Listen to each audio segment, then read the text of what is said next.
Ladies and gentlemen, grab a seat.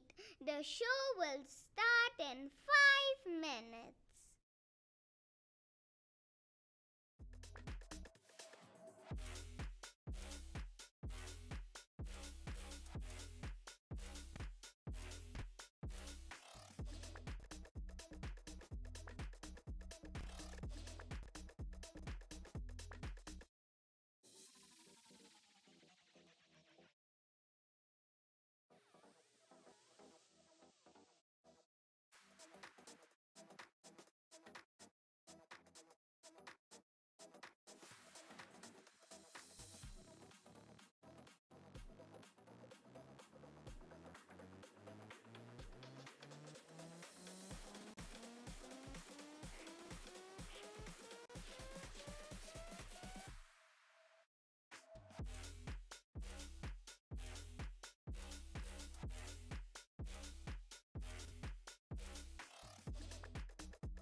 Ladies and gentlemen, you better grab a seat now. The show will start in 2 minutes.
better grab a seat now. The show is about to start.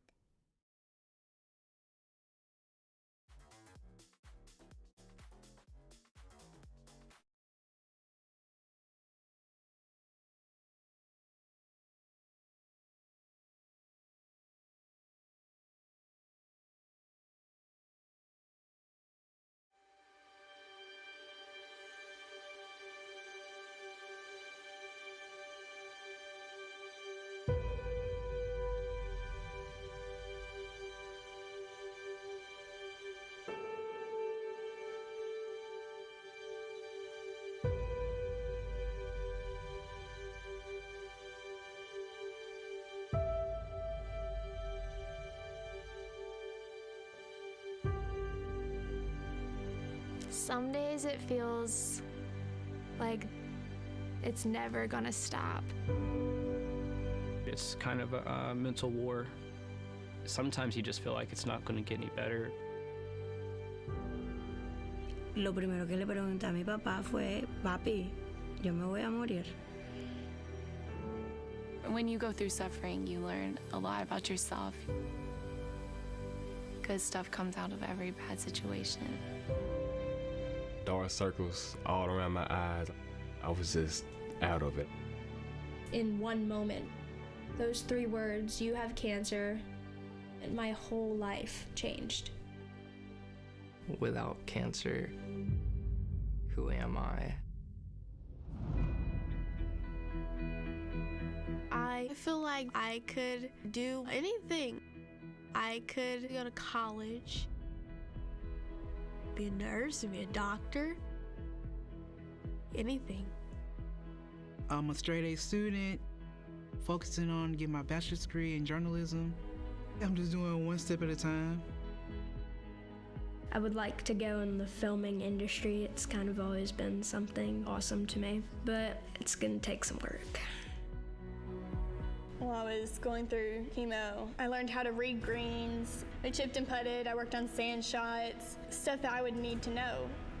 The best score I've had is an 86, but I really want to get down to 85 or less. I've been working at it, and I think that that's achievable now.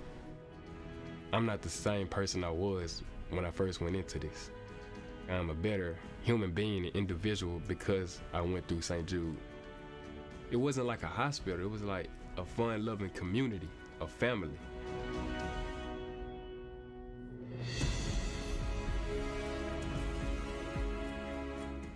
You and I have vowed that we will do everything in our power to bring about the defeat of these catastrophic diseases.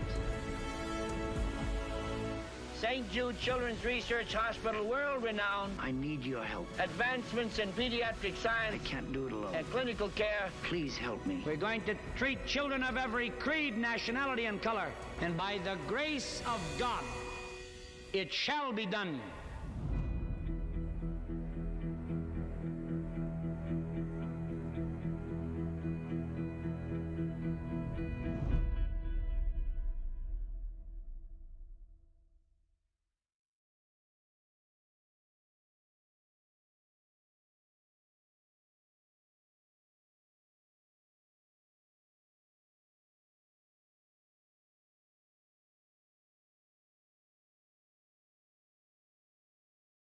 From Relay FM, from London, and from Memphis. This is the 3rd annual Podcastathon for St. Jude Children's Research Hospital. My name is Mike Hurley, and I'm joined across the airwaves by Stephen Hackett.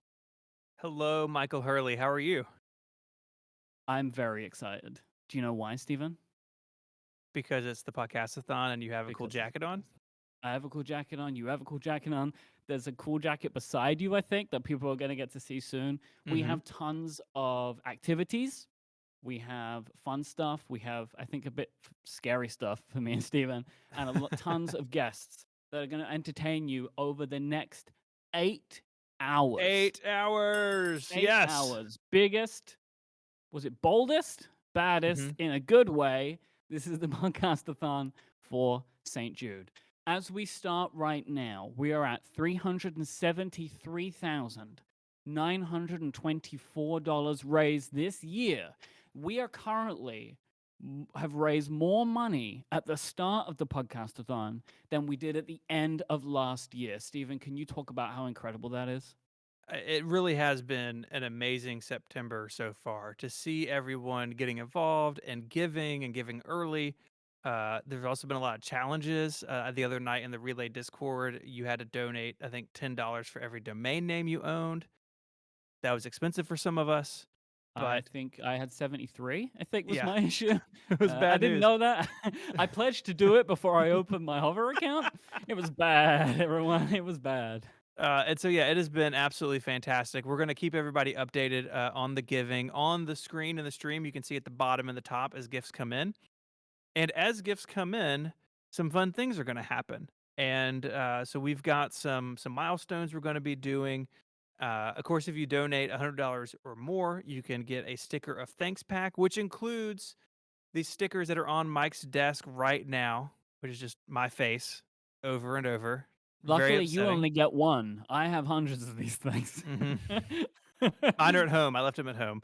And I should mention, I am on the St. Jude campus. We've got an amazing support staff here today. We're all wearing masks, staying socially distant. Everyone is being safe, which I really appreciate. So $100 of stickers, $500, a gift of $500 or more. I will attempt to hula hoop. There's some hula hoops over here. I haven't done that since I was about 6, and so we'll see how that goes. And Mike, what happens to you for a gift of $1,000 or more? People last year may have remembered, but we're bringing it back. I will eat Bean Boozled beans. This is it's a pick and mix kind of scenario. Some of them taste good. Some of them taste absolutely disgusting. And if you donate a single gift of $1,000 or more, you get to make me eat one of those things. Perfect. But we also have many other things going on. So Yes. they are the individual donations. You donate $100, you get a sticker of thanks pack. You donate $500 or more, you get the hula hoop from Stephen. Well, you don't get it, but you get to watch Stephen attempt to do it, which I think is probably more fun. And $1,000 or more, and I eat a Bean Boozled bean. But for every $100 that's raised, 2 things will happen. One, Stephen will be adding a Lego brick, a plastic generic brick, I should say. A building brick. A plastic building block. Let's Yes. go and see what they look like. Stephen, could you Okay. show people what they look like?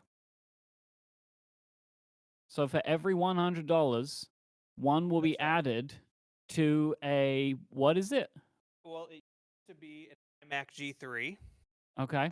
Now the top of it comes off, and look at we will be filling it with building blocks. Maybe we do a Generic little plastic sample. blocks. Yeah, generic Please. plastic blocks. Yeah, we just had some donations come in. Get them in there. All right, so I got a ice scooper here, and they just get poured in. I'll stick the microphone in there. Okay. Get us some ASMR action. This is what the people want. Oh yeah, that's it. See, gonna that's be what you good. gotta do. Give what the So- people want. Yeah, so we will fill this machine up. Hopefully, it doesn't smell as burny and melty as the bouncy ball computer did last year. Nice. But let me show you what may be my favorite thing on this set. Just before you do, also with every $100, another balloon gets added to the balloon room. The balloon room will be making its triumphant return a little bit later on in the show. But I think that there's a balloon coming at me right now if you want to see what they look like. The balloon. There we go. There you go. Let me show you this. We have 2 games we can play, okay? Okay. So every $2,500, I will spin the Wheel of Adventure. Now, Mike, this wheel, it may look fun, it may look colorful and bright, but this wheel has a secret.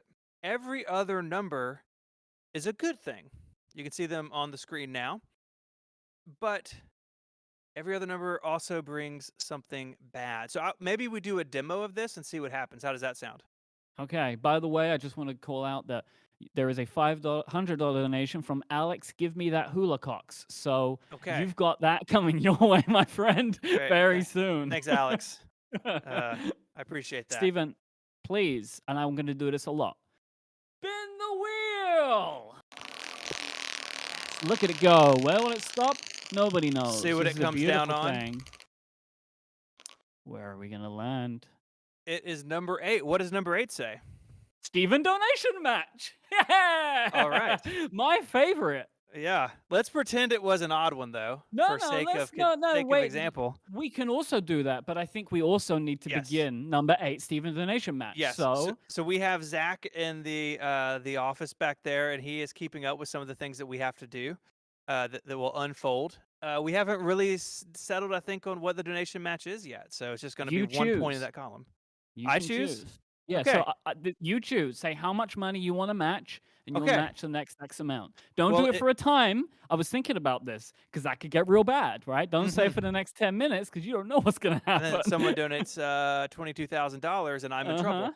And then So you it gotta start the landed on podcasting. 8. So I would say the next $80 I will match. All right.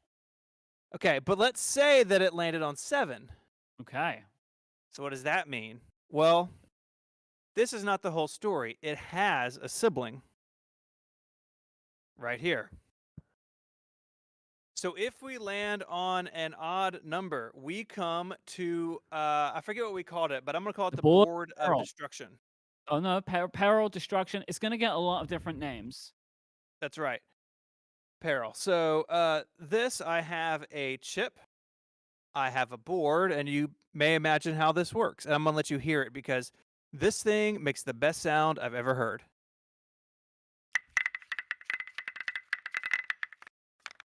Number 9. Number 9. So what is number 9 on the board of peril, Mike? This is a good one. We have to update our profile photos. Okay, so what we're going to do, we have our phones. Edina, can I have my phone, please? My glamorous assistant has just passed me my phone. Yeah. All And right, we so- have to update our Twitter profile picture with a selfie we're taking right now, which is really painful for both of us because we're too old to think selfies are cool. But I'm going to get the board in there. Use photo. And that will Done. be my Twitter profile picture for a while. Oh, do you want to update your followers? Yes, I do. Oh, I didn't do that. No, that's good. Every time. Oh, we got another $500 donation from the pen addict. You got a lot of Okay. hula hoops to do, my friend. Okay, so I guess I should attempt a hula hoop. I There really are, think you should. they're EMTs, right? I'm hearing they're EMTs here just in case this goes wrong. Standing by. Okay, Standing yeah, by. Nick is giving me the thumbs up. So I'm going to set the Bob Barker mic down. That's probably a good idea. You know, this is one of those things. So I think people know we've been talking about this. This takes months of planning, and there's lots of people involved. And we were having a meeting about things that should go on the board of peril. And I blurted out, or no, we're looking for things to do. I was blurted out hula hooping. And as soon as I said it, as soon as it left my mouth, I wish that I could retract it. But Everybody on our, I think, 12-person Zoom call just started screaming at the same time. yeah, but I'm a man of my word and a man of the people, as you know, from our podcast. And so we're going to attempt this. Remember that I'm very old, so we'll see Have if you my ever bones done break. this before? When I was like 6, I don't know. Do you know how to do Oh, Do you keep know the how mic. to do this? Ooh, wow, look at that thing. Yeah, so you can get a good look at that. It's very shiny. Okay. Do me a favor. Make sure you are well away from all of our very expensive, very beautiful props. I'll come up here. I'm standing on what will be another challenge later. Okay. Okay. You want me to do this holding the microphone? Do you understand that if this microphone breaks, the show's over? I would put Okay, the microphone Grace is going to down. help me here. Thank you, Grace. Grace told me earlier she would not. Here we go. You ready? Oh, look at this. I can commentate on this. We've got a boom mic and everything. Look how beautiful this is. All right, here he goes. You ready? You ready? Okay, ready? Go. Okay, didn't even get one. All right, we're going to have to do some serious... No, you didn't get one. That was not one. That wasn't one. It wasn't even one. So we... Okay. Yeah, I guess you do have 2 to do, so... You could have had a much better Friday at work. All right. And I got to spin it fast, right? Faster? Yeah, but I think you shouldn't move so quickly. You've got to try and match the motion. I got to move my hips. That's really. You got to against move your who I hips. am. That's a definite. All right. Don't put one out, old man. Okay. You still have not got one. No, that was no. If. Oh, $1,000 donation came in from the provost, Stan Provost, Katrina Bacchesi. Thank you so much. Thank you, Provost family. So does that mean I don't think we cleared this up. Oh, I'm part I of the know hula that's a hoop now. bean for me, but is that another 2 hula hoops for you? No. It sure is. I'm being told in my ear right now. Yeah. Let's get one more hula hoop from you. Come One on. more hula hoop. Come on, yeah, do one more, and I'll get the bean We got boozled 8 beans hours, ready. man. I'm gonna throw my back out in the first 10 minutes. Yeah, Eat a that's a bean. good point. We'll give you a break. All right, I need to get my special box of stuff. I have a portable box of things, which will make sense later on. Here's my things. We are at $378,000 for the kids of St. Jude. The That reason is we do this, unbelievable. Mike, we haven't really said what we're doing. We just assume people know that this is what Relay FM does. Part of what we do. Part of what we do. St. Jude is a really important organization to us. And it's an important organization to a lot of people around the world. They treat kids with cancer from all around the world without charging their families a dime. And that may sound incredible, and it is, but add to that some things. Add to that travel, add to that food. Anything that a family needs during their journey with pediatric cancer, St. Jude is there meeting those needs. And as a parent of a cancer survivor, a St. Jude patient, I can tell you it is an amazing thing to be able to focus on your family, focus on your kids' health without worrying about the financial impact. And that's why we do this, because they keep these doors open. They keep these treatments rolling because of people like you and me with hula hoops and jelly beans and people donating. So thank you all. Please go to stjude.org/relay. We will be mentioning that many, many times because that is the donation page. Mike, do you have a bean? I will apologize if you saw me making strange faces during your beautiful sentiment there, because just opening the box let out an aroma into the studio here, which is... That's good. It's not pleasant. All right, so I'm going to spin the wheel. The wheel has landed on. Well, your wheel's so small. Does it even light up like mine? You got shorted on the wheel. I mean, look how cool my wheel is. Yours is tiny. You wait until you see what I've got over there, and Okay. then we can have a conversation. All right, so I landed on peach or barf. Peach or barf? Yeah, not like a bathtub, like a vomit. You ready? Well, are you ready is the question. Nope. We're good. It was peach. All right, that's good news. There's this moment when I bite into it, I'm never completely sure because it takes a second, you know? Yeah. All right, so we'll be coming back to Bean Boozled, I'm sure, later on in the show. Yes. Many times, I am sure. We're at Mike, so $378,789 raised. That is 95% to our current goal of $400,001. We are just $21,142 away now. That is absolutely amazing.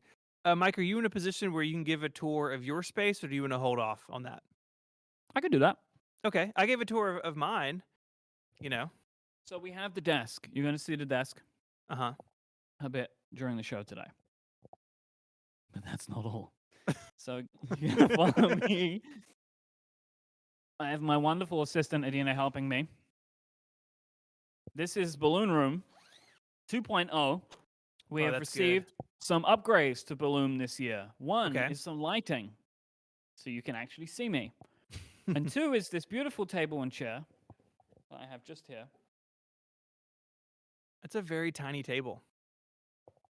Well, the plan is, you see, as the evening progresses, I want to be sitting at this table with balloons right up to here. Now, wonderful assistant, Adina, I believe that we have now hit a point throughout the day. We started tracking earlier today. I think we're at a point to actually add some balloons, a bag of balloons, to the balloon room. You're going to have to walk past the camera. It's totally fine. Adina is pulling a lot of work here. I only have one person here in Mega Studio. Adina's been inflating balloons up for the last week. And so we're going to get, we've also, one of the big upgrades as well this year is we removed the roof of the balloon. So it's not really a room if it doesn't have a roof, though. Sure it is. There we go. So this is another set of balloons. This is because of how much did we say? You add a balloon for every $100. That is, and that was $2,500 worth of balloons. I actually think if that's how much, we can put another one in. Yeah, I'd say go for it. Let's keep going. We're at 3-7. We're at, how much have we raised, Jill? 6,000. We can get another one in. Is that another 25? Yes, it is. Awesome. Thank you. So think about it. Every time another $100 is donated, this will happen. And I want this entire thing full up. I also have a tripod here where I'm going to be presenting from inside Balloon later on today. I want to spend time in here. I want to get in amongst it. This is your donations. So as this balloon room fills, you can see all this incredible money has been donated to St. Jude Children's Research Hospital. Absolutely amazing. St. Mike, Jude I did just have a moment where I thought if Mike's landlord comes in his office right now, I'd be very confused. Oh, well, so there is a window on our door. Mm-hmm. And if people were just to look through the window on our door for the past week, they will have just seen tens of those huge bags of balloons. I don't know what people think I do for a living in this building, but I guarantee it's not what they think it is. Yeah. Oh, we've got some new donations. Thank you, Jim. Thank you, Adam, Anthony, and Thomas for your donations. It's fantastic to see them roll in. Join the fun at stjude.org/relay. We want to drown Mike in balloons today. Isn't that what we've always wanted, you know? That's what I've wanted for the whole 11 years I've known you. No, you didn't like it last time when I was getting in amongst it, so you've got that to contend with. I've grown as a person since last year. We'll see. Okay. We got $380,000. We have hit $380,000. Awesome. We haven't done one milestone, which is the button of hype, which I have here. Oh, wait, hold on. Let me get back to my desk. Okay. I didn't bring everything with me because this was not planned. You don't have the button of hype sewn into your jacket? Probably should. 7? We have just been told we own 7. So we're going to do those in a row. And we'll see what that feels like. Yeah. All right, coming back to my desk. There we go. We got our button of hype. Man, look at that. Sweet bokeh. So we're going to do 7 of these in a row, right? Yes. Okay, I'm going to put it over here. Yep, you ready? 3, 2, 1.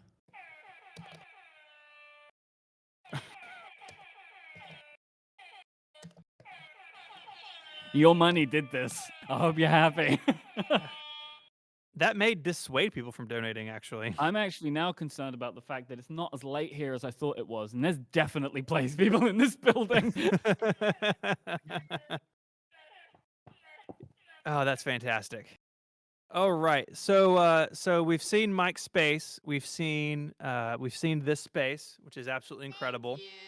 I think that we should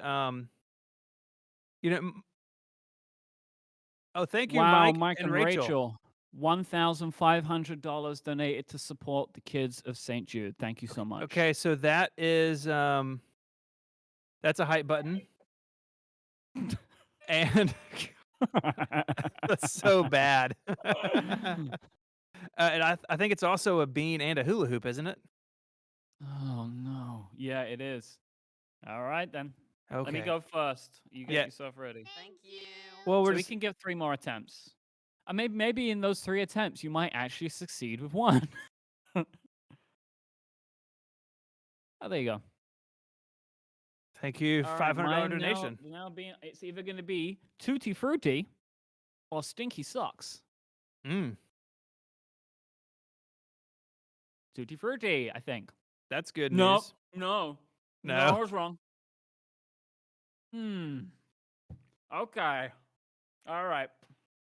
Oh, man. It's weird because it has a little bit of Tutti Frutti to it. Tutti Frutti socks. Maybe My they just favorite. mixed this one up. Maybe it's both. I don't know. Wow. I'm sorry about that. Yeah, it's bad. So we need to do our oh yeah. Oh, you want to try it again? Okay. Okay, so I got a hula hoop, I guess. Yeah. Or yeah, I got a hula hoop. Okay. Yeah, there's no or about this. You got to commit. You said you were a man of your word, a man of the people. There's no or. Thank you. So I tell you one of the really bad things about these jelly beans. Sometimes a piece of it gets stuck in my teeth. So,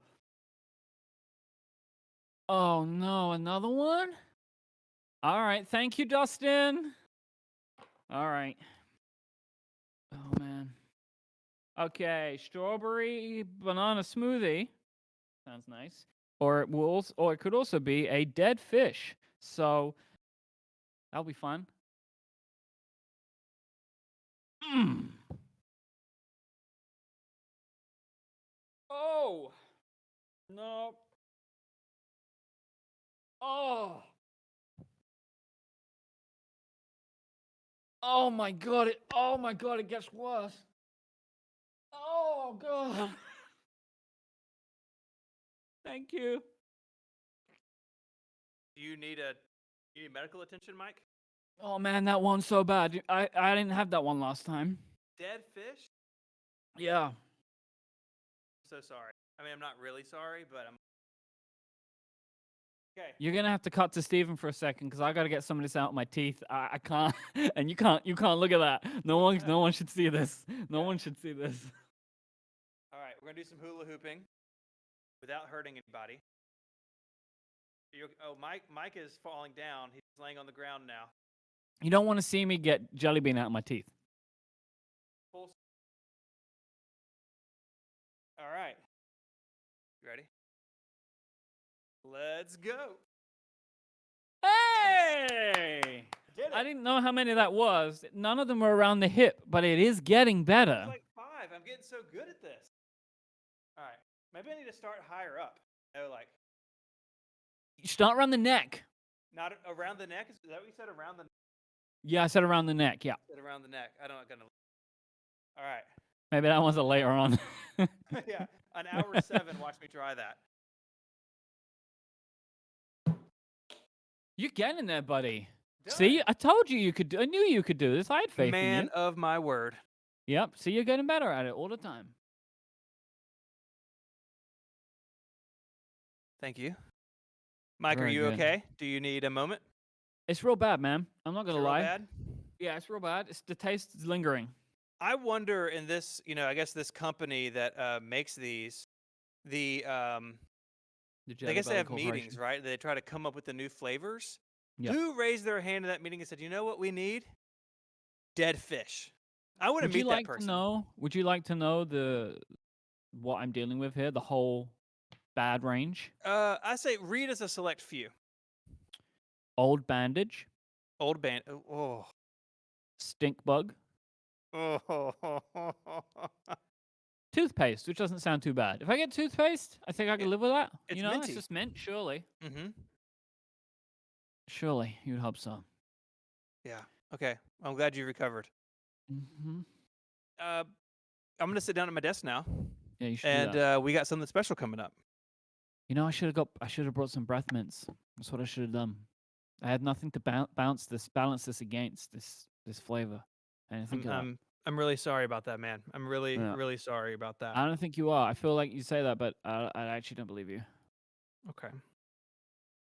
Well, we've got something really special coming up. One of my favorite things to do when we're raising money for St. Jude is meeting patients and their families. Getting to know these kids, getting to know their parents, their aunts and uncles, their grandparents. It is such it's such an amazing thing. I really love being able to hear their stories and just get to know them a little bit, because each of these kids is really special and they're some of the most amazing people you'll ever meet. And I got a chance to sit down with a patient named Azalea and being able to talk with her and her mom about their journey, what brought them to St. Jude. And so I think we're going to roll that now.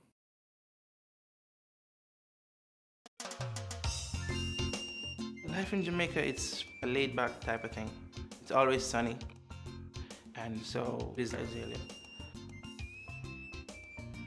Azalea is my heart. Azalea is such a happy child. Nothing keeps her down, ever, and she absolutely loves the beach. Azalea is a social butterfly, and Azalea has changed my entire perspective on life.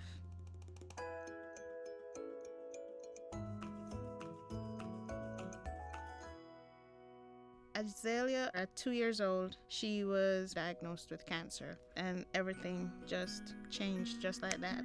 Her oncologist sent in a referral. We packed her bags and we moved to another country. And the best thing to ever happen was coming to St. Jude.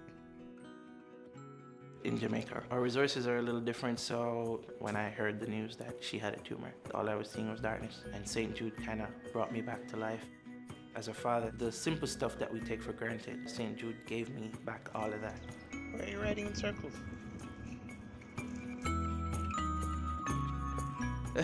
She calls St. Jude her home now. That's so funny. It made us feel like I'm gonna get you back. we had no worries at all.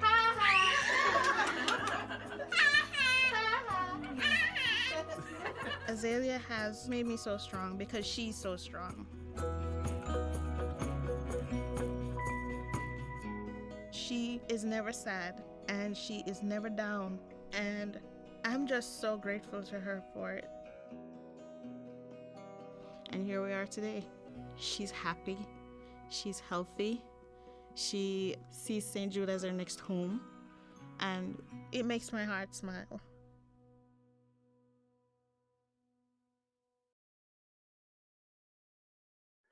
Azalea, Simone, how are y'all? We are good, thank you. Thank you for joining. Azalea, Simone, how are y'all? We are good, thank you. Thank you for joining me. Thank you for being part of this wacky event. It's always fun to meet other St. Jude families and talk about your stories. So thank you so much for coming on today. Absolutely, and thank you, Stephen, for all that you do. We're happy to be here. You bet. So tell us a little bit about your family, y'all's background, where you're from. Okay. Well, we are from Jamaica. We're from the beautiful island of Jamaica, and we came to St. Jude in January of 2016. Azalea has a little sister, baby sister. We call her St. Jude baby because she was almost born on the halls of St. Jude. Right. Her sister Hadley, and of course, I have a husband, Ricardo, who is Azalea's dad. And we are a Memphis family, you could say. And we've been a Memphis and St. Jude family since January of 2016, when we got here for Azalea's treatment for rhabdomyosarcoma. So I'm from Memphis. I was born and raised here. I've got a poster back there. It's got Memphis on it. What was it like making that journey, man? I want to talk about St. Jude in a second, but as a Memphian, I'm just curious, like I'd imagine there's some culture shock there. A little bit, yes. We had been to the United States before Azalea's diagnosis, but we have family that is down there in Florida, and the whole atmosphere and weather and everything in Florida is a little bit similar to Jamaica. So we were familiar with that before, but then we heard that we were coming to Tennessee. We had never been to Tennessee before. We had never been to, anywhere above Florida, really. And when we heard that we were coming here, I literally had to look on the map of the United States to have an idea of where Tennessee was, much less Memphis.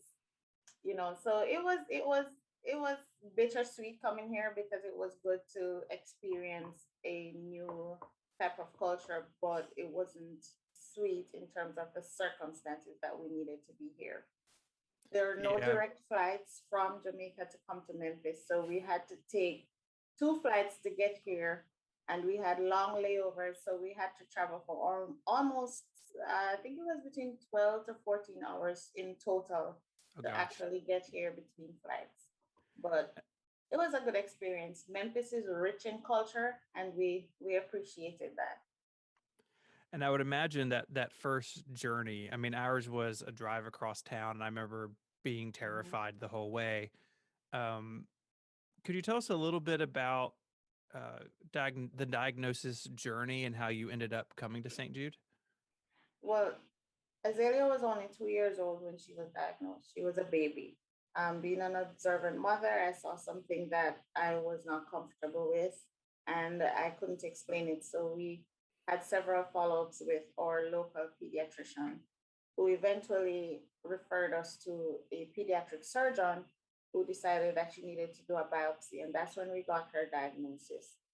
But just before we got her formal diagnosis, excuse me, just before we got her formal diagnosis, she suspected that this could be rhabdomyosarcoma.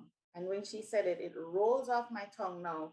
But when she said it at the time, I was like, huh, what? Sure. I Yeah, said, there. could you?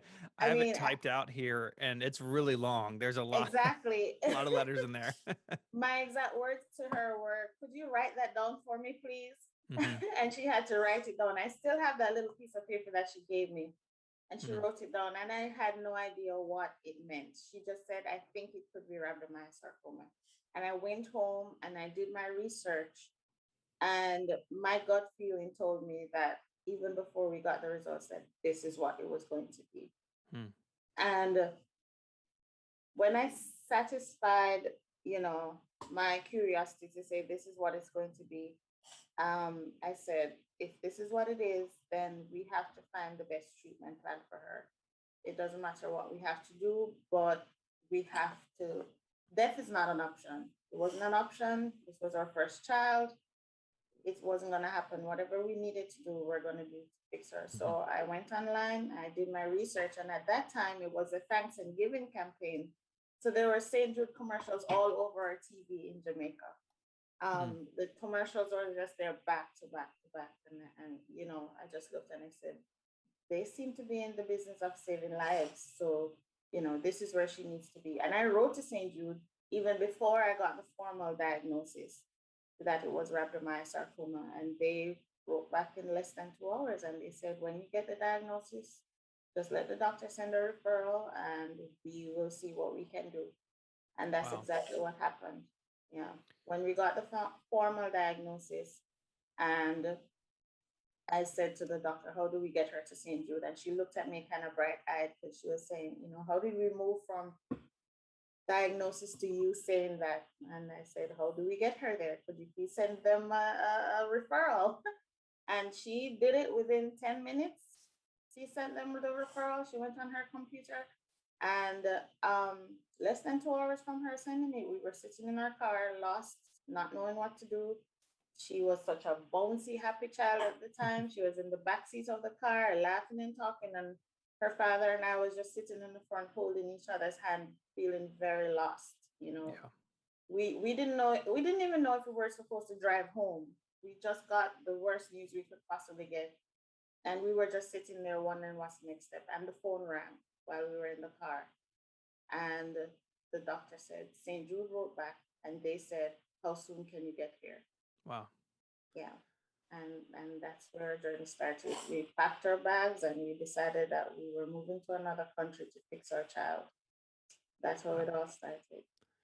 That's amazing. One of the true honors I have is to talk to a lot of different patient families, and one thing that is I think it's universal with all of us is the idea that St. Jude is this beacon of light, this beacon of hope that when you're in that car with your husband and your baby and you get this terrible news, that there is that light on the horizon. And um, do you remember like your first impressions of arriving at St. Jude, about kind of stepping into this world? Yeah. Well, we arrived at nighttime. I think it was almost midnight when we finally got to Memphis. Um, First of all, when we were at the airport, you know, when you are a parent and you're thinking about the well-being of your child, everything else is blocked out. Yeah. So, I mean, they told us that they would pick us up at the airport, but for some reason, when we got there, we were expecting like a cab to be there, or, we didn't know what to expect. They said somebody will get you. But when we got there, there was somebody warm from the bus driver. they had their sign up. They took our bags from us and they welcomed us and they said, I'm sorry that you're here, but we're here to take you.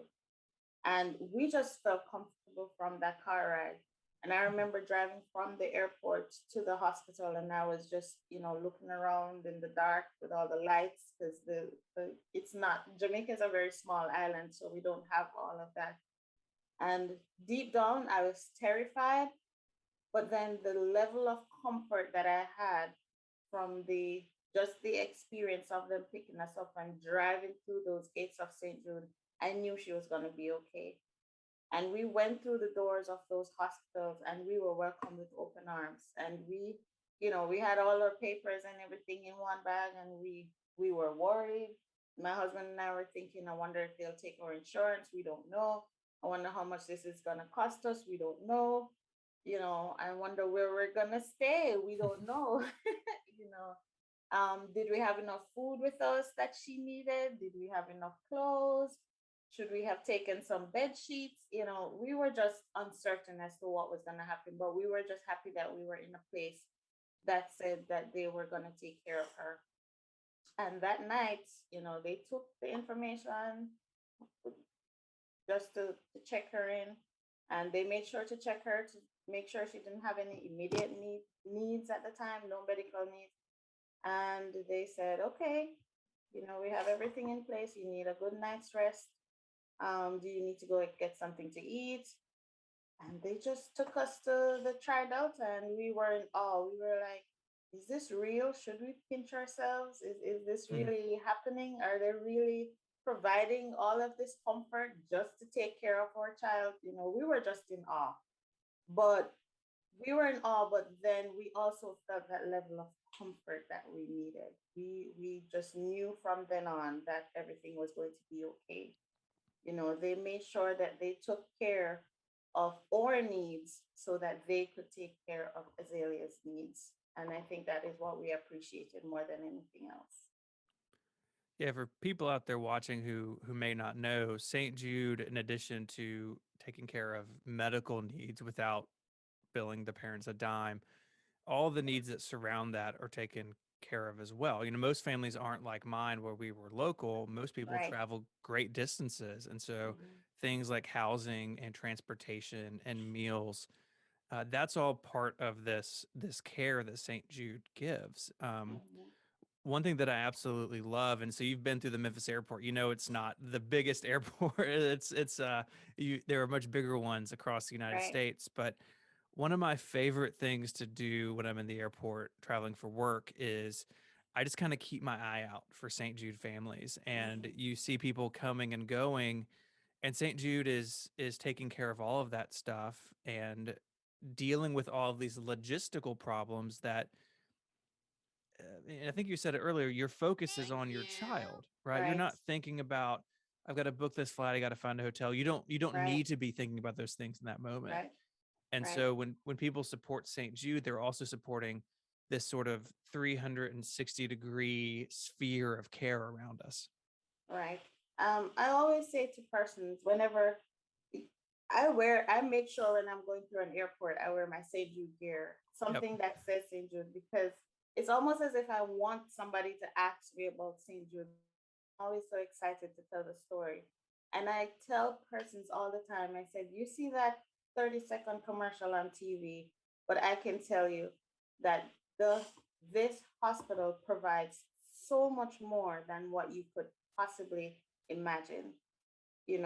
They give so much to the families and the children, and they extend themselves to make sure that the children that they're taking care of is okay.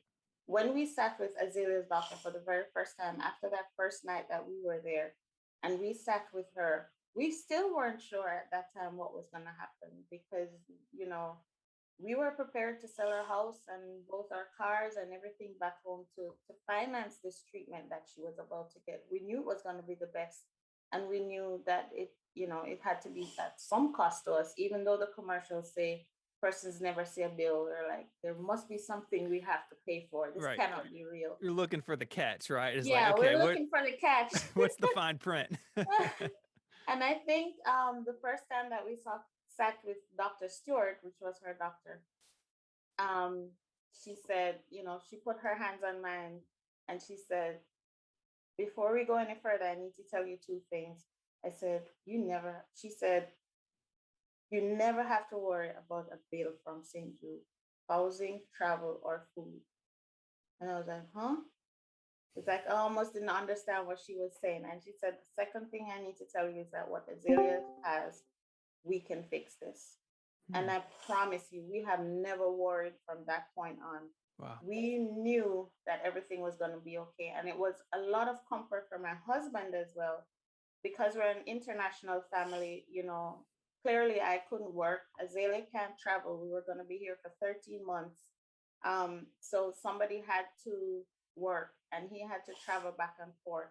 And he was comforted by the fact that we were going to be okay, because he was worried as well as a father and a provider and a protector that he, wasn't going to be able to protect us the way that he should, being that he's not going to be here. So he had that level of comfort to know that his family was going to be okay when he wasn't going to be there.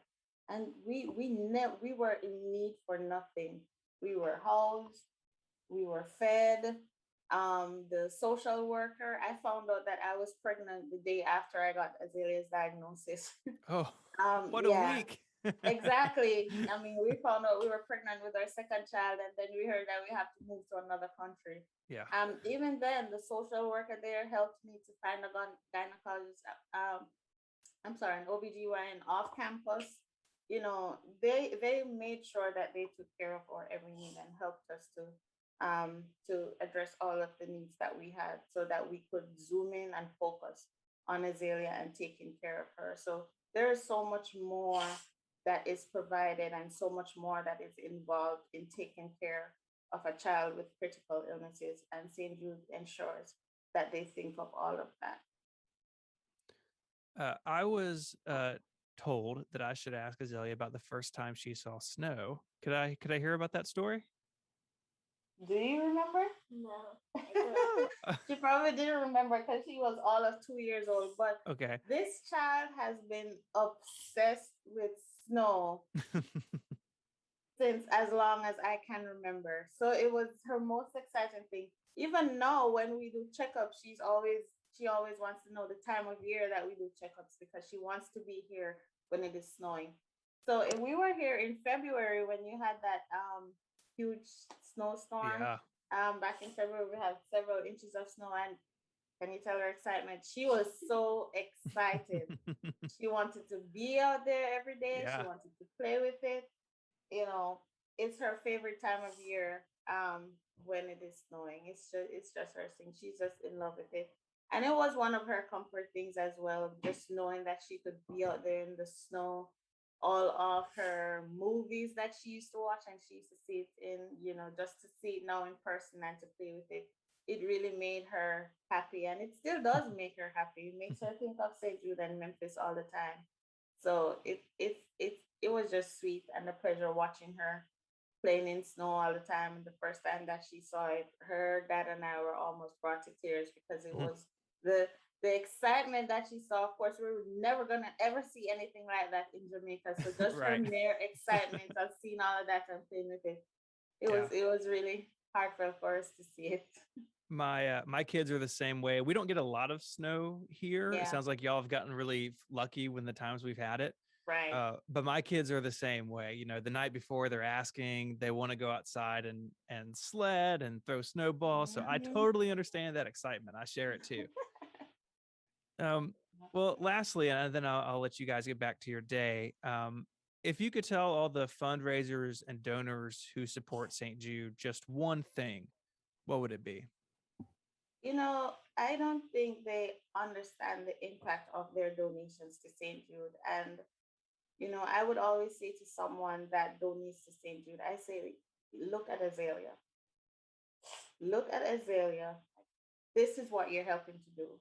Mhm. This life that is sitting here and thriving and surviving, this is what you're helping to do. You're helping to save a life, because your donations literally helped to save her life.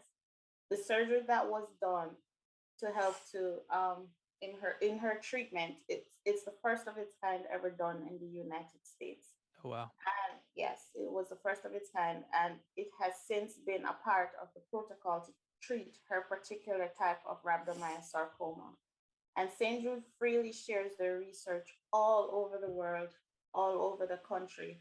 And because of your type of donations, it is helping to save children like Azalea, not just in the United States, but all over the world.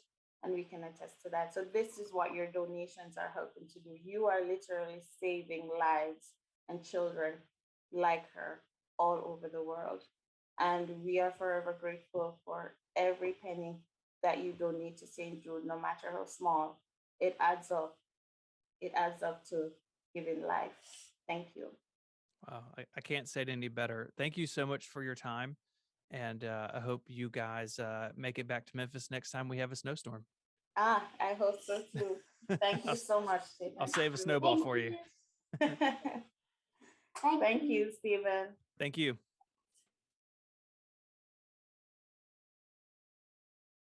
Hello and welcome back. How are you, Michael? I'm in the balloon room. Yes, I'm in a shiny jacket. So we forgot for you to put on your jacket earlier. This is Stephen's very special spinning the wheel presenter's jacket. That's right. Now. Can you believe I just owned this already? It's kind of incredible, but it is. I guess not enough people have not spent time with you in nightclubs. I have seen it before. All right, we got to spin the wheel, Stephen Hackett. Come on. What are you doing over there? All right, here it goes. Here it goes. We're on the wheel of adventure. Where are we going to land, Stephen Hackett? Number 10. Okay, what is number 10? I'm bringing What is up number the thing. 10? Number 10 is... Oh. Take a swing at PC Junior. Now, Stephen, yes. What on earth does this mean? So, I have an IBM PC Junior, and I have Which a baseball people are going to bat. find out a little bit more about later on, right? Yes, a little bit later in a few hours, Quinn Nelson, my co-host on Flashback, is going to join me, and we're going to talk about this computer and why I thought that it would be a good one to smash. So we're going to take, I guess we're going to take the first swing. Go for it. I want to Okay. see it. Come All on, right, what I'm have you got? What equipment do you have? I have the computer itself, I have the keyboard, and I have a wooden baseball bat. Ah, okay. So you're going to use the keyboard? I'm going to use the keyboard. Hey, there it is. There Look it at is. that. How picturesque. I know, right? Isn't that nice? Okay. Do you have protection? Yes, I do. I need to hand out some protection, actually. So I'm going to set the microphone down. Okay. So obviously this is a very delicate maneuver that we've got going on here. So we've taken all necessary precautions so that pieces of PC Junior didn't find their way into the eyes of others. As you can see, Stephen Hackett now has some very fetching eye protection. This is a very professional set. It's a closed set. This is something that you should not try at home with your own PC Junior. If you have a PC Junior at home, please do not smash it to pieces like Stephen. Do not do what Stephen does. Just enjoy watching what he does. Go on, then. Here we go. Batter up. Oh my God! Did you break the bat? What happened there? It looked like something flew off. What on earth happened there? Is PC Junior dead? Oh my God! Well, a corner of it's missing, that's for sure. Stephen, I had no idea you had it in you. Someone's been working out over the pandemic. I do. I don't think we'll put enough tarp down. Wow. There's plastic all over the studio. So you see, this is old technology. You were not ready for the brittleness of old technology. Sorry, y'all. Everybody good? Can we get a confirmation that everybody in the studio does not have PC Junior as part of their lives now? Yeah, everyone is okay. So give Mike, another you're in the spin? Huh? You want to do another spin? Yeah, let's do another spin. Come on. Let's do another spin. See what we got. Ooh, that was a good spin. You're using your batter's arms now.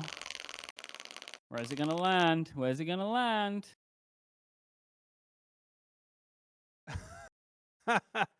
Look. Well, 9. 9. Definitely not cheating. So we're gonna go to the board of peril now. Because I don't think anyone can take another PC Junior swing immediately. Let's see what happens. You're gonna drop into the board of peril. Don't forget the audio. This is terrible things to happen to me and Steven. Number 8. TikTok challenge. Okay, Now, so we I need should to explain I should some of the explain this. stuff that's going on here. So there are many things on the board of peril that cannot be completed immediately. We are continuing to raise money for St. Jude throughout all of September. So there are many things that you can see on the board of peril list, which Stephen can now highlight to you. Wait, should just move your arm up and down, Stephen. Nope. Other one. Arm. There we go. You'll see there's many things there that wouldn't make sense for immediate. So for example, a day of phone case use or a day of Android use. So these are things that are going to happen when, Stephen? Starting after the podcastathon. And so we will be raising money all month. We also have some streams coming up after the podcastathon sometime next week. So keep an eye on Relay Twitter account and on the Tiltify page at stjude.org/relay, and we will be explaining those as we go. And so the TikTok challenge, there are some young people in the social media team over at St. Jude who are going to instruct us on some TikTok challenges that we need to complete. And we'll be posting those after the podcastathon. That's right, because we're too old to know how TikTok works. Indeed. We have many meetings and we don't understand it. But we will be doing it later on. What's the time right now? Do we want to do one more spin before we bring in our first special guest of the evening? One more spin. All right, let's see what happens. Maybe why we're going not? to take another bat to PC Junior because that seems to be all the board wants to do right There's now. You find part the of pieces? it way up here. Yeah, see? It's almost like it was a bad idea. No, it wasn't. You ready? Yeah, give it another go. Wow, you really give that some. Around The and whole around it thing was goes. wobbling.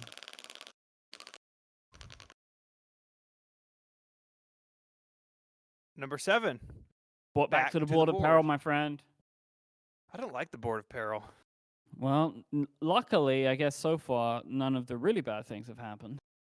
But we'll That's find true. out. All right, are you ready? I'm ready.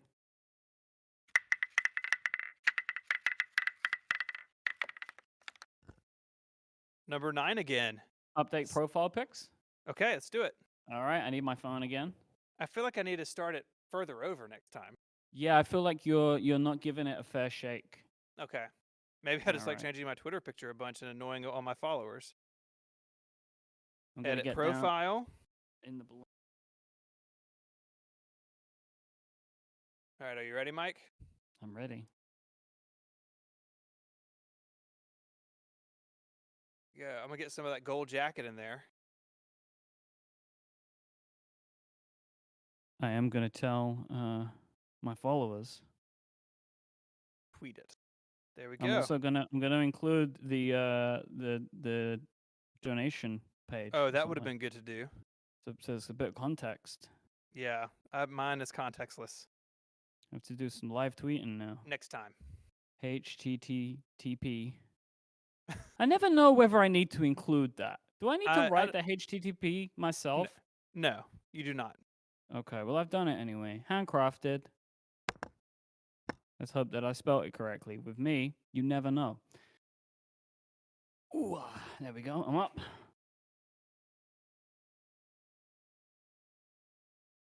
We're being told we can do some more things. Stephen, I would like to see you, now you got your jacket off, attempt another hula hoop. Come on. You can do it.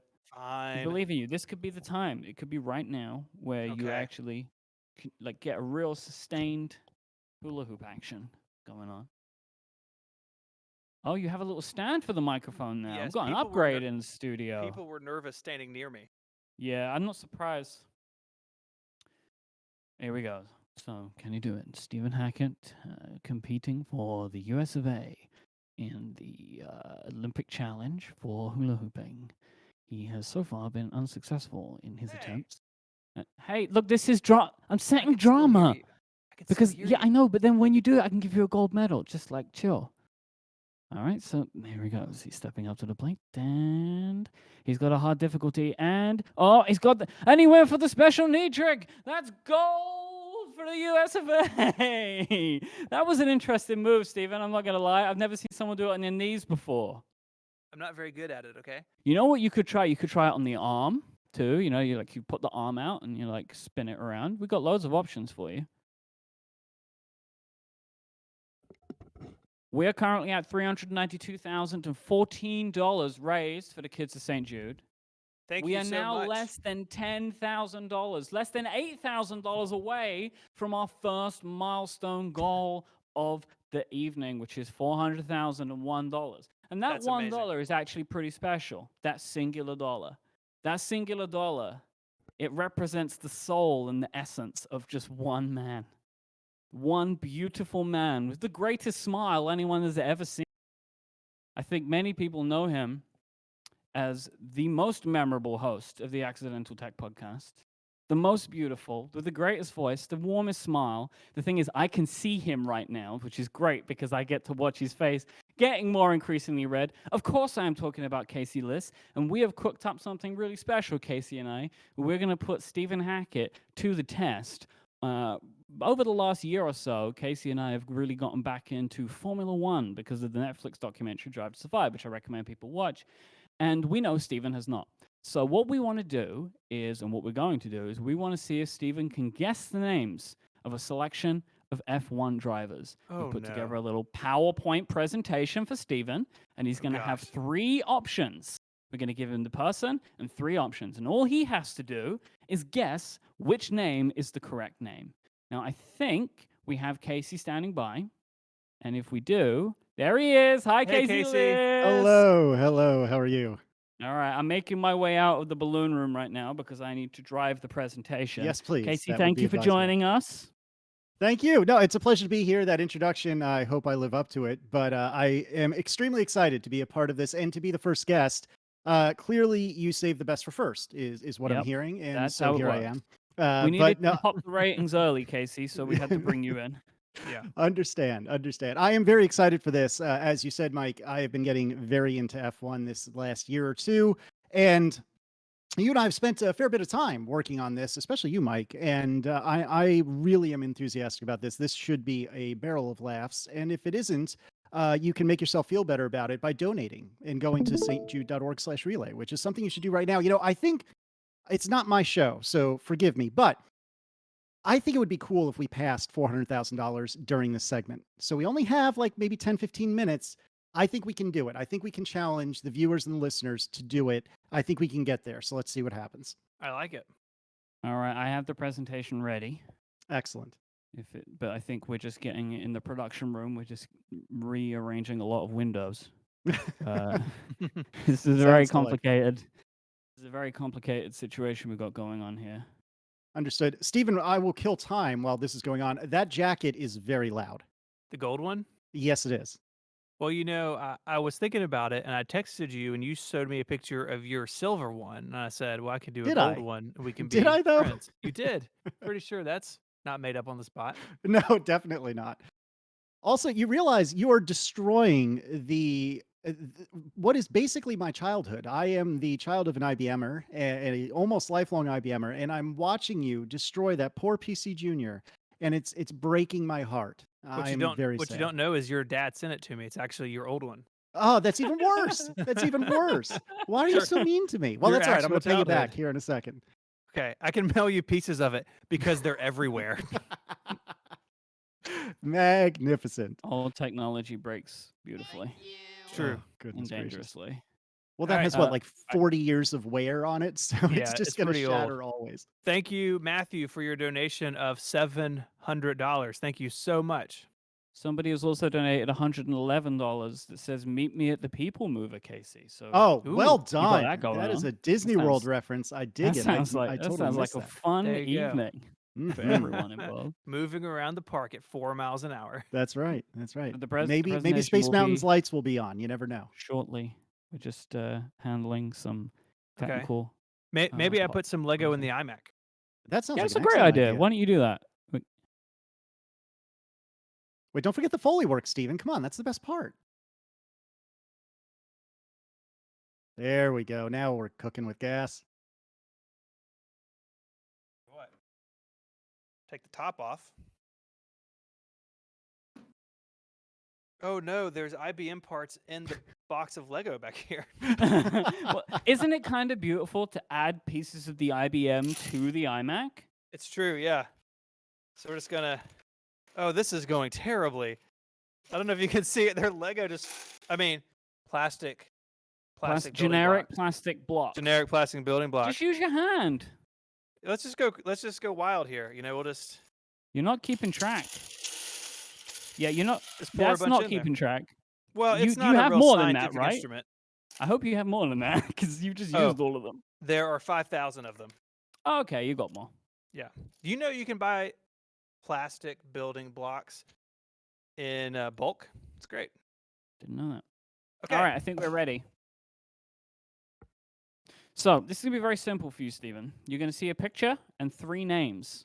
And all you have to do is guess the name of the individual. We don't think we have the presentation visible right now. We are working on that as we speak. I will quickly draw a picture of an individual. Now, while we're waiting, I know it's plastered all over the screen, but I used this as a visual aid on something that will be happening maybe later today. Is this backwards? No, it's not. All right. That's where you should Very go good. and donate right now. We are at almost $394,000. I really think we can get to 400,000. And at the rate we're going, by the time the presentation is ready, we might be there. So we're good to go. I thought F1 racing was supposed to be fast. What are y'all doing? You clearly didn't see a couple of races ago when it was very rainy, but that's okay. Not. Now, Stephen, to fill some space here, are you a NASCAR fan? Are you saying that because I live in Tennessee? I would never make that sort of suggestion, but yes, that's exactly why I asked. No, I'm not a big race fan. I should be. I like cars. I like football and basketball and a bunch of other stuff, but I've never really made the connection with the motorsports. Yeah, for me, it never really clicked either until I guess we're going to plug a Netflix series because they really need any more money. But Drive to Survive is a very good documentary series where they talk about kind of the people within F1 and the teams behind it. And I think I had read some rumors that they're going to be doing something similar for NASCAR in the next couple of years, and maybe we'll be into it. Richmond, Virginia, which is where I am, has a racetrack here where NASCAR races, and I have heard it is a heck of a fun time. I've never been, and I would like to go at some point. If nothing else, my understanding is the people watching is just fantastic. Sure. Oh, there's a presentation. Okay. Look at us. All right. How would you like to handle this, Mike? Am I kind of moving this along, or are you doing this, or are we going to tag team it? Why don't we do one each? All right. Shall I start? Just read the 3 names. Okay. Steven So has to this. guess. You tell me if he's right or wrong. Okay. So on screen, you see an individual. Is this individual's name Cuckoo Marlin, Nikita Mazepin, or Papa Moneybag Steven? I mean, the third one sounds right to me. Well, there's some truth to it, which we'll explain in a But minute. I'm going to go with number 2. That is correct. Well done, Steve. Yes. Yeah, I need a bell. For himself, of Yeah, course. he for bought a bell for yourself. himself. That's right. It's self-bell. Yeah, that's quite all right. So there's an argument that Nikita Mazepin has earned his race seat by his parents donating or giving or buying a whole bunch of shares of the team in which he races. I'm getting the details wrong here, but you get the You idea. are getting them very wrong. But it's That's money all right. related. It's money No, that's related. not. So. Stephen doesn't need to know. But No, I don't this care. is- Really, this is to be amazing. perfectly honest. That's quite All all right. right. So, driver number 2. Is this Mick Schumacher, Prince Racing, or Maximilian Meyer? Well, Prince Racing would be an excellent title, like Prince Flexi on Connected. But I know Schumacher is a racing family, so I'm going to go with number 1. You That may is hit the bell. correct. Good work. Do you know? I mean, obviously you know Michael Schumacher. That's why I didn't know you knew it was a racing family. Hence, I did know Prince that. Racing, because he is the son of one of the most successful Formula One drivers of all time. So now we're on to driver number 3. Okay. Excellent. Is this individual's name Federico Vittici, Antonio Giovinazzi, or Carlo Orlin? Number 1 is definitely a made-up name. How could it not be? Frederick I'm- Andrews fabricated. is how it translates into English. So I'm going to go with number 2, Antonio. Very well done, Stephen. You are 3 Wow, for 3. you're Wow. killing this. Did you cheat? Have you been No. cheating? I think he's I've been not. researching. Even in our we'll tech see. rehearsal yesterday, this was on screen, and This is true. and I turned my face away and covered it so I did couldn't hear see that. I did hear about Yeah, that. it was very funny to watch. Okay, so the next driver. it. Okay. Here he is. Is this Kimi Raikkonen, John Force, or Valtteri Bottas?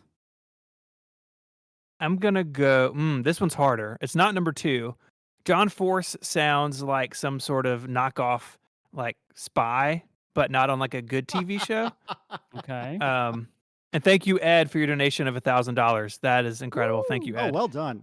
I'm gonna go with. I'm gonna go with number 1. Kimi You Raikkonen? are unstoppable. Look at That is you. correct. By the way, John Force is a real person. Was an actual. Was he a NASCAR driver, Casey? I think that's right. NASCAR or drag racing. I forget exactly where we sourced that Real name, driver. but Real driver. we sprinkled some real but hilarious driver names in, typically from Mhm. either drag racing or NASCAR. Cuckoo and Marlin so was no another pressure. one, by the way. Yep. Oh, real name. okay. Here is our next driver, Casey. All right. Are you looking at Will Power, Mitchell Tremblay, or Nicholas Latifi?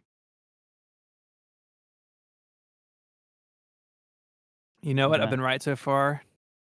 My gut's probably gonna let me down now, but I'm gonna go with number 3. Stephen, Nicholas you Latifi? are Oh my God, this is unstoppable. incredible. Well This is done, incredible. sir.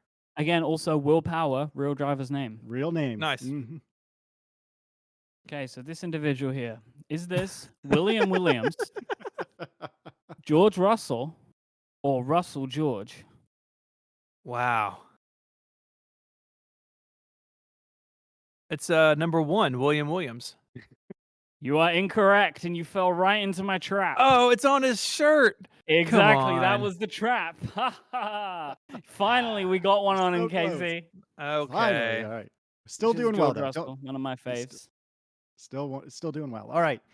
Are you looking at Dagger or Dag Run, Mace Walk, or Lance Stroll? Hopefully, you're detecting the theme here. You like the theme? We were very proud of the theme. Oh, we were if so I'm honest. excited. We were so proud of ourselves in that moment when we came up with Mace Walk sounds like a Sith Lord in Star Wars. Mace Windu, right? Yeah. Yeah, Mace Walk was his father. Mm-hmm. That's I exactly don't right. know how that works. In Jedi, they take the first name? I think the first don't know name. how that works. Well, the Sith do things differently. I'm going to go with Dag Run. I'm sorry, but that is incorrect. It is No. Lance Stroll is the Fell correct right into answer our here. trap there. So so we Mhm. put Dag in to particularly trick you. So you fell right into it. All right, here's our Indeed. next individual. Is this Sebastian Sebel, Sebastian Vettel, or Fonty Flock?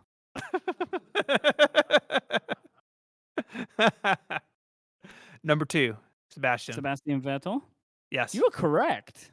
Mm-hmm. Was that purely from instinct? Yes. The first one doesn't sound like a first name, and the third one sounds like a release of Ubuntu. So I went with number 2. Again, that's very good. But again, real driver's name, Fonty Flock. Yeah. It's Fonty really Flock. true. Oh, but that is an absolutely perfect description. Let me Okay. just take a very quick pause and say we are almost at $396,000. We are most of the way through our drivers. So now is the time, if you're holding out, listeners, Yeah. Viewers, please. Put your foot on the st2.org/radio. gas. $4,000 away from We can our do it. $400,000 milestone. We can do Okay. it. Moving right along. Is this driver Esteban Ocon, Esteban Este, or Castrol Edge? See, you tricked me with the name earlier, Uh-huh. and Castrol is a type of engine oil, I believe. That is correct. Is it? I mean, Esteban- what? Family? Esteban, yes, his family's oil company. Uh-huh. Esteban is my name in Spanish, Hmm. which is interesting. So here's the thing. You tricked me with the name before. So this time, either it's not a trick and you want me to think it's a trick again, or it is a trick, you want me to think it's not a trick, but then it really is a trick. We're in his head, Mike. We've got him. Yep. Right, but we want him. And then there's Look the at second the one, Castrol which is just an unusual name to me. But Yeah. Stevens have to stay together, so I'm going to go with number 1. Esteban Ocon? Yeah. Casey, is he correct? That is correct. I am sad to say. However, he is French, not Spanish, interestingly. But yes, Esteban Ocon. Look, Esteban's no bounds. It's often said about us. Something like that. Okay. Is this Fernando Alonso, also Federico, or Alonso Ferdinando. Number 1. Correct. That is Fernando Alonso. I was surprised I'm really how good many at this Formula One game you made drivers up. reminded me of Federico. This is the second. It's interesting. Maybe I just think about him a lot. Who knows? Who doesn't? Who doesn't? Who's Moving right this? along, is this Frederick Petroli, Pierre Gasly, or Arnold Hybrizio? I'm going to go with number 3, Arnold. I'm sorry to say that is incorrect. It is Pierre Gasly. Also, do you see the theme to this driver? Yes, it's all methods of propulsion. Yes, indeed. This is Pierre all Gasly. Mike. This was very well done. One of my favorites. However, my absolute favorite is coming up perhaps next even. So, Mike, would you take it No, away? I don't think this Oh, no, is not the one. next. Not next, but it's All coming. right. Is this Kinoda Yutsi, Suki Yunoda, or Yuki Tsunoda? Can you say those all again really quickly? Kinoda Yutsi, Suki Yunoda, Yuki Tsunoda. Number 3. Correct. That is Yuki Tsunoda. Man. You are Doing doing well. very well. I should have been keeping a tally. Obviously, we did not prepare. No one keeping Someone- score? No. Someone Well, must be somewhere. somewhere. Uh, Somewhere. Yeah. Someone's All right. keeping score. Moving along, is this driver that you see on the screen Carlos Sainz, Federico Ferril, or Enzo Ferrari? Choose carefully. Number 1. Correct. I'm That is disappointed to say Carlos that is Sainz. correct. Yes, that is. Enzo Ferrari is way older than that dude. I think he's Well, passed away. Federico indeed. Ferril, come on. Is this Charlie Ferrari, Charles Leclerc, or Chuck Monaco? Let's see. Number 2. That is Charles Leclerc. This is very well done. Wow. Another You know- one of You our do so favorite well. trios. The theme here made us very happy. Hey, thank you, Chris, for your donation of $5.01. $500 and one. 500. What did I say? $5. $5.01, Chris. Come It on. was just a smidge more than that. Just Yeah. just a teeny bit. All right. Is this driver that you are seeing here Bruce Shane, Will Power, or Daniel Ricciardo? Willpower. That is a real name. However, you are looking at Daniel Ricciardo. Oh, And I And just he is realized Australian. he used willpower twice in that's this. Yeah, why I I didn't thought realize maybe he that was either. maybe he was coming back for a second round, but That is Daniel Ricciardo. He just won a race this weekend. That's true. good for Daniel. Mm-hmm. Okay, is this individual here Lando Norris, Bobby Calrissian, or Frederick Mandalorian?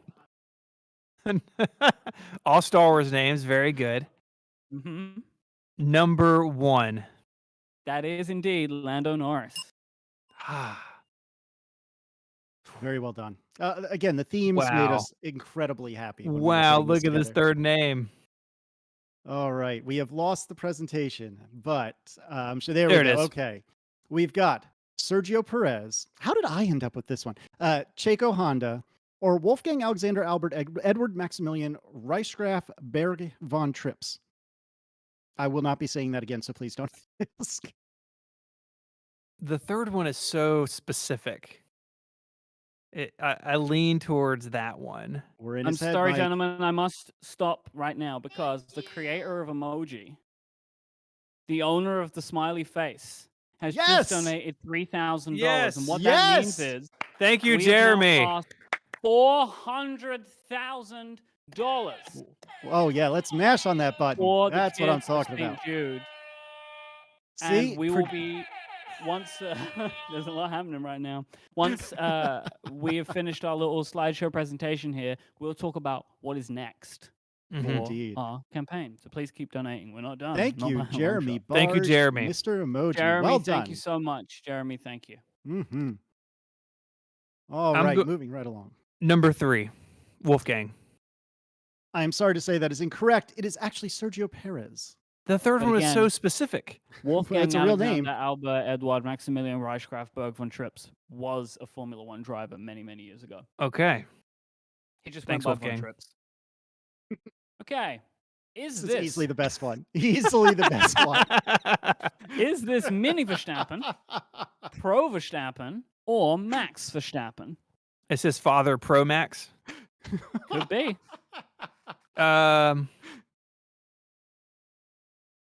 Number 3. If you name your child Minnie, it's like you're kind of setting him up for some heartache. So I'm gonna go with number 3. Stephen, he does come from a racing family. That is The true. Mini is a car, but his name is Max Verstappen. I'd also like to thank Sunit, the original Upgradian, as they call themselves, and because they've said it, I have to say it, $1,000. So we're now over $401,000 raised for St. Jude. Well And we have done. just, I think, 2 more on our presentation here. Okay. Excellent. This driver, are you looking at Leo Finisbin, Valtteri Bottas, or Harold Petronas? Choose carefully. So the first time the name wasn't on it. And the second time the name wasn't on it. So maybe the third time the name is on it. But those are usually sponsor or team names, not the name of the driver, I would suspect. I will tell you that the driver's name is on every single suit. Yeah, but is it across the belly button? Who could know? Depends how important they are, I suppose. I'm going to go with number 3. And this is Casey, who is this? This is Valtteri Bottas, I am sorry to say. We're really kind of pleased, if I'm honest, but it is Valtteri Bottas. As it turns out, a little behind the scenes here, when we were putting this together, I don't remember if it was me or Mike, but one of us realized that their names actually are on their waistlines. So Yes, it Mike was you had that to realized crop everything in a little bit to make sure the that we weren't original giving it all version away. of this presentation had every single driver's name visible. If Casey wouldn't have caught it, this would have been an absolute disaster. But you've done well anyway. But I here's feel like our I've done final really one. well. Yes, Is indeed. this Hamill Lewiston, Lewis Hamilton, or Tony Hamilton? Number 2, Lewis Hamilton. That is correct. You knew that one, right? You knew Yeah, Lewis. it's like a Everyone knows household Lewis.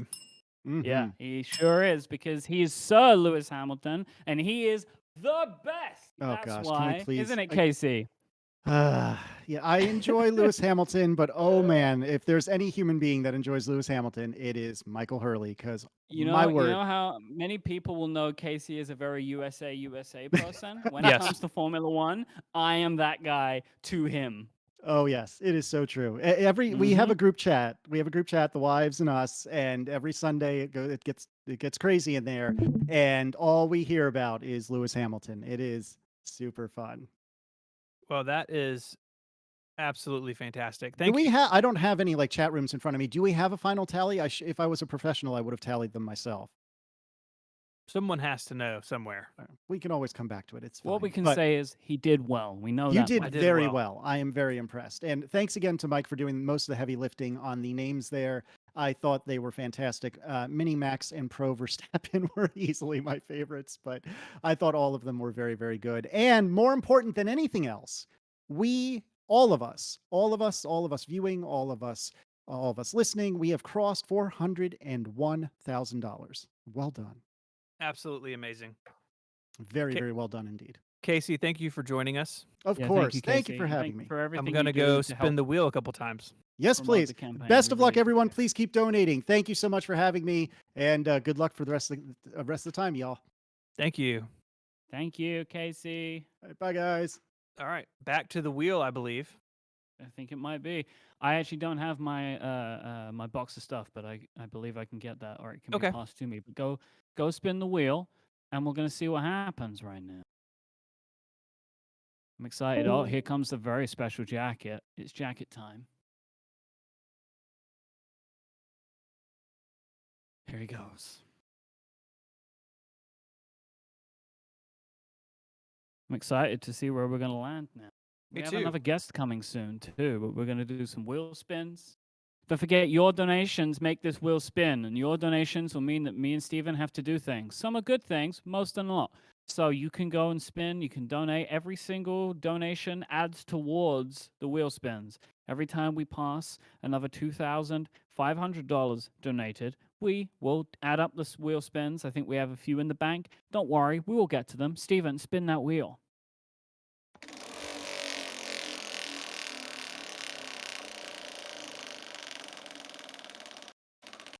And this is a slowing big down. one. At least it's not number 10. Number 6. Number 6 is buy a URL of chat's choice. So, Okay. I don't know if we decided who is going to buy the URL though. One of us has to. Oh yeah, that's a I flaw tell you in our what, plan. you have a break next. Let's do it that way.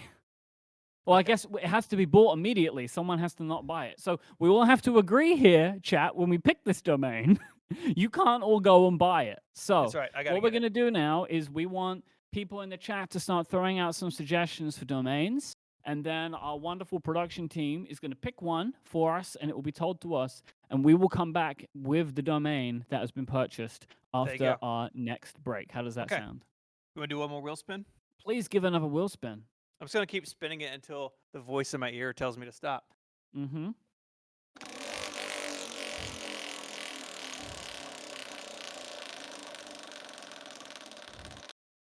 Ooh, here it goes. Here it goes. Number 1. The board Gotta of get- peril. The board of peril.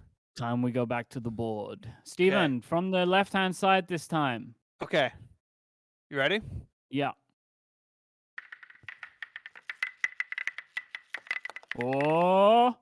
Oh, number 1. This is generic building brick of plastic walk. Oh, no. This is a Steven-related challenge, wherein plastic generic Lego bricks of various sizes, not Lego, sorry, building block plastic generic bricks, will be poured over the ground. And Steven, as a dad, is very used to what this must feel like, of plastic generic building blocks on the ground. They are being poured. I believe that is Grace who is helping us out there over in Memphis. Thank you, Grace. Oh, look at that. Now, Steven, get those shoes off. Please keep your socks on. This is a family show. And, Wow. and I want to see you walking across the floor there. Okay.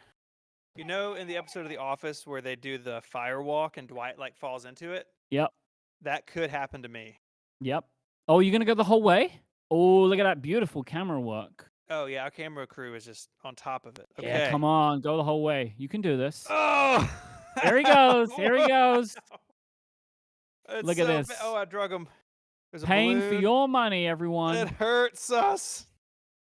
This oh, is that true. One, that one is actually sharp. There we True. go. There he goes. I did Good it. work, Steven. Oh, that's All right, should we terrible. get one more spin in before we move to our next special guest of the Sure. evening? Or the We can afternoon? do one more spin. Is it daytime still for you? I don't know. Okay. Yes, It's it's definitely 12:30. evening for me. It's 6:30 for me here in London. Okay, are we ready? Mm-hmm. I haven't put my shoes back on just in case.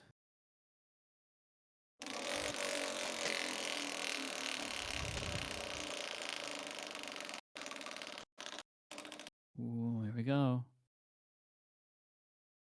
Number 16. Number 16. That is Stephen reads an Apple history fact. Okay. This is So, exciting. I know that this was one you were particularly excited about because you get to Yes. show off your great knowledge Yes. as a big calendar boy. Big calendar energy. Mm-hmm. So this is one of my Kickstarter calendars, one of the proofs that I cut up, which really was a painful situation. Mm-hmm. And I have all of the dates that are on my hardware calendar, all inside this Mac Pro case. And I'm going to pick one. Is that the good Mac Pro? No. January 24th, 1984. The first Macintosh. What? Sorry? If I find a Excuse typo me? on one of these, I'm going to die. Can you call that? What was the computer called? The Macintosh. The Macintosh. The first Macintosh warned crowd not to trust computers they couldn't lift. There we go. That's a pretty good one to start with, actually. Start at the beginning, you know. Stephen, before we get going here.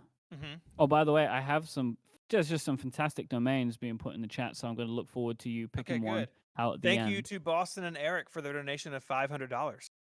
Should we talk about where we want our goal to be next? Should we just do it? Should we just say it? It's big stuff. Yeah. Can y'all Should we just do it? really get in right here? Adina, can you please help with apparently there's a zooming situation going. Adina is going to have to physically move the. No, this is a good camera. Whoop, You got to went the wrong zoom. way. Fix my There pin we go. here. There we Okay, you go. see There us we here? go. Ooh, look at that. God, look how handsome you are. Look at you, but you look at you with your shiny jacket. We want to do $500,000 this year for the kids of St. Jude. So come on. Yeah, can we some applause in the studio? $500,000. This is what we're gonna do. We're gonna do it. We're gonna do it by the end of September. Well, and one, of course, $500,001. You got to go over. Just to put this into perspective, this year we passed $1 million total raised over 3 years, which is an incredible amount because of your support. But this year we want to go that next level. We don't just want to pass $1 million total. We want to raise $500,000 this year. So go to stjude.org/relay. It is a truly huge number, but we believe in our community that we can get there together. So go and donate right now at stjude.org/relay. Share on social media, share in Discord, share everywhere. That's where we want to get to, and we believe you can make it happen for us. That's right. Do you want me to read some of these domain names? If you think that you can trust the chat not to buy them. Okay, so I'll pick one and then I'll come back. How about that? Yeah, I think that's a great idea. Because I believe that we're now going to be having our next guest. Is that correct? I think so. All right. So, Stephen, we're going to say goodbye to you for a bit. You go catch a breath and buy some domain names, and we'll catch you in a little while. Sounds good. And Dina, would you mind zooming out? The drama is over. There we go. Back to set.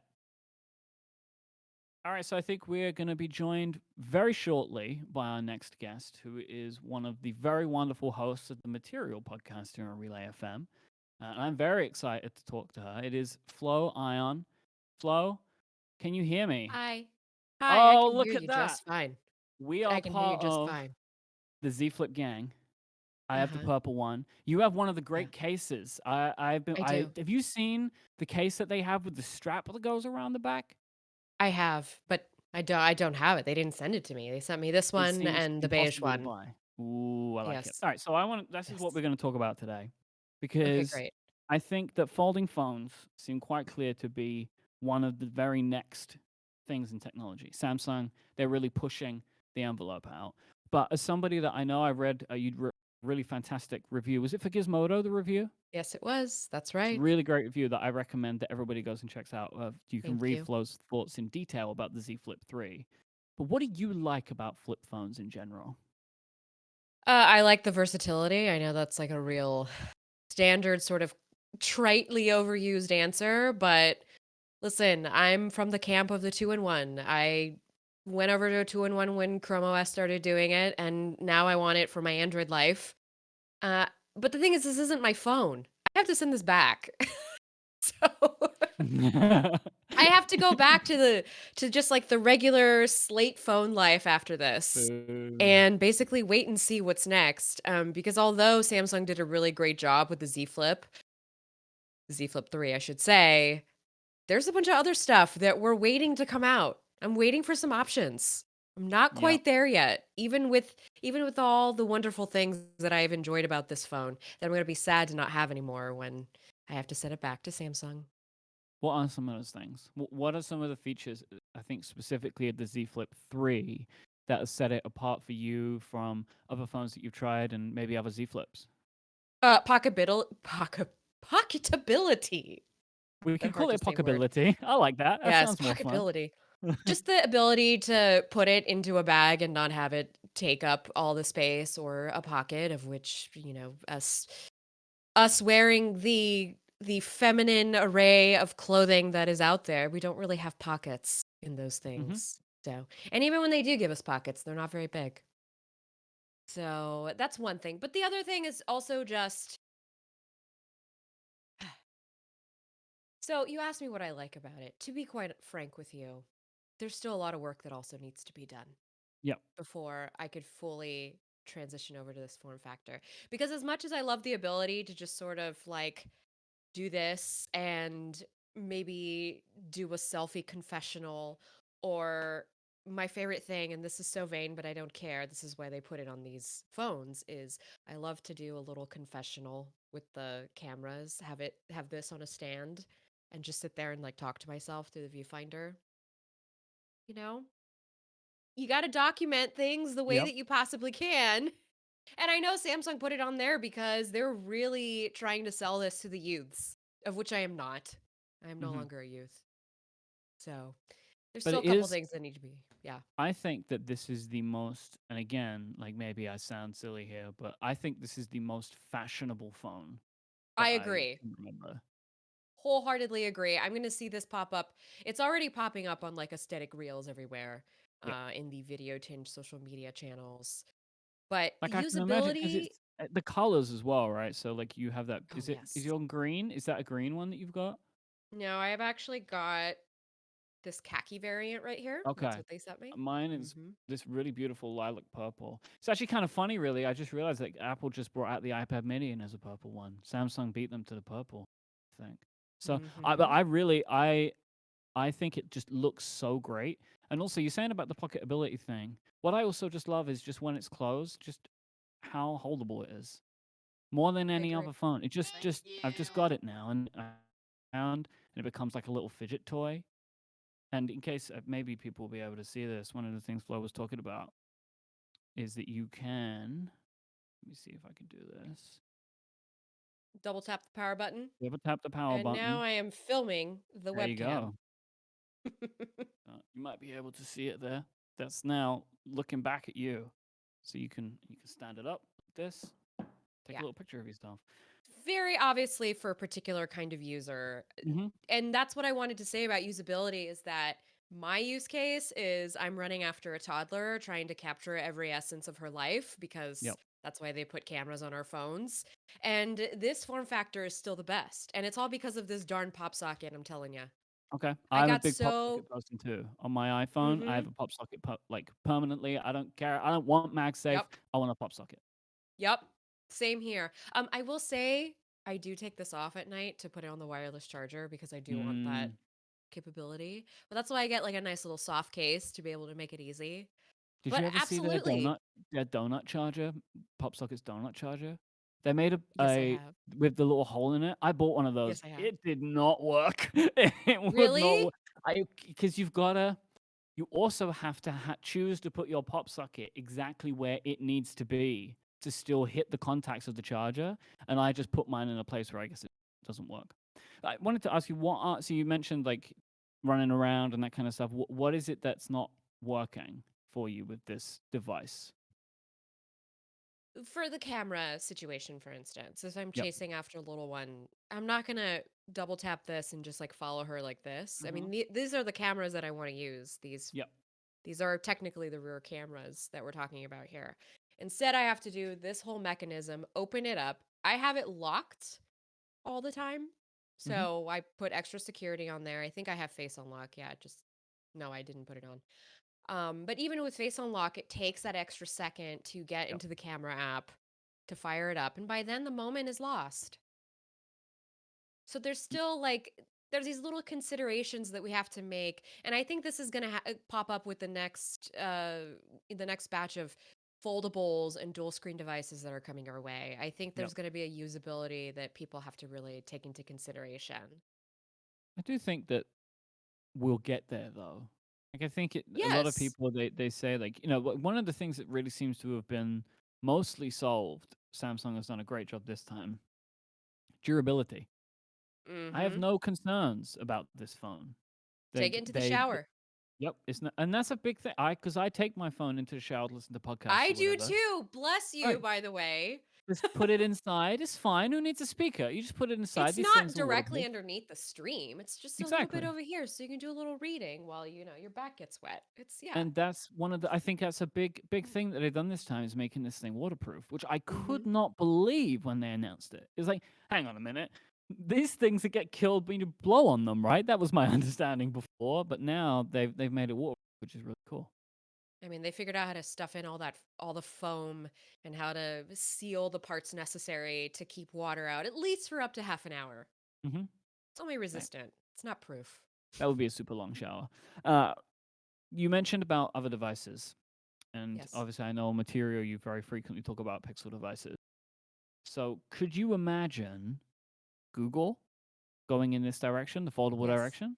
What do you think that they I'm would be already looking at? imagining it based on what I've been reading about rumors, which by the way, I'm not like I don't see them as, truth or Mm-hmm. I don't see it as a look ahead. Well, excuse me, I do see it as a look ahead. That's why I'm bringing it up. I have seen some leaks that are leading me to believe the possibility of a foldable. Plus, and just to bring in another brand name here, Microsoft is supposedly going to launch its Surface Duo 2 next week. So that's supposed to be an Android device. It's not a foldable in the sense that the flip and the fold are foldables with the actual screen that creases in the middle. You can actually, on the video, you can kind of see the little crease with the light touching it. It's there. It's a concession you have to make. But it does bring to mind like all these new form factors that are coming through. And I have to say, on the Android side of things, that makes things exciting. Did you ever spend time with the Duo, the first Microsoft Duo? Unfortunately, no. That phone looks so friggin' cool. Like, just I looked know. so cool. But I really hope, I know that there was like, the resounding reviews from everybody in the space was just the hardware is amazing. The software can't hold up. I really hope if they're going to do this, they're going to take another run at it and really try and make their version, their flavor of Android that little bit more responsive, because that device just looks so cool. Well, it was also, they pitted it as a phone, which I'm still not completely on board with. I'm just not on board with the idea. I know that the idea of the phone is going away for a lot of us. A lot of us retweet the memes of how we don't like talking on the phone. But the fact of the matter is that I still think of a phone in a very like finite sense of it's a thing you hold up to your ear. And so when I don't have that out of a device, it just completely throws me off balance. And the Surface Duo didn't have some of the things that make a phone, like contactless payments, which everybody's moving toward this year. Even a decent camera, which is like table stakes, right? Oh my God, that was like a big thing. And the problem with the camera is you had to orient the Duo in a certain way to actually take a picture, which, as the example I provided with this flip, that's just not, it's not feasible. It's not feasible. It's just not feasible. How far away do you think a Pixel folding phone could be? This year? year. Next year? A year from now? You think it's a 2022 product? Yeah, I do, because I think Google's going to try and reestablish itself with this Pixel 6 that they're bringing forth, which is already, apparently you can go see it in the window in New York City. Anybody who lives in New York City. They have such it's like, it's not bad, it's just different. It's such a different way of unveiling their devices now, right? Like the way that they is like, hey, here's the Pixel 6. We'll tell you more about it in like 3 months. It's a very interesting method of putting their announcements out there. And not just like putting the phone in a window that you can go see physically. Also the little interviews that they've done about like, here's what the hardware is going to be like, what you have to look forward to. We're doing our own TPUs. We're doing this and that. So it's like we already know about this phone. And I think it's because, again, they really want to reestablish themselves. Look, we have a flagship. If this does really well, maybe we'll finally put in that order for all those foldable displays from Samsung and see what comes in 2022. Do you think they have a chance of it doing really well, the Pixel 6? Based on the buzz I am seeing, I mean, it's a really different device from I'm sorry to say this to the last two Pixel phones, but they were, let's say, lackluster. Like, perfectly fine phones, great camera hardware, but nothing particularly stand out in terms of design. And with this Android 12 is supposed to bring Material U, this whole new design paradigm, and I think this is just, it's like those of us who reinvented ourselves during the pandemic. Like we really had time to sit down and think about what it was that was missing from our lives, what we wanted to do for ourselves. And I feel like Google did that. Google went and got a nice haircut when the salons reopened, and now, but they have leaned into something with Material U, which is really interesting. It's like iOS 14 started all of this big trend. It actually, funnily enough, happened during the Podcastathon last year. Was That's when right. Widget Smith by David Smith blew up. That happened while we were live last year, and then it set this trend around again of like more people discovering customization stuff. And it seemed like, really honestly, Google is the company that's picked that up, and they were like, hey, you can do even more here on Android 12. I'm pretty excited to play around with that, to be honest. Yeah, I agree. I I've been a little dubious just because what I saw from the beta felt very, again, half-baked. But then they just launched that beta 5 last week on September 8th, and the widgets are coming together, and finally I'm starting to see what it's going to be like. I'm excited. It's been a while since I've been excited. We've been in a lot of darkness, so Yeah. it's like, why not? Some colorful new interfaces coming through. Let's see what wallpapers I can try and spoof the UI with. Flo, thank you so extract much. color. Yes, This thank you has been guys. so great to talk to you. I'm so pleased. I actually think you may be popping up a little later on in the podcastathon as well. We've got a wonderful segment that's coming up a little later on, so you might see more of Flo. But Flo, where can people listen to you, hear you, see you on the internet? Oh my gosh. Okay. So first of all, if you want to go read me at gizmodo.com, which is where I work, you can go to flowrights.tech. That is my special little domain name that I have for my That's isn't some it? good branding, Flo. I like it. And that's my author page at Gizmodo, so you'll just get the whole reel of everything I've written, the last thing I wrote.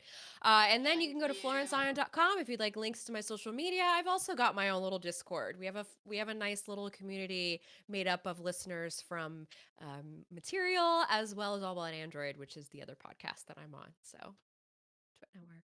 Thank you guys. Mulțumesc. Mulțumesc. Pare bine.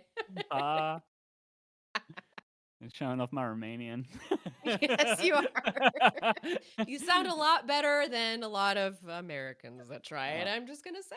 I have like 4 words, and I do a good job with them. Thank you, Flo. That's all you need. Thank you, guys. Bye.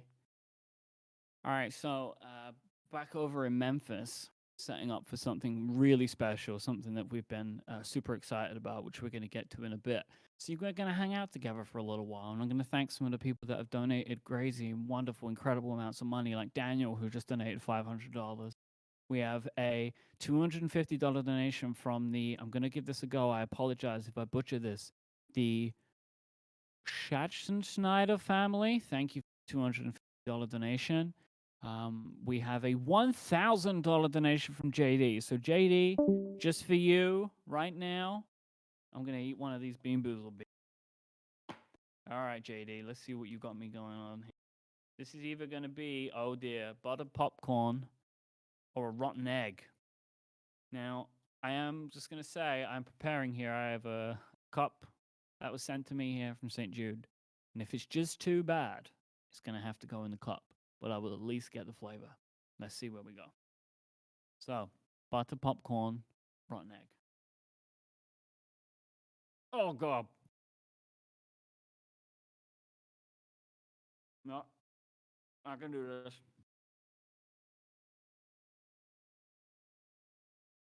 Oh, boy.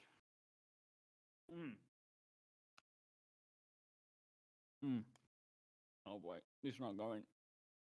I would like to point out Tobias, who donated $140.87. It said it's spelled Schumacher, so I must have spelled the name Schumacher incorrectly. I apologize. I knew there was going to be a spelling error in there somewhere.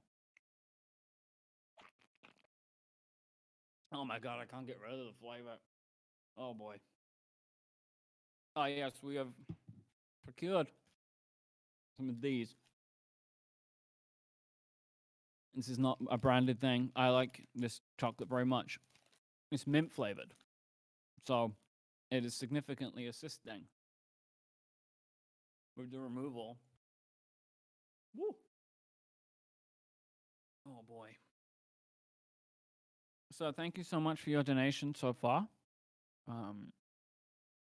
We're at $407,075, which puts us 81% of the way towards our now $500,000 we are trying to raise together as a community for St. Jude Children's Research Hospital. I just want to thank, seriously, not only everybody who's donated, but also for all of you that are here and watching. I was able to peek at one point during a break about how to see the viewer numbers, and I'm absolutely blown away by just how many of you are here hanging out with us. I really hope that you're having a good time so far. We have so much more left for the show today. We really tons of great guests, tons of great segments, and loads of wheel spins. I think that right now we have a short video that we want to play that will give you an idea of why we're doing what we're doing here for the kids of St. Jude and why this work is so important and what it means to so many people. So I think we're going to take that away right now.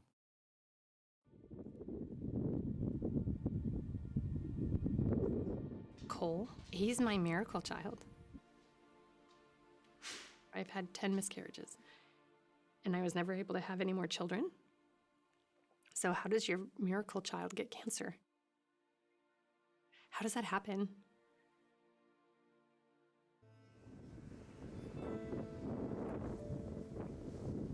So it started off with vomiting for no reason. He was also getting headaches, and it was getting to the point where he couldn't even walk home from school because he was in so much pain. We went to urgent care. We really pushed for a CT scan.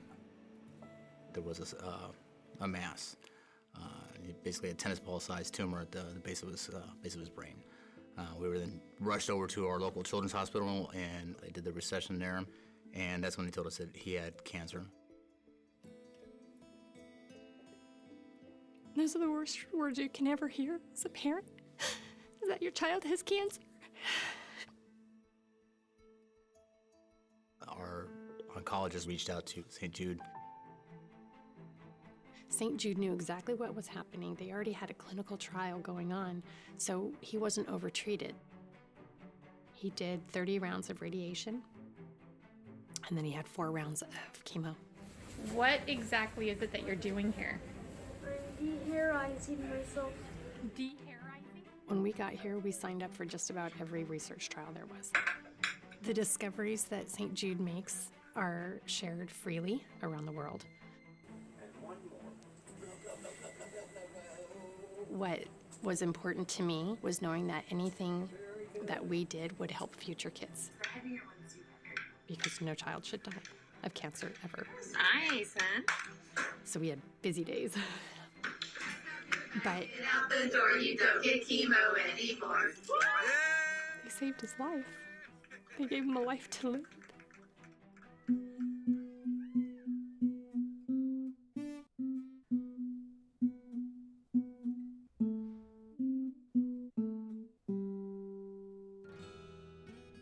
After everything, I feel a lot better. Like, a lot better. Good boy. I have my dog, and I have my family, and now I'm here. Our family motto is family together strong. If it wasn't for St. Jude's and the people who donate and give money, I wouldn't have my boy. So yeah,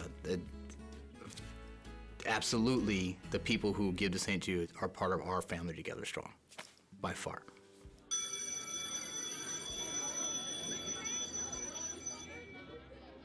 I'm a teacher, and kids are my life.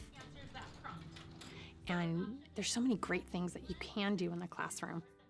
But I think it's important to teach the children about childhood cancer and St. Jude, because through doing that, you teach compassion and you teach empathy and you show them how to care for people who are struggling, who are fighting for their lives. You can show them what they can do to help other children. Nobody expects their child to get diagnosed with cancer, but then when they are, you are so grateful that there's a place like St. Jude.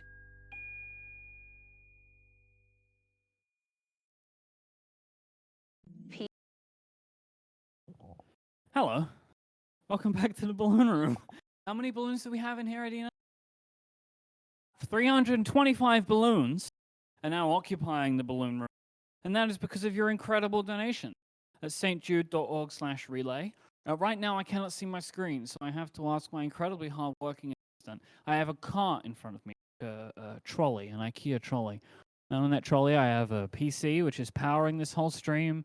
I have a big screen so I can see myself, and I get a view back into Memphis while they're setting up, which I'm really genuinely excited. I'm going to be watching it along with all of you. I think I'm a little low, so I'm just going to. You know what I can do? Just I'm sitting here with you. So you can go to stjude.org/relay right now, and you can donate. When you donate, so many wonderful things happen. Not only are you helping the kids at St. Jude, you're also going to make us do lots of incredible, wild, and wonderful things. I get to run around in balloons. Look, we've only been going for a couple of hours, I think, at this point. 2 hours, and look how many are in here. Can you imagine what this is going to be like in another 6 hours' time? I want it up here. I want it so I have to go on my tiptoes. Maybe I even need to stand on this chair. This table won't hold me. And then you'll be able to see.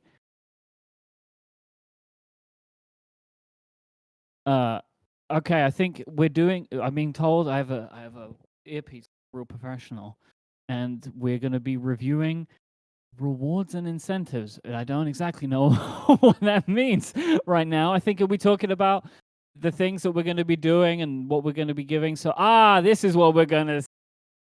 So, $100. So if you donate a gift of $100 or more, you will be able to get a sticker of thanks pack after the campaign is over. So what that means is you're going to get a wonderful sheet of stickers, and there's going to be a selection of things. There's going to be one of my face and one of Stephen's face.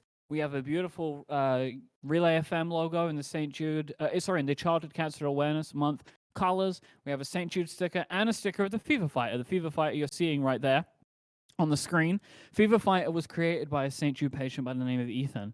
And this is the superhero that fights the fevers and the sickness to make sure that these kids get better, which is an incredible thing. You'll also note here that donation. You'll see some of these donations pop up. If you donate $100, so I'll tell you something $100 can do at St. Jude. It can pay for a red wagon. And you think, why would they? Well, at St. Jude, they want kids to feel like they're having a fun time for as much as they can. And that's one of the incredible things about that place is they truly try and make it a welcoming place for those children who have to be there. So if they need to move stuff around, if kids need to go from place to place, they'll do what they can to have a red wagon help escort them. Isn't that incredible? It's just something a little fun. And it's one of the things that's so beautiful when you get to go to St. Jude. I've been lucky enough to go there a few times myself. If you donate $500 or more, Stephen will complete a hula hoop. And we've been seeing over the evening already, just in these last couple of hours, just how much he has been improving. Imagine what he's going to be like. He's really going to get that gold medal by the time we're done today. And at $1,000, if you donate $1,000 or more, I have to eat one of those really, surely, horribly disgusting Bean Boozled beans. Well, I got like a 50-50 chance, I think, of one being good and one being bad. The real sad thing, the rotten egg one that I just ate a moment ago, could also be butter popcorn, which is one of my favorite flavors of those types of jelly beans.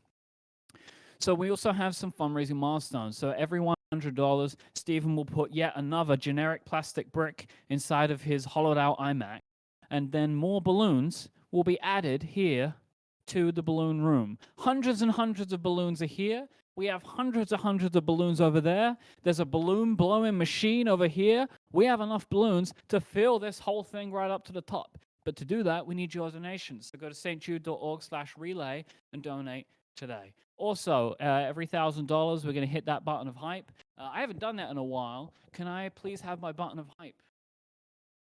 We're going to do a mobile button of hype here in the balloons. On the table. What would it sound like if it was under the balloons? It's down there now. Well, kind of sounded like how you'd expect, really. So I want to thank you all for tuning in. I'm really, really pleased that we're all here together today. We have a few more minutes at least before we're going to hand over back to Memphis. But I just wanted to again talk about some of the things that I've seen in my time visit in St. Jude, because I've been I think on 2 or 3 tours now. I went during our first year of the Podcastathon when me and Stephen were together, and I also was able to visit a few years prior, just as a personal visit. St. Jude actually has done in the past tours, so you can go as an individual and see kind of what they're about and everything that they've got going on over there.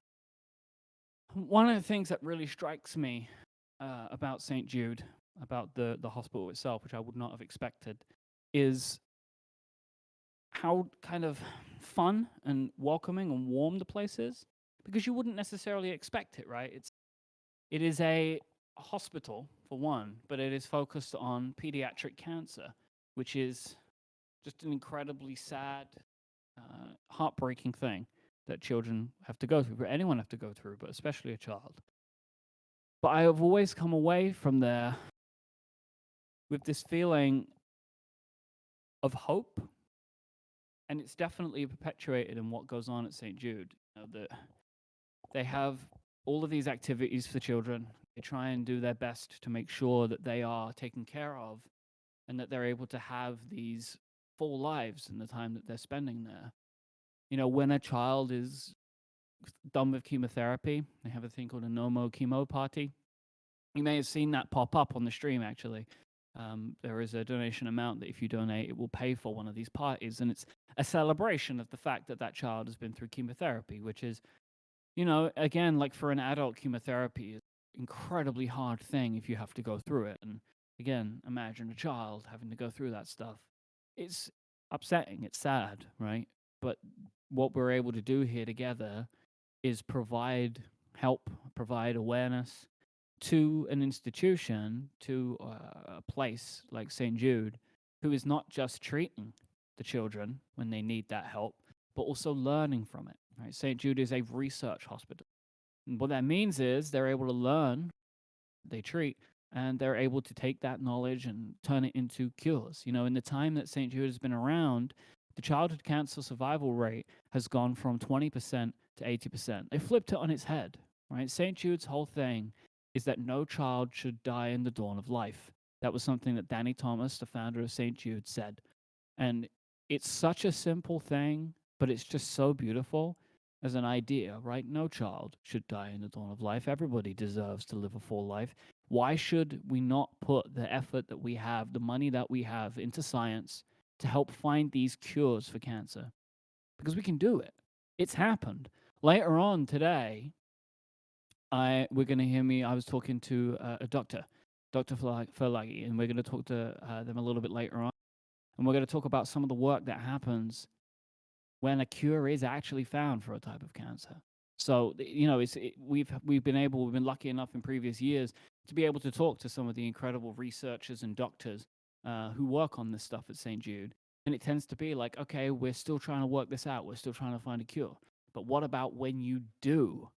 When a cancer can be completely treated, then what happens and what can we learn from it and what happens after that? So I'm really excited for you to get to hear that later on, because it's another example of why these donations are so important, from what they enable St. Jude to be able to complete. And again, you've heard Stephen talk about this, especially if you were in the first Podcastathon, where I was very lucky to get to talk to Stephen's incredible partner, Mary.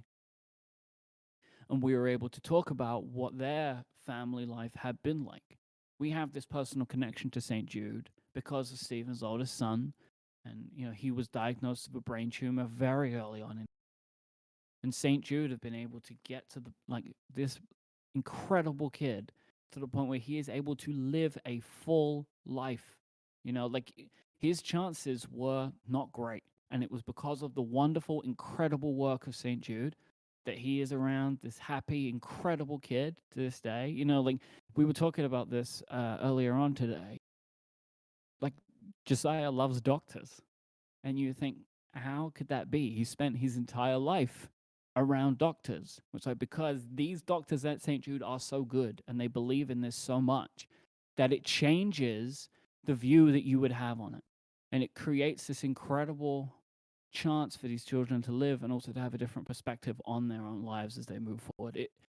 I cannot say enough good things about this institution, just from what it does for the world, but also what it has done for my best friend's family.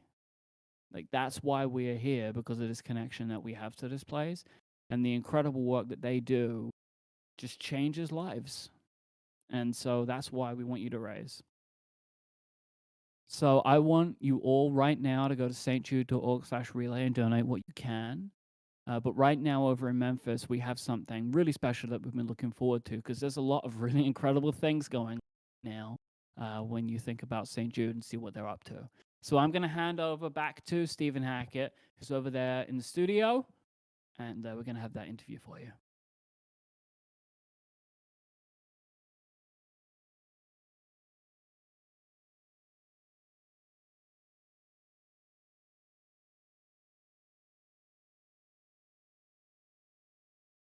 Just give us a few seconds. We're working on it.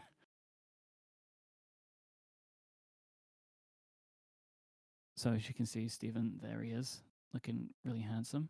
And look at the wheel behind him. It looks like it's emanating from him. How special is that? Look at him. He looks so great right now.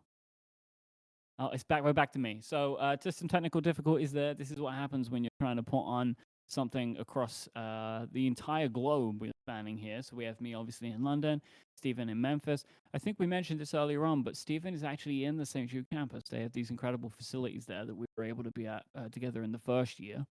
And that's where Stephen is right now. And he's going to be broadcasting from there for the rest of the evening. And I'm just waiting to find out if we've got audio back for Stephen, and then hopefully we can get this underway. We are rebooting the soundboard, is what I'm being told right now, which sounds horrifically scary. Go to stjude.org/relay, and you can donate right now. We've got some, as I said, we've got tons of great stuff for you over the next few hours. We have many more guests and challenges to complete. I think challenge number 1 is getting back to the studio over there. But look, you can see we're going to do a quick test here. You might hear Stephen's voice. If he can hear me, I don't think he can. Stephen's looking around. Nope, he doesn't know. He doesn't know we're looking for him. He's now explaining to somebody and pointing at the board. And so we're going to make this work, and it's going to be worth it. I promise you of that. Look, who thought that this was going to be flawless? Of course. What are we? We're a couple of podcasters. What do we know? All right, we're ready to go now. I'm going to hand it, but I'm going to give another go. A big round of applause if we can get it, everyone. Stephen Hackett over in the studio.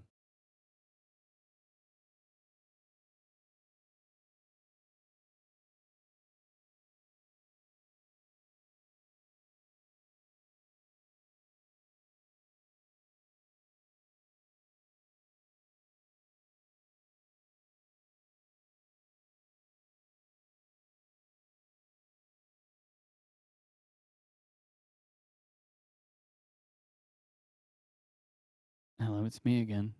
You remember me? Hi, I'm the British one. I'm the one that you keep hearing from when you're not expecting it. Hello, it's me again. All right, this is going to be worth it. I promise. I promise this is going to be worth it. We're just working on microphones. You know those things, right? Microphones. It could be tricky beasts. I have a view of what's happening in the studio. I'm watching Stephen run around right now. What can we do in this moment? What can we do? Oh, you see? Now I hear in my ear, you know what you should do, Mike? You should eat a Bean Boozled bean. Yeah, sure. That's what I want to do. Yeah, here we go. Okay, so. All right, we're going to spin the Bean Boozled wheel. All right, we are on, oh dear, juicy pear or booger. I don't like the sound of that. I don't even like saying it, to be honest. All right, here we go. That tastes like a pear. To be honest, I actually don't like the pear flavor. So, I don't know what would be worse, to be honest. But I'm assuming that's a juicy pear. Hello, Mike. Oh, hey, there he is. You can hear me now?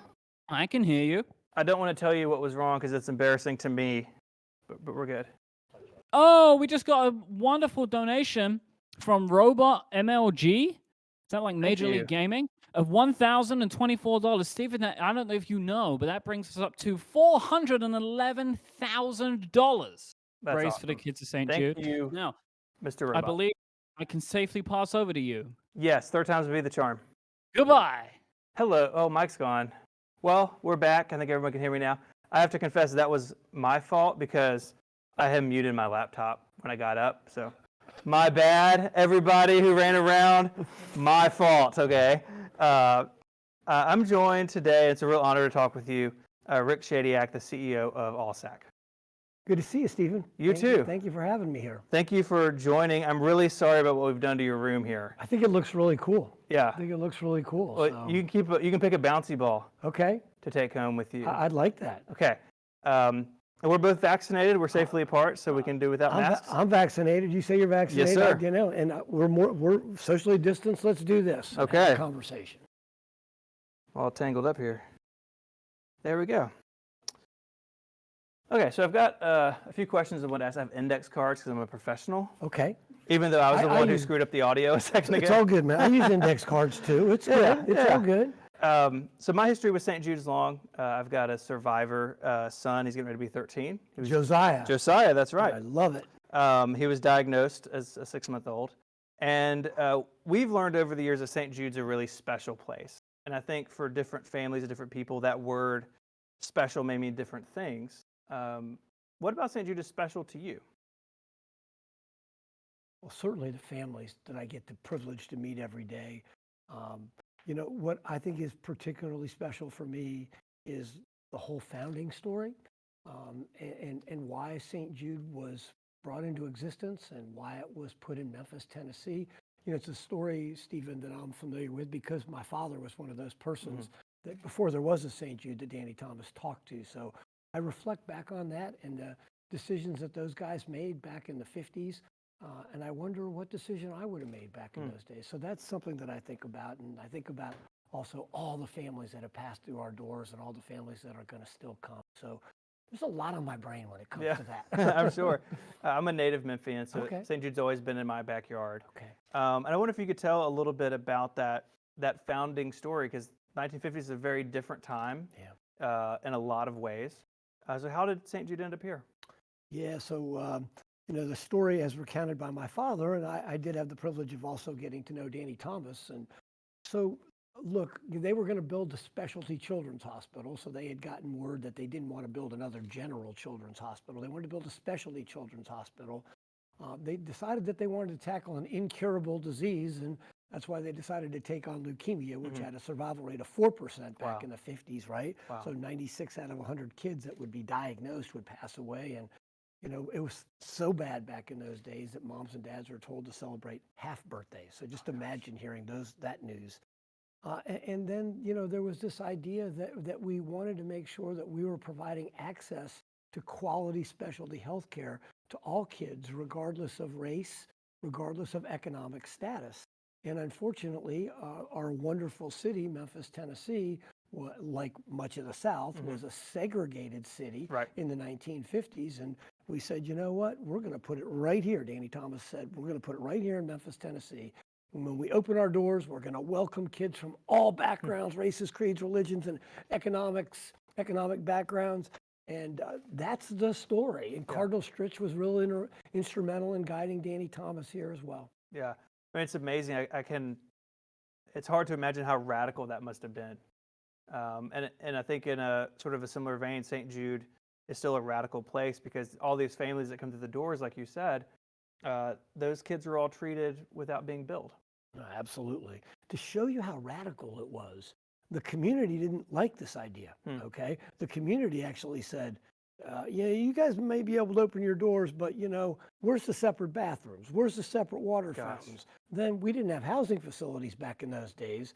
So, you know, we had to use hotels. And the hotels said, well, we'll take your white families, but we're not going to take your black families. And, you know, Danny Thomas and Dr. Pinkel were like, what are you talking about, okay? And then they said, well, maybe they can stay here, but they can't eat in the same dining rooms. And so, well, what don't you get about this, right?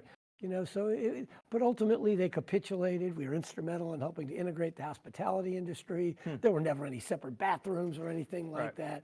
And from day one, no family received a bill from St. Jude. And as someone who's been on the receiving end of that, it's an amazing thing. I remember when we first came over to St. Jude, and, you know, I had heard that, right? Grew up around here my whole life. I've had family in and out of here as employees over the decades. But when you're at the end of a gift like that, of a blessing like that, it really is life-changing. Yeah, I've heard that from many, many families. And, you know, we're blessed. That's all due to the public support, right? This model is so unique, right? So the fact that the public has continued to support us now for almost 60 years, when you think about that, It's just an incredible mission. We're blessed. So you've spent quite a few years around St. Jude. Talked about your dad. Do you have a favorite story or memory that comes to mind in thinking about your time here? Look, there's a couple, if you don't mind. I mean, Sure. look, there was one just the other night. When Haley Arsenault and 3 other people took off to outer space. I said this to a couple of my team members. I wonder what my dad and Danny Thomas would have thought about us joining, hands to do a mission to space. So it was definitely that. I will never forget my father's retirement party, probably for a very weird reason, but. My dad has literally given 50 plus years of his life to St. Jude before he passed away.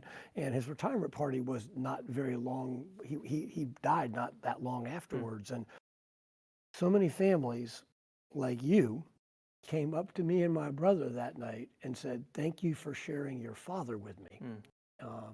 Dad missed some stuff. There's no question about that. Sure. That's cool. It's totally cool, right?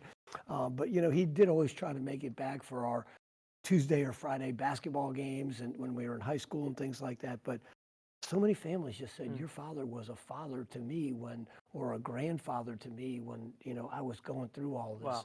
Just total strangers. I hadn't met him before, okay? Right. So as a son, I saw my father in a different light. And then there's also special moments, Stephen, of families or individuals that you spend particularly critical periods of time with them during their cancer journey, sitting with young Markel the day before, just shortly before he was going in to get his leg amputated, or sitting with Bridget and her amazing mother right after she got her leg amputated.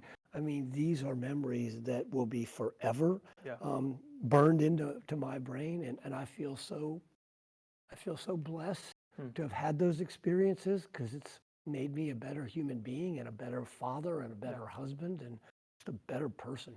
Yeah, that's been my experience as well. I would not be the person I am today without this place. Yeah.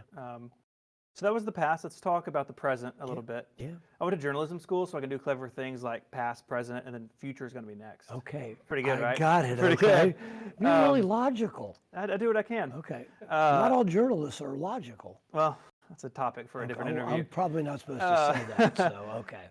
So obviously in 2021, the world's a different place than it was a couple of years ago. Yeah. What have some of the challenges been in shepherding an organization of this size and this importance through really an unprecedented couple of years? Stephen, and I've talked to a lot of CEOs about this, there's no playbook for a pandemic, okay?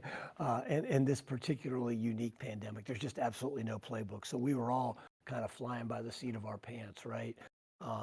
The good news from our perspective was that I think that we were as prepared as you could be. We had made substantial investments in technology and our digital fundraising capabilities. So we had firmly started ourselves on a journey to be a digitally transformed company. So we were well positioned. Now look, to move 1,500 employees to remote work, to working from home was a major task. Sure. But because we were so far along on our digital transformation, it made that change a little bit easier to accomplish. And I'm just so proud of our team members. Our team members were incredible. They've been so resilient. We had to change the way we operate. I mean, we couldn't do in-person activities. You and I couldn't be doing this right now. We thankfully both have the vaccine, and but when you totally change your business model, I mean that causes a lot of angst. And we knew we had to be nimble. We knew we had to be agile. And I will tell you, Stephen, the last thing I'll say, because I could talk about this forever, I hearken back to some advice that my father gave to me, because I started as a CEO here during the Great Recession. And he told me point blank, he said, "Rick, you're not going to cut your way out of this alone, okay?" At that point, not-for-profits and businesses were just cutting expenses, okay? Dad said, "You got to make investments. And if you believe in something, invest in what you believe in." And truth be told, we did that. And we were able to weather the pandemic and actually raise more money than we've ever raised. Yeah, that's amazing. I know that it's in our little fundraiser here, we've seen 20 was higher than 19, and we're on our way to that again this year. And it's really amazing. One thing that we've talked a lot about in our campaign is that St. Jude's not going to stop. We've the mission continues regardless of what's going on in the world. And, I'm sure that y'all all felt that weight of, we've got to show up and do this because, St. Jude can't stop because cancer's not stopped. Well, first thing we have to do is correct the journalist and say, this is no small fundraising campaign. Y'all have raised $411,487 and you're 82% to your goal. That's amazing. That is amazing. So that's a tribute to you and everybody that follows you. And so that's just absolutely incredible. But you know what I was really worried about too, though, Stephen? I knew that cancer wasn't going to stop during a pandemic. I knew kids were still going to get cancer. We were obviously incredibly worried that these kids that get cancer obviously are immunocompromised, and we needed to make sure that they were safe and taken care of as best we possibly could. And then I was worried that would people still remember about St. Jude during a pandemic when rightly, although the focus should have been on how are we going to get through the pandemic, how are we going to help people that are experiencing hunger and food insecurity. And then, of course, we had George Floyd happen during that same period of time. And I was like, man, I hope people can find a place in their heart for St. Jude Children's Research Hospital and families like yours and Josiah. And guess what, man? They did. It's that power of human compassion. Man, people just stepped up like you couldn't believe, and we feel so fortunate. We've been around St. Jude for 12 years, and I reflect on our more than a decade here. It's really sort of like simple ways. Like there are a lot more buildings here than there used to be. Just wait. Just wait. Well, that's what I want to ask you a little bit. I know that St. Jude and ALSAC have charted a course for growth in the coming years. I wonder if you could share maybe a little bit about that. Yeah, I'm so proud to, that Dr. Downing and the St. Jude leadership have announced an $11.5 billion, that's right, $1 billion investment in our mission over the next 6 years. I can share with you and all your listeners that that's just the start. I have reason to believe that we'll be spending more money than that, God willing, over the next 6 years. And what I'm super excited about are a couple of things. First of all, we're going to try to tackle those particularly difficult to cure cancers. So why do some brain tumors have survival rates below 20% when the overall survival rate for brain tumors is 70 to 80%? Why does a young infant, a baby that gets acute lymphoblastic leukemia have a less than 50% chance of survival when the overall survival rate for leukemia now is 94%? Wow. We've got to do better, right? So those are areas that we're going to focus on. Another area that I'm super excited about is our global initiative. And we're going to make material investments in our global mission. Around the globe, Stephen, 400,000 kids are going to get cancer this year. And most of those kids live in low and middle income countries. Survival rates are completely different. Here in the United States, due in large part to the work done at St. Jude, we've taken survival rates from 20% in 62 to 80% today. And that's not good enough because still 1 in 5 die, right? But in low and middle income countries, that survival rate is 20% or less. And St. Jude has announced a bold initiative in partnership with the World Health Organization where we seek to raise the overall childhood cancer survival rates for the 6 most common forms of childhood cancer from 20% today to 60% by 2030. Yeah, that's this decade. It's coming up. Yeah, so I just think about the millions of kids that could be impacted by that. And I get excited because I know one thing that our founder would want me to say today. Our founder, I believe, and I bet you believe, and I bet everybody listening to us would say, where a child lives should not dictate that child's healthcare outcome. Absolutely. A child in El Salvador should be saved just like a child here in the United States, or a child, in Russia, or even, in China, wherever it may be. Okay. Every child deserves a chance to live, and that's what we're all about here. Yeah, absolutely. It's a beautiful picture, and as a Memphian, it makes me proud. That this seed that was planted here is going to show flowers everywhere. It's really pretty cool. I love hearing that. I want to help kids everywhere. That's what right. this is all about, and we can only do that, Stephen, because of the support of the public and incredible fundraisers like the one that you're doing right now. Yeah, our audience has been amazing this year. It's been really humbling to see. God bless you guys, because it's incredible what you all are doing. It's absolutely incredible. A lot of what we talk about in some of our podcasts is sort of the productivity space. A lot of us are interested in sort of the science of work. And I know you're a busy guy, you got a lot of obligations. And I wonder if you could talk a little bit about some of your decision-making frameworks that you run throughout, I'm sure, was a very busy week-to-week schedule or hour-to-hour schedule, probably. Yeah, it's or minute by minute, Minute by minute, yeah. as it goes. But so, I'm trained as a lawyer. I practiced law for 27 years. So one of the skills that I think I've built up over time is kind of having that mental checklist. Every time I start a decision-making process, I want to think about all of the stakeholders. So who's going to be affected by this decision? And many times people just don't understand that is a broad set of people, okay? So you don't just make a decision based upon, one particular subset. You got to think about the overall brand, the overall business, the overall effect, and the overall mission. And then, I tick through in my brain a couple of things. I think about brand. I think about, obviously, revenue expense. I think about risk, reputational risk. I think about legal issues. So there's a whole checklist that I have in my mind, and my team members will tell you that I ask them all the time whether or not they've thought about this, whether they've thought about that, and then we go back and forth a little bit. I'm a big, since I am a lawyer, I love people that play devil's advocate with me. I want to understand what the other side of the argument is, and always want to understand what the business objective is behind any decision that I may be making. So that just gives you a little sense of what's.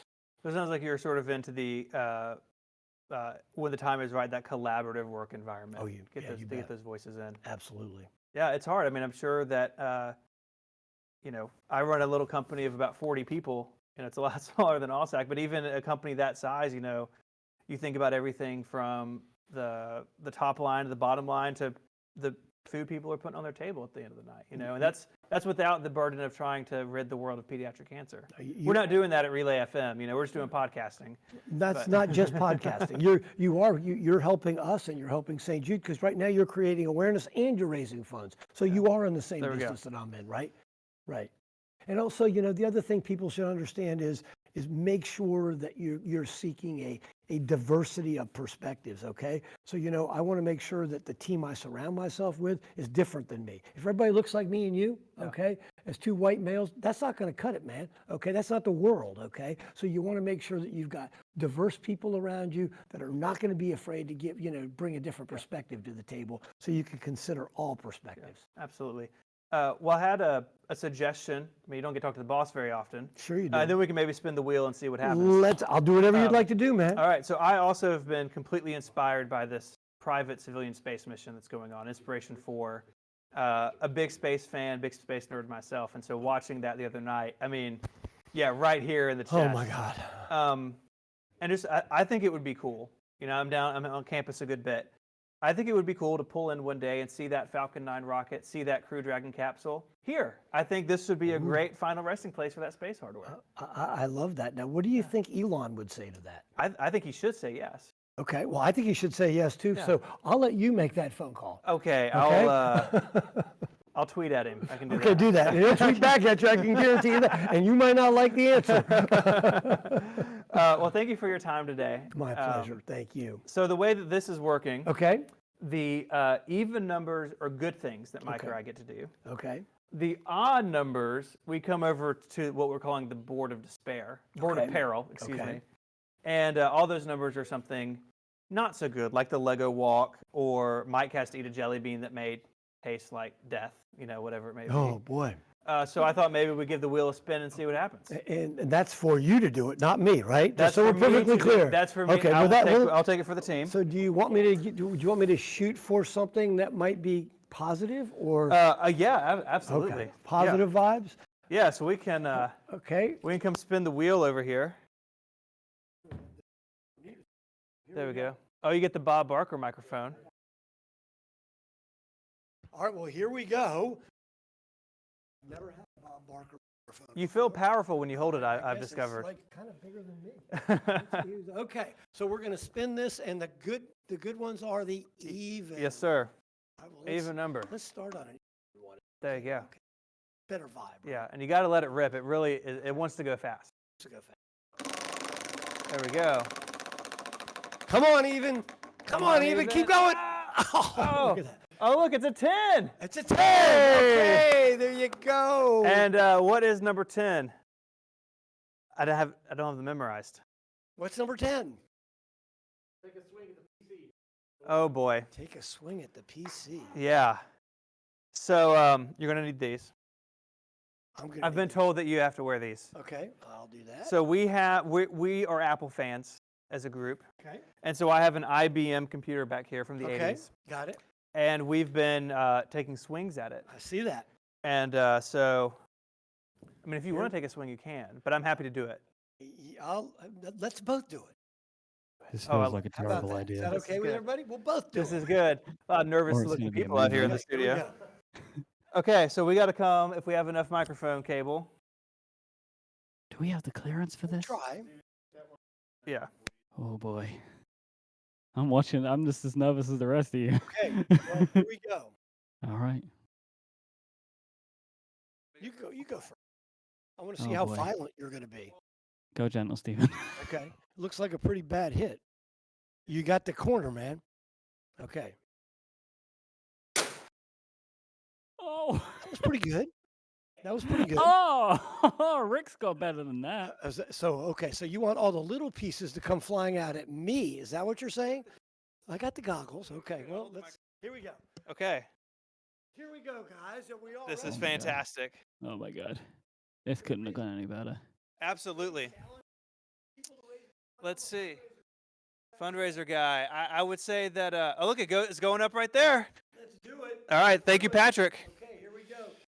This baseball bat kills cancer. That's right. How about that? Custom made. Okay, I played baseball for a long Oh my God. time. I've been doing down. Yeah. Hey! That's good. Yeah. Progress. Okay, progress. Well done, sir. Incredible. All right, brother. Thank you so much for joining All us. right. That was the best moment. We're not going to top Thank that. you. Thank you.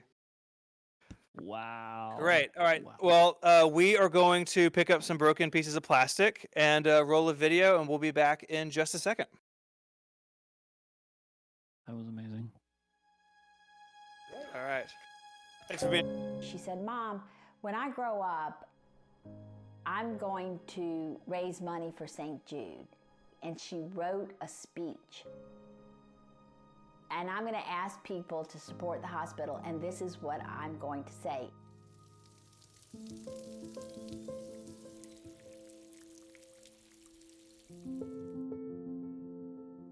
Haley was in the 4th grade. She was 10 years old, and she was into everything. I loved spending time with my friends, watching Bruce Lee movies because we were all really into martial arts. She was doing taekwondo, and she started complaining about her knee hurting. So I took some ibuprofen, felt a little bit better, but then it started coming back and got worse. We were leaving school, and she was kind of limping, kind of dragging her leg and limping, and I was like, what's the matter? And she said, my knee hurts. At that point, my mom looked at my leg and saw about an orange-sized tumor above my left knee. And I just knew something serious was wrong. The doctor took one kind of look at it. She said, you need to go have an x-ray, right now. And I'll never forget, she immediately brought us into her office, showed us the x-ray and said, this is bone cancer, osteosarcoma. That was the first time we heard the word cancer. I just felt so helpless. And I just said, I don't want to die, because everyone I had known at age 10 who had cancer had passed away. And I thought cancer was a death sentence. My disease is called osteosarcoma, and it's a bone cancer. It's very serious. If you don't catch it fast, it spreads. It wasn't until we went to St. Jude a few days later when I actually started feeling hope. When we walked in the doors of St. Jude, we walked up to the front desk, and I'll never forget, my mom tried to say my name and just burst into tears. The receptionist came from around the desk and gave my mom a big hug. She goes, it's gonna be okay. She said, you're part of the St. Jude family now, and we're gonna take care of her, and we're gonna take care of you too. And that's when I knew I was at the right spot. And honestly, truer words were never spoken. We really became a family. The tumor's both inside the bone and grows out of the bone. So her tumor was in the the end of the thigh bone, just above the knee joint, all the way to the knee joint. So it involved the growth plate. Biggest growth plate in the leg is the one right above the knee, which we had to resect. So we put in a at that time, fairly new prosthesis called the Phoenix, which allowed expansion of the prosthesis to keep the legs equal until she reached skeletal maturity. It would expand my leg about 2 centimeters in 30 seconds, which ultimately saved me several surgeries and just gave me so much more quality of life. Without having to go through surgery after surgery, the prosthesis could expand every time I needed to grow. I'm trying to lift my leg like my right leg, but I can't do that yet because my muscle isn't strong enough. It's her enthusiasm, her determination that we saw, the way she rehabbed, the way she fought her disease. It really is, it's a fight. And she took the fight to the osteosarcoma and she won. St. Jude made it so that we really didn't have to worry about hospital bills and those kinds of things, and we could just focus on having time with her because nothing was guaranteed. When you're dealing with a catastrophic illness like this, it is something where you have to try to live in the present, and you have to enjoy those moments because that might be all you have. My dad died of kidney cancer 2 years ago, and it was so difficult watching from the sidelines. And I remember whenever I was going through treatment, just really feeling like I was the one going through it. But whenever I saw him suffer and just feeling so helpless, I realized what a hard experience it was for the families. I just loved you. Cancer made me who I am. But not just cancer, St. Jude. I knew from when I was in treatment that all I wanted to do was work at St. Jude. So when I got my dream job, it was the happiest moment of my life. And it's the happiest thing that's ever happened to me. It's truly the biggest honor of my life, getting to work with these kids. What's your move? St. Jude gave me my child's life and they kept her spirit. St. Jude saves lives. I mean, not only did they save my life, but getting to work here, I see these brave kiddos. I wrote this speech when I was 10 because I wanted to grow up and raise money for St. Jude. And I told my mom, I was like, this is what I'm gonna say. They saved my leg and they saved my life. For me, St. Jude didn't feel like a cancer hospital, but a place where I was surrounded by love.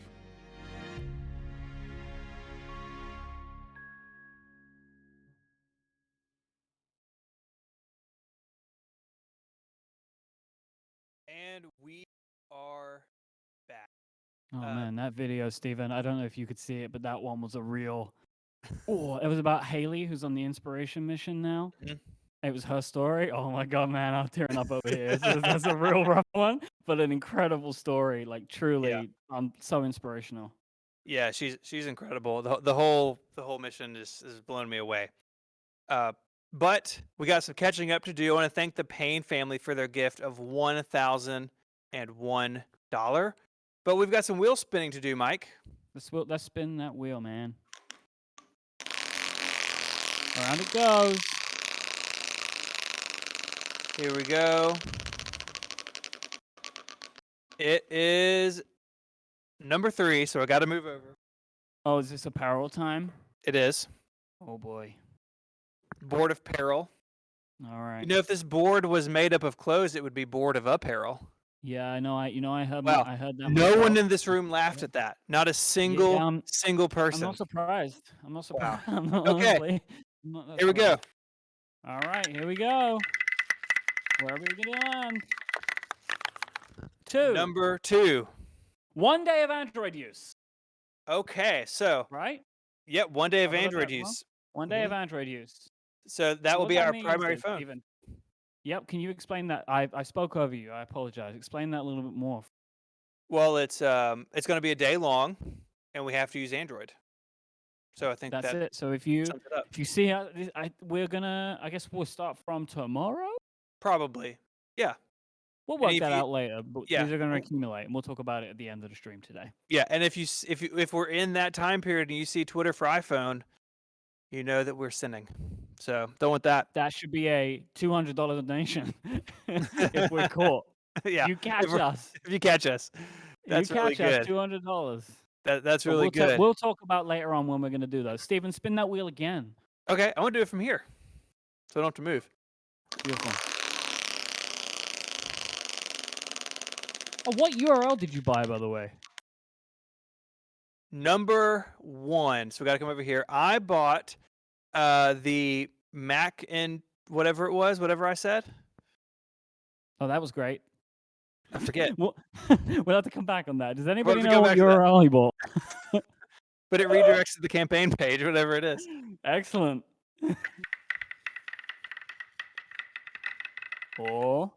Number 4. 1 day of phone case use. Yes. Okay. I'm so excited. Okay, Adina, please pass me my surprise phone case. So me and Steven picked for each other phone cases that we need to put on our phones. Again, also for a day of use. I figure we will start these concurrently, maybe. I think we should start, actually, what we'll do, we'll definitely do the phone cases first, and then we might wait until that's done and then start Android. Because we're going to be changing our phones in like a week, and these probably won't fit anymore. Yeah, okay. So are we opening our boxes together? Yeah. So we chose these for each other. Neither of us know what's going on. I actually don't know what one you've ended up with. You can see this. Yes, the It's furry pink and one. fuzzy, and Okay. it's got rhinestones on it. You know what? I can see mine. Oh, look at this. Yep. It's nice. I want you to understand what it's like to use that kind of phone. So I knew this was going to happen. I was thinking to myself last night, what's Steven going to get for me? And I'm 100% correct. It is not only a Stars and Stripes. Adina, can you please show the people? It has an eagle on it. Is the flag on fire?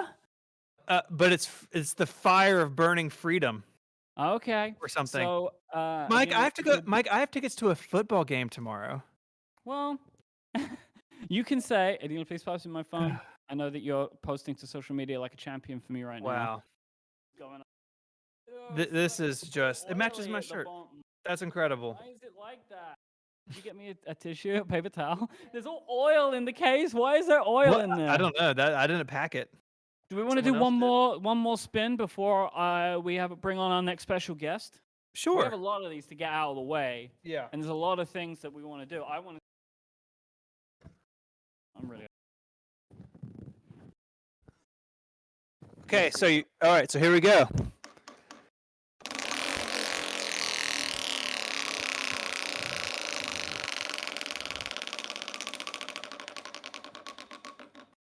Number 7.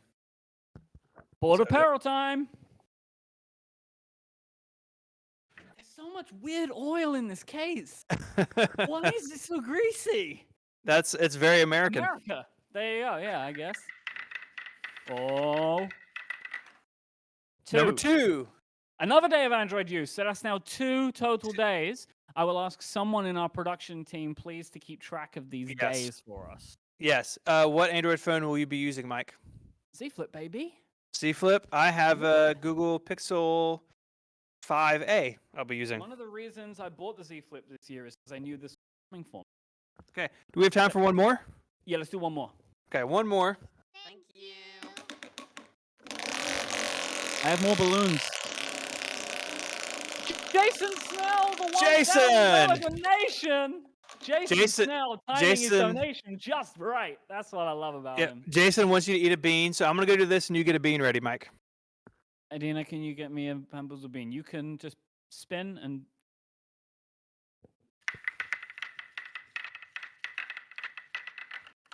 Number 8. TikTok challenge. That's another TikTok challenge. So that's 2 TikTok challenges, 2 days of Android use, and Mike is going to eat a jelly bean of fear. So this one's either going to be... And 1 day of phone case. This is going to be either the peach or the barf. I didn't get the barf last. Whoop. Peach again. Unless, peach and barf taste the same. Check out. I just got a peach one again. So thank you for that, Jason. I would like to thank Jason Snell personally. Thank you. So, Jason, Thank you very much for that. Quinn. Thank Quinn you, with Quinn. a $1,420.69 donation. Very nice. Is that some kind of nerd joke? Probably. Jason, I can see Jason Snow right now, and he's nodding his head. So it's a nerd joke of some kind. It's probably like, that's a bit. I don't know. Or something like Yeah. that. I don't know. Well, a gigabit? Gigabyte. Yeah, gigabit. Well, speaking of Jason Snell, I'm going to be joined by my Liftoff co-host right now. Mike, you go take a break. Hello, I'm Jason. going to go take a break. I'm going to go have pizza. Jason, I'm eating pineapple and pizza. It's going to happen right now. All right, that's not a Love you, bye. punishment either. That's good. No, Good that's stuff. just straight up what I want. Hello, Jason. Hey, Steven. I thought I would make my donation right before appearing. Yeah. That's what we all have to do, right? We all have to give money through a podcast. Sure. So let's talk a little bit about space stuff. How about that? You know, I think it's great that we timed the St. Jude Relay FM fundraising period for the time that they were going to launch people. Other way around. They saw our date and they said, "Let's go to space." Okay, great. That makes sense. That story checks out. I'm not gonna. Mhm. Who would deny it? Who would deny it? Yeah. So tell me a little bit about the Inspiration 4 mission. Yeah. So this is remarkable for people who don't know what's going on and don't listen to our podcast Liftoff on Relay FM. What's wrong with you? You should. It's super fun. But it is we're sort of having a revolution in terms of commercial space. The idea that companies and not just governments are going to be doing space mission. And this all started as the space shuttle was fading away. And this is all connected, I swear. Space shuttle was fading away in 2011, last mission. I was there for that. That was really awesome. And the idea was, how do we replace the space shuttle? And NASA decided rather than build its own spacecraft, it would contract with a couple of companies to build spacecraft for it. And then they would buy rides on those spacecraft, but they would be owned and operated by the company. So those are SpaceX and Boeing. Boeing, still working on it, but They're going to get there one day. They will get there, probably, maybe. Let's see. So SpaceX is there though with their Crew Dragon capsule, and they have run a couple of test missions and now are fully operational. And are on their third mission to the International Space Station, where NASA pays them to fly astronauts on their spaceship, on their rocket, to the ISS. However, you know, SpaceX owns the rocket, and they own the spaceship, and they own the keys, right? So they don't just have to take NASA astronauts on there. Yep. Wait. Do spacecraft have keys? I'm sure they do somewhere, right? Otherwise, somebody could just get in and take off, right? And like, it's like hit the button, like, go to space. That seems. They might even have two keys, like in war games where they have to turn the two keys simultaneously, or Maybe. What's a missile but a rocket, right? Or So you it's know, pretty much- maybe it's I think Ford is the company. They have like the keypad on the A pillar or the B pillar. So he's like, you put in your code, like put a in your locker code. in Yeah, high school. that's right. Yeah, unless you want to do Face ID on a rocket, Okay. that would be another way you could go. So Inspiration 4. Yes. Anyway, so Inspiration 4. The idea here is that SpaceX can also just have random people buy space missions and they can fly them. And that seems weird, but this is the world we live in now. If you've got the money, you can buy a space mission. And so this guy, Jared Isaacman, had the money, and he spent a certain number of millions of dollars, where it's not entirely clear. I think we know it's bigger than a breadbasket, but he spent money, and what he wanted to do was fly with 3 other people. That's the capacity of this Crew Dragon ship, and he wanted to use it to raise money for Jude. So they created Inspiration 4. So Jared Isaacman, who's an entrepreneur, he's on there. But what he also did is bring some other people, whether they won a contest or they there were a couple different contests for like a tech person, and also there was just kind of a contest for donate to St. Jude and you get a chance to win. You and I didn't win. That's why we're here on Earth right now. And also somebody related to St. Jude. So those are the 4 people on the mission. They are orbiting at a little bit above the altitude of the International Space Station. Actually, it's fairly high up there for 3 days. They're up there right now. And so in addition to Jared Isaacman, a guy named Chris Sembrowski, who is a data engineer, he was chosen to be on. Cyan Proctor, who is a geoscientist, one of those two actually didn't win, and their friend won. Didn't want to go to Yeah, space. So I believe good that was friend. Chris. I believe it was Chris. So Chris Dombrowski's friend from college calls him up and says, "Hey, you like space, right? Well, how would you like to go to space?" He That's a said, good call. is this a joke?" And he said, "No, I won the lottery." And then, of course, there's Haley Arsenault, 29. She's a physician's assistant at St. Jude, and she is a former St. Jude patient. And she's also the first person with a prosthetic of any kind, a body prosthetic, to be in space. And she's one of the youngest people in space as well, Mhm. because usually it takes a long time to be an astronaut. But at 29, she's actually a relatively young space goer. And then she's also got some metal plates and stuff in her legs because of her cancer treatment. She had bone cancer.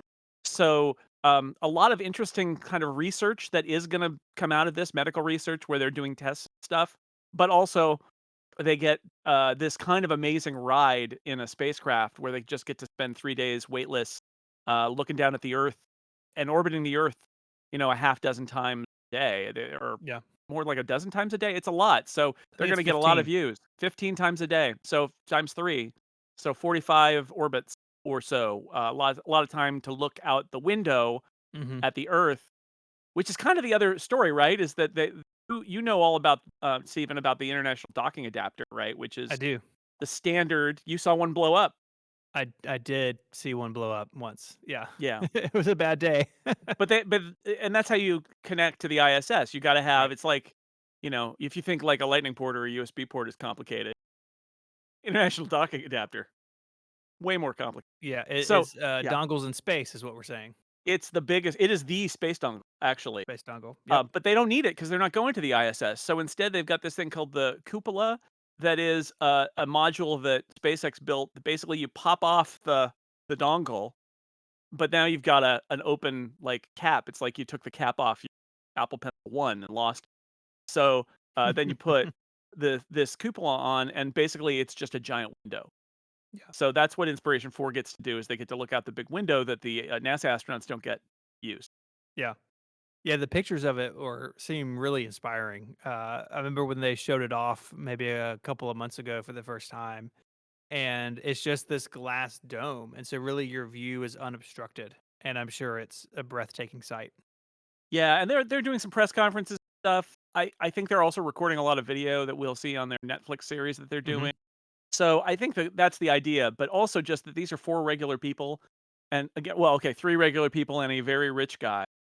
But Who's a world-class pilot. yeah, right. He's just, walk off the street and into a launch facility. But Yeah. still, the You gotta idea have the that key. that SpaceX, a private company, and this guy just decided to do a mission, and you could do that now, which also means that companies that want to send their employees to space, maybe they've got reasons, whether it's marketing or it's actual research. They don't need to beg NASA for some research time with an astronaut on the ISS. They could literally just go to SpaceX and write a check and go to space. We have reached that point now, which is Mhm. pretty amazing. So for example, Stephen, if you wanted to make a movie in space, I do. Yeah. you Let's could go. write a check and you could choose who to write it to. You could write it to SpaceX, which is the rumor that Tom Cruise is actually going to do, and we're not making this up. That Tom they Cruise might in make a space. movie with Tom Cruise where he goes to the ISS. That's interesting. And if you go to Mhm. the ISS, you got to get approval of like the space agencies, right? Then you're in their space. You're not just floating around your space. But have you heard about this Russian movie that they're like 2 astronauts up on the ISS, or an astronaut and a cosmonaut right now on the ISS, who had to stay up there for basically a year because there's a ride coming for them, a Soyuz capsule, and they can't go on it because instead of it being their relief, it's an actor and a director going from Russia to the ISS. Yeah. Yeah, they're shooting this full feature-length film in space. The first one. They lift off in just a couple of weeks, right? I think October 5th is the launch date, and it's going to be called The Challenge. And the plot that they've announced is basically a doctor is launched to the International Space Station to save the life of a cosmonaut. So I think it's a fun twist. we've seen movies, obviously, where there are emergencies in space, and there's usually a doctor on board. But I guess this film's going to be a little bit different and filmed at the International Space Station. I'm really excited to see how this looks. I don't speak Russian, so hopefully there's a version that I can understand. But I'm I can't wait to see what this looks like. sure they'll make an international version available. I think the question is how much of it's actually going to be shot in space, and the challenge of what it's going to look like. Talking Yeah. about only bringing up a crew of one. So I read that the actress has to like do her own makeup, and she like they're the only ones there. Although I guess the cosmonauts are also going to act in it too. That's part Mhm. of the deal. Yeah. But it's going to be feature length, and they announced that after the Tom Cruise thing. So I think that Roscosmos, the Russian space agency, be out in front of it a little. Yeah. But that's going on. And then there's other commercial stuff, right? Blue Origin and Mhm. Virgin Galactic both made headlines when their billionaire owners flew themselves into space. Depending on your definition of space, Stephen, do you consider the Jeff Bezos and Richard Branson to have gone to space? I mean, it feels like the is it the 100 kilometers? I want to say the Mason Dixon line, but that's not The right. Kármán line, I think. Kármán And line. the idea is that the U.S. drew a I've line been at on 50 stage for a long miles. time. Yeah, I know. At 50 miles, and Yeah. the international definition is different, and they're Yeah. above the 50-mile mark, but not above the international definition. I You mean, know, you're in space, I think. I think if you're at a point where you can float around and it's dark out the window, that feels like space to me. you're probably now the difference for people who are wondering like what makes the difference between that and inspiration. For the idea there is that inspiration is orbiting the Earth for days. Right. And Blue Origin, when you read about Blue Origin, that was a Yeah. capsule very much Yep. like Alan Shepard, the Yep. first American man in space. It goes Up and up down. and then it goes back down, and that's it. So you're up Mhm. there, but you're not orbiting. And then what Virgin Galactic does is a little bit different, but it's very similar, which is they basically drop a little plane with a rocket on it from another plane, and it zips up to that high altitude and then glides back down. Again, not the same. Inspiration and SpaceX really kind of have that locked down, right? In terms, Yeah. if you want to go around and around and around, and nobody has. NASA is like redefined whether you earn astronaut wings or not. You have to actually not just be a passenger. But so that's another new wrinkle in this. But by any stretch of the imagination, inspiration has been in space, or continue to be in space, and get those pretty Yeah. awesome. Yeah, absolutely. So it is an exciting time in this private space flight, commercial space flight You and era. I, when we started Liftoff, which is like 6 years ago now, and it is, people should give it a listen if you enjoyed this conversation every 2 weeks on Relay FM. We were worried that even every 2 weeks we would not have enough material to talk about, and we were going to have to Yeah. spend time like rifling through the history books and talking about black holes and stuff, which we have done a little bit of. But as the 6 years has passed, it's harder and harder to even find time to go talk about history or Mhm. about sort of like more esoteric science, because the pace of innovation in space, especially by small to medium-sized companies Yeah. that are building their own rockets and firing them off, like it has completely surpassed, I think, any of our expectations about what we would be able to talk about on Liftoff. Yeah, absolutely. Well, Jason, thank you for joining me. Talk a little bit about space. Sure, it's fun. Up next, we have a famous Snell game show. Do you want to introduce this game for everybody? Sure. I think this is my third in a row. So this is Third in a row. it is a game show. We're going to show it in two parts. So the first part's coming up, and then the second part will be a little bit later on. It is Relay FM host Balderdash. Now, let me explain if you don't know what Balderdash is. It's a game. I'll explain it a little bit in the video, but it's a game where basically the players are given words and they need to guess the definitions or make up their own, and then everybody needs to see if they're going to be fooled by the fake definition or if they can suss out the real definition. And I collected 5 Relay FM hosts, so Andy Anodko, Casey Liss, Kathy Campbell, Mike Schmitz, and Simone de Rochefort, and also making her debut, it's Carrie Provenzano, Relay FM's business manager. So they all had to match wits and maybe make a soul connection while Ooh. guessing words. And also I make fun of Casey a lot. So if you like trolling Casey, watch closely. Yeah, so we're going to roll part 1 of that. Part 2 will be coming a little bit later on, and there may be a another version of this that comes out post Podcastathon. So Yeah, stay tuned for that as we may well. have a stretch goal of some sort where there's another set of hosts playing this Yeah. game. So I hope people like it. That sounds good to me. Well, Jason, it was so good to see you. Thank you for your donation and your time today. Thanks, And I Steven. will talk to you soon. Have fun on the rest of the Podcastathon. I just keep hitting that button. Bye, Jason. Bye. Welcome back to Relay FM host Balderdash. When we last left you, Casey quit the show, but we teased him back. Let me tell you the point total so far. I am in the lead with 8 points. You can't let me win, people. Don't let me win. Carrie, right behind at 7. Andy has 6 on the back of his fake answer. The people he got a point for admiration. Casey has 5, Mike 4, Simone 3, and Kathy, our most experienced player, in the back with 1. I mean, to be fair, my experience remains being in the back. Okay, that's fair. Yeah, that's fair. Any listeners of low definition know that I am most comfortable. Anyway, this in the back. In order to, we're going to move on. We have 4 more rounds. We're going to crown a champion. Hello, everybody, and welcome to Relay FM host Balderdash. I'm your host, Jason Snell, the host of Upgrade here at Relay FM and Liftoff here at Relay FM. Look at that. 2 whole podcasts. And I'm joined today by 6 wonderful Relay FM luminaries to play a game. It's Balderdash, the game of real words and fake definitions. Let me introduce our players. First up, and this is the order in which they will play, by the way, it's Kathy Campbell, host of Roboism and Conduit. Hi, Kathy. Hi, Jason. I'm so excited to get all of these really low definitions. I know that we have bonded over Balderdash in the past with our friend Tiff Arment, who couldn't be here. Yes. So I'm looking forward to seeing you play with this group. Up next, the co-host of Focused, it's Mike Schmitz. Mike, welcome.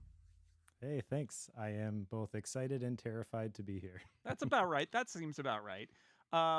Also joining us, one of the hosts of Rocket, Simone de Rochefort. Simone, you were one of my favorite parts of the Hostmaster thing we did last year on the Podcastathon. So thank you for being back on a game show with me again. I am so excited, but I think I'm also even more scared than Mike. So all right, it's not a competition. But if it were, Casey Liss would be the most terrified of analog and of course ATP. Hi, Casey.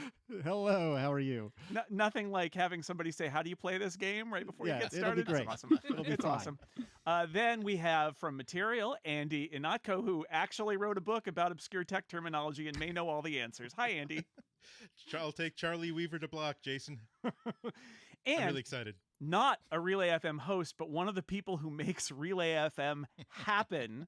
It is the sales manager of Relay FM coming out from behind the scenes. It's Carrie Provenzano. Carrie, hello.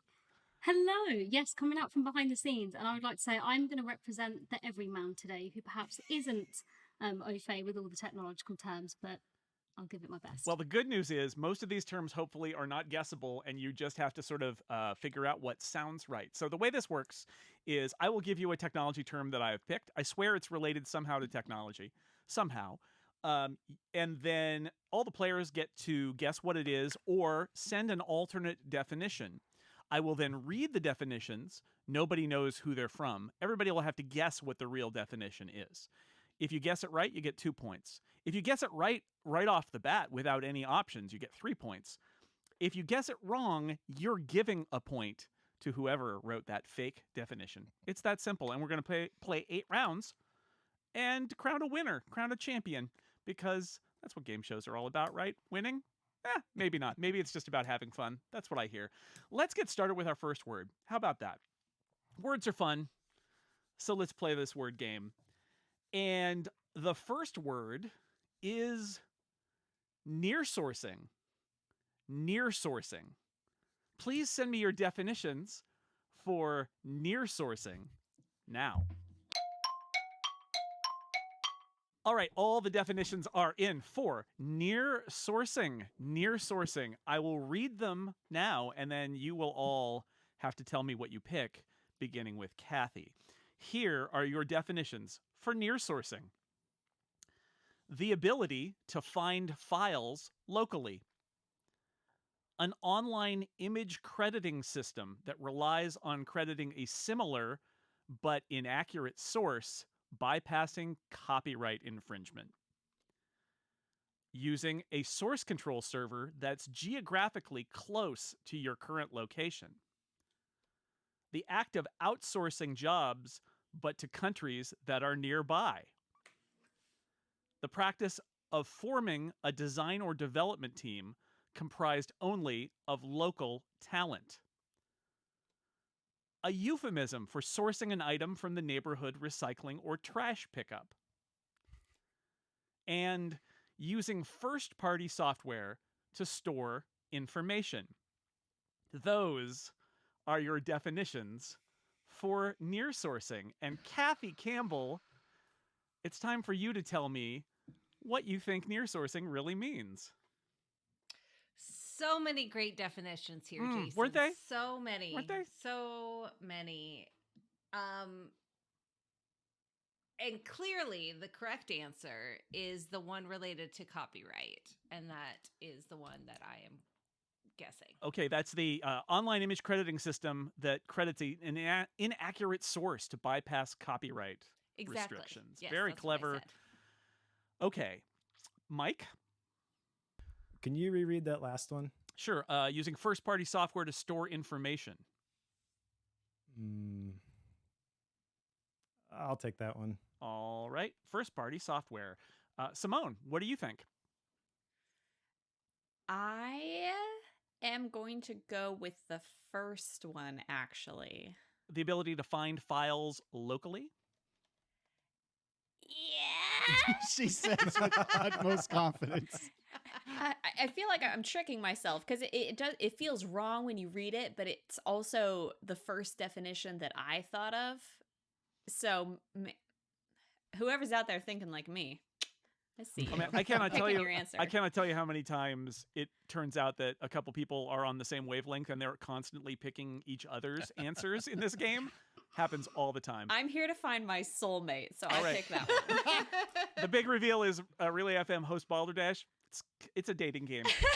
Who knew? Yes. Casey, what do you think near sourcing is? I think, forgive me, I don't recall the exact wording, but the one about basically outsourcing, but to a team that is geographically close to you, I think that's my winner. Outsourcing to countries that are close by.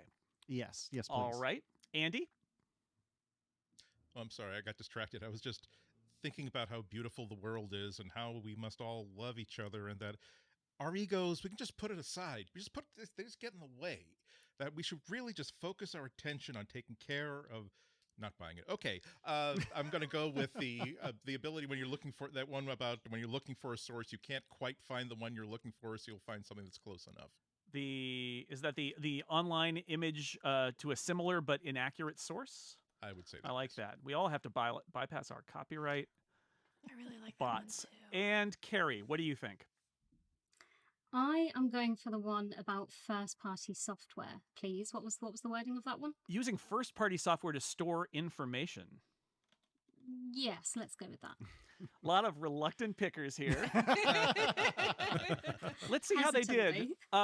Simone was searching for her soulmate or the right answer when she suggested it was the ability to find files locally. Her soulmate may be Kathy Campbell. That was her answer. Let's see. We got a couple of two-person guesses here. Kathy and Andy thought it was the copyright bypassing system using an inaccurate source. That was Carrie's fake answer. Nice. Well done, Carrie. I'm taking that one. If I can hoodwink the guy who wrote the book on tech jargon, Yeah. I'll take that as a win. That was very Consider good. me done for the evening. What I didn't mention is that deadline really struck up me unexpectedly. So a lot of those words I really did make up. Yeah, so. all right. That's a different game show, although actually that would be a good one. And let's see, Mike and Carrie thought it was the last one, using first-party software to store information. That was Simone's definition. 2 points to Simone. And Casey thought that it was the act of outsourcing jobs to countries that are close by. So it's like outsourcing, but, nearer If he's right, he'll get 2 points. If he's wrong, I'll get 4 points. Oh no. That's a terrible definition, but it is the correct one. Near I sourcing. hate that so much. It's just, Yes. Is it less evil or more evil when you're near sourcing to nearby Yes, instead indeed. of far away? What a terrible piece of jargon. And our first word. Yay! What's the point even? I really want to know where that line is between That's near true. and outsourcing. You- Like, is you it know- like who did this? You know, our whole city lost their jobs, plunging us into a recession. But hey, at least those jobs went to Canada instead of someplace overseas. That makes me feel a whole Small lot better. victory, I right? think Womp. you've really nailed the PR aspect of near sourcing as a word right there. That's exactly how people are using it. All right. So after one round, here's where we are. Simone, Casey, and Carrie all have 2 points. Kathy picked up 1 point from her soulmate. Maybe, Simone. We'll see how that goes. Mike, Andy, and me back here in the back where it's very pleasant and well lit and there are pillows with 0 points. That's fine. It's fine back here. It's the best. Let's move on to round number 2. It's in time for another word. Maybe this word will be less disappointing or maybe it won't. The word for round 2 is Batmobiling. Batmobiling. Please send me your definitions for Batmobiling now. Okay, all of the definitions are in for Batmobiling. I wonder what that means. Let's find out. Here are your definition possibilities. Bolting additional features onto a product without considering the overall user experience. Creating software that has a large variety of customization options. When the parameters of a project change partway through development. Using a showy but ultimately useless technology to satisfy arbitrary requirements. Putting up an emotional shield just as a relationship enters that intimate, vulnerable stage. Okay, I'm not gonna ask who said that, but you deserve a hug. It gets better. It's not that bad all the time. The act of repurposing someone else's software by adding one major element, a practice commonly used by students. And a software project management term describing what happens to an app when it becomes overloaded with esoteric features that will rarely be needed. Those are your definitions for Batmobiling. These are all really good. Yeah, they Pretty are. good. Pretty good. We could make some new words well here. done, everyone. Well done. And Mike, unfortunately, you got to go first this time. What do you think Batmobiling is? I'll go with the last one, the project management one. All right. Esoteric features, we'll say, is the highlight of that. Simone. They're good, right? They're good. They're really good. I'm tempted by a lot of them, but I think I am going to go with the one about students. Adding one element to an existing piece of software in order to make a new piece of software. All righty, got it. Yeah. I know, everybody feels regrets afterward. It's how the game works. Casey, what do you think? So I really like the student one because, the original Batmobile, to the best of my knowledge, was basically just bolting a bunch of crap on a regular car and making it look different. But I actually agree with Mike that the esoteric features one rings most true to me. So hopefully I will not regret these words in a few minutes. when the Spoken like a definition is software revealed. developer. Andy, what do you think? Can you read the first one again? Sure. Bolting additional features onto a product without considering the overall user experience. Yeah, I think it's good. I think that's the one. I'll pick number one. All right. Add features. We don't care about the users. Just put those features in there. Carrie, what do you think? I'm going with the esoteric features because it sounds most like a definition, and even if it's not, I think points to whoever is using esoteric in this friendly game of Boulder Dash. So Honestly, I'll yeah. happily give them my points if I'm wrong. All right. I mean, look, that's how this game is played. Sometimes you just got to admire the game of one of your competitors and give them a point. Kathy, you are our last to pick. I would like to choose the term that's showy but useless. The showy but useless. Which one is that? That was the second or third one? Oh yeah, there it is. Okay. Using a showy but ultimately useless technology to satisfy that. arbitrary requirements. Right. That one. Very nice. Arbitrary, another good word. Yeah. Well done. Esoteric, arbitrary. All right, a lot of bad software happening in this round. a lot of people in this panel who have been wounded by bad. Oh, yes. clearly. Let's see how everybody did, shall we? So Kathy thought it was showy but ultimately useless technology to satisfy an arbitrary requirement. That was Casey's answer. Point to Casey.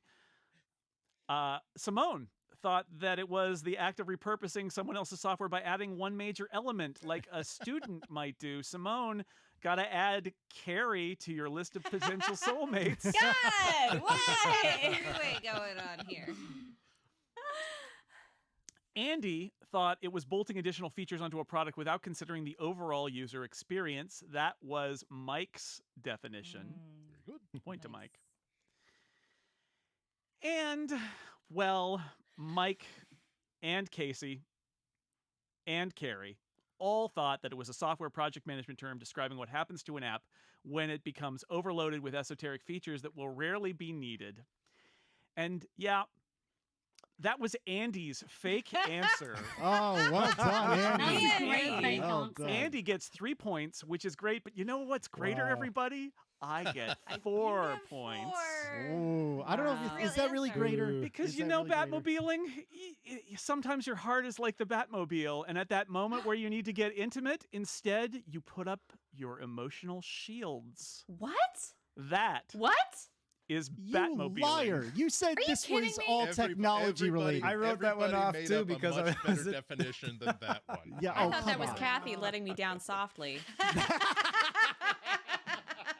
If only I could be that good of a writer. It's like an online culture term, apparently, and that's why it's in here. They're not Oh, all about software boo. development. You know what? cases. Boo this man. I Boo talked this myself man. out of points there because I thought, I bet whoever, that's clearly a made up one, but I'll make that person feel better by making sure they get at least a point for that. I appreciate But it. then I thought, no. I appreciate your compliments to the writer of that definition. All right, well, after 2 rounds, yeah, I got 4 points. I'm the villain here. You guys need to beat me. Casey, Andy, Carrie all have 3. Simone has 2. And Kathy and Mike each have 1. Nobody with 0. Everybody's got points. Everybody's doing great. We're all on the board. That's good news. Let's move on to round 3. Another word, or this is actually a phrase. I want you to tell me what Zen mail is.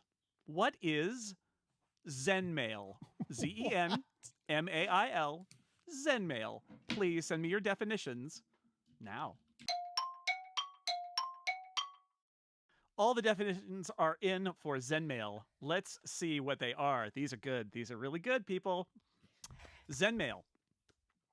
The feeling of peace when forwarding an email, thereby making the original request someone else's problem. Email messages that elicit a peaceful or positive emotional response. Automated responses from the CRM Zendesk, usually used to confirm receipt of customer support queries. Email messages that arrive with no text in the message body. A message that was implied, but not actually sent. The person in the message thread thought they already understood what they meant. Emails that make you feel joy when you archive them. And making peace with the reality that you will never maintain inbox 0. Those are 7 excellent definitions for Zen mail. Only one of them is real, for whatever goes for real in this game. And let's start with Simone this time. Simone, what do you think Zen mail is, really? I feel like I am falling into a trap, but I am going to go with the Zendesk one. Zendesk. It does sound very specific. Very specific. Specificity And is I the should soul know of because narrative. my IT department uses Zendesk. So, Wow, but you know what? The Zen mail is coming from inside the game. You going with it? Yeah. All right. Okay. Casey. I feel like I am falling deep, deep, deep into a trap, but I concur with Simone that the Zendesk email sounds the most plausible to me. I will fall into that that hole of despair with Simone, Right. and I will join you there. It's just in a And let's just be Zendesk- cool about it, You're in a Casey. CRM pit Yep. down there. Just Yep, it's a that's ball it. pit. It's fine. It's a CRM It's a ball ball pit. pit. You're It's having a great time. Andy, what do you think? You know, on some of these, I feel like I'm not trying to guess what it really is. I'm registering a vote on what the definition should be. I love it. I'm going to go with a message that arrives without any text. All right. That is the most zen of all emails. Carrie, what do you think? I'm going to go with the one that was about just accepting the reality that you will never maintain inbox zero. That's all right. We all need a little Where's bit of Merlin? Zen mail acceptance in our lives. Okay. Kathy. I think I need to join my soulmate and Casey in Zendesk, please. Come In on the CRM Come ball on. pit? Yep. Yeah. Yep. You're down there in the ball pit now. It's delightful. Oh, that's going to be great. And Mike, Get an you extra get to free wrap hour. this one up. Man, had I not just discarded the emotional answer for Batmobiling because it had nothing to do with tech, I would discard the Zenmail one as well. I don't know. I'm going to go with the Zenmail one because I will kick myself if that's really it and I pick something Well, they're else. all which one do you mean? You mean the Zendesk? The Zendesk one, sorry. Yeah. Zendesk. Interesting. All right. Well, Andy thought that Zenmail was Damn, I guessed wrong. a message that arrives with no text in the message body. What could be more Zen? That is the correct answer. Hey, all right. What? Freaking A. Are you kidding me? If I got a It was message that was blank, I'm not feeling Zen. Yeah, seriously, I'm alarmed. Let's see. So Carrie thought that it was making peace with the reality that you will never maintain inbox zero. I'm sensing a little soul connection with Simone right there. That was That's the Simone's second time answer. you've fallen for one of mine, so What can I say? And everybody else thought that it was a Zendesk email deploying her CRM knowledge. Carrie Provenzano gets 4. Carrie! Wow. I'm not, Well done. you know, I don't even feel regret for that. You fell right into that ball pit. And Ball I pit. take those points. I would like to gladly. point out that I have both Zendesk and the empty email as my options to choose from, and yet I went with Zendesk. You got so- fished in. You got You fished know, in. I don't even care about no one picking my definition. All I care about is that I feel as though I stole 4 points away from Jason. And doesn't that make us all win? Andy, Yeah, I mean that's It true. does. so Andy does. tried to out-Zen me by having the message that was implied but never sent. That is amazing. But a Zenmail, yeah, Zenmail is just an empty email message. I think people would get these empty accidental emails and say, oh, it's very Zen. It's Zenmail. Okay, here we go. Last round before our halftime break. And it is this. Words are fun, but we're going to do something slightly different. I am going to ask you to play a game called What Error Is This? In which you get to diagnose an error on the internet. What error is HTTP error 418? Give me an HTTP error, a web server error message. I'm going to be really pissed when I get this Now. wrong. Oh, man. All right. We have error codes, everybody. Yay! Error 418. What does it mean? Here are your options for error 418. Unexpected header content. The server is a teapot. The user has temporarily forgotten that humanity was born into suffering, just as surely as sparks fly upward. This world is but a veil of tears, and the creator, if one even exists at all, is aware of our suffering but entirely indifferent to it. The server recommends that the user just accept all of this once and for all. Give up on hope. It's an anchor that can only pull you under. Attempting to diagnose networking problems is just a childish distraction from the terrifying inevitability of the open grave that awaits us all. Also, contact your system administrator because this could be a Cloudflare thing. I don't know what you're talking about. That's Boom. It's good. Well It's done. good stuff. Well done. I mean, whoever cut, copied, and pasted that after a Google search, I mean, you're not supposed to cheat, but An unknown server error. Unsupported protocol. Connection interrupted. And the server you're trying to reach is offline. Those are your options for error HTTP 418. And for this round, we get to begin with Casey. Yay, Casey. Golly. Which one of those is real? I am so perturbed by this because I've done enough web programming in my life that I probably should know the answer. I'm also frustrated because I know there are some very weird and esoteric, now I'm saying it, some very weird and esoteric errors within the HTTP spec. However, I'm going to go with something that's a little more vanilla, and I'm going to go with unexpected header content. Unexpected header content. All right. Andy, what do you think? I'm going to go with unexpected header content because it's of absolutely no use whatsoever. As a diagnostic. It's a classic internet error, isn't it? It very much is. It tells you nothing. I mean, although I will point out that unknown server error, also an option here, just as helpful. A lot of good, helpful answers here. Any of them could be right. Carrie, what do you think? I am going to go with the answer that I have called the essay of existential dread. All right. Just because it's a weird place. Who knows? It could be real. And you're giving a point to somebody for their hard work if it's not real. Kathy. Exactly. Yeah, Kathy, what do you think? Could I hear again the two after the essay of existential dread, Sure. please? An unknown server error and unsupported protocol. So we've got, among the answers, we got headers, we got protocols, we got unknowns, we got everything is here. Thingies. So the thingy many. went like the deal. Let's the protocol one. The protocol one. Okay. Mike? Can you read the second one again? The server can't, no, the server is a teapot. Oh, the one after that. No, I can't. Yes, I can't I- read the third one again. 418. Oh, okay. User has temporarily forgotten that humanity was born into suffering. Yeah. I thought there was another et cetera, one et before the cetera. essay. I just had, Okay. it was just so perfect. I just happened to remember it. Just it's something about the You're giving it away, Andy. Well, I have I'm to not giving it admit away. that I'm when- charging a point for it. Please. about 10 words into that one, I thought that is Andy's, but I almost want to vote for it. Yeah, just exactly, Because of the effort that went into it. It's quite a gambit. What was the second to last one? I think that was the protocol one, right? Unsupported protocol, connection interrupted, and the server is offline are the last three. Let's do the unsupported protocol. Unsupported protocol. And Simone, what do you think?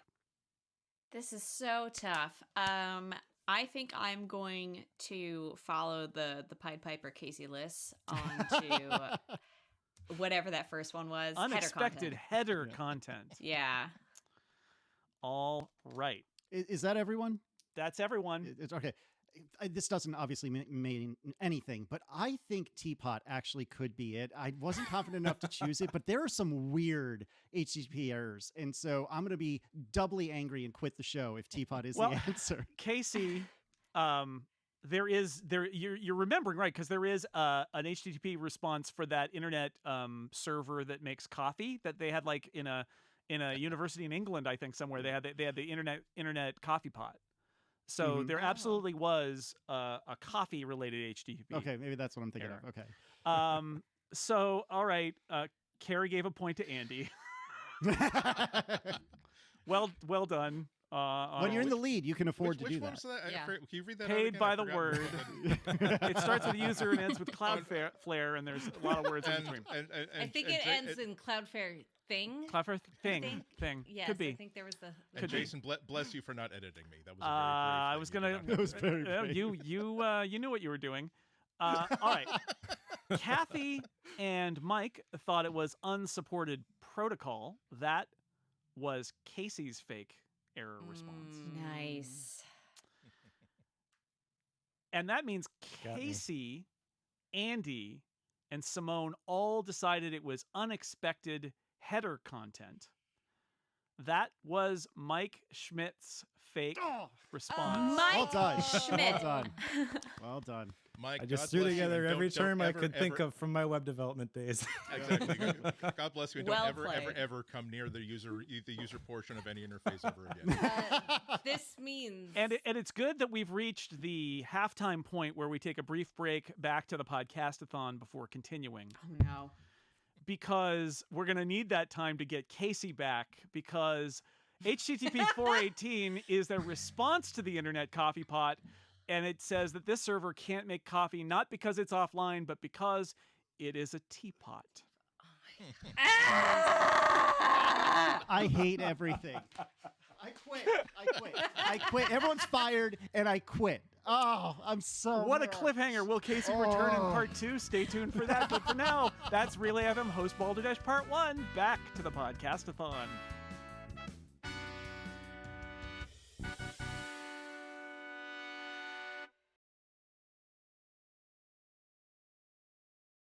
And we are back.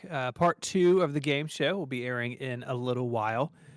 If you're just joining us, we are raising money for St. Jude Children's Research Hospital. You can learn more and donate at stjude.org/relay. We are at $421,892. That is 84% of the way to our goal of $500,000.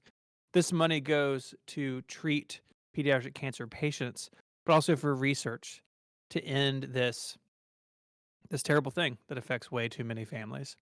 We got some fun stuff coming up this afternoon or this evening or this morning. I don't know where you are. It's afternoon here for me.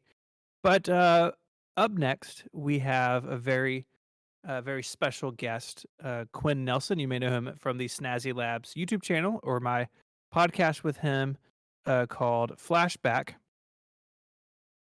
It's raining and thundering. I heard thunder a second ago. But anyways, Quinn is going to join me, and we're going to talk about a very special / not special old computer.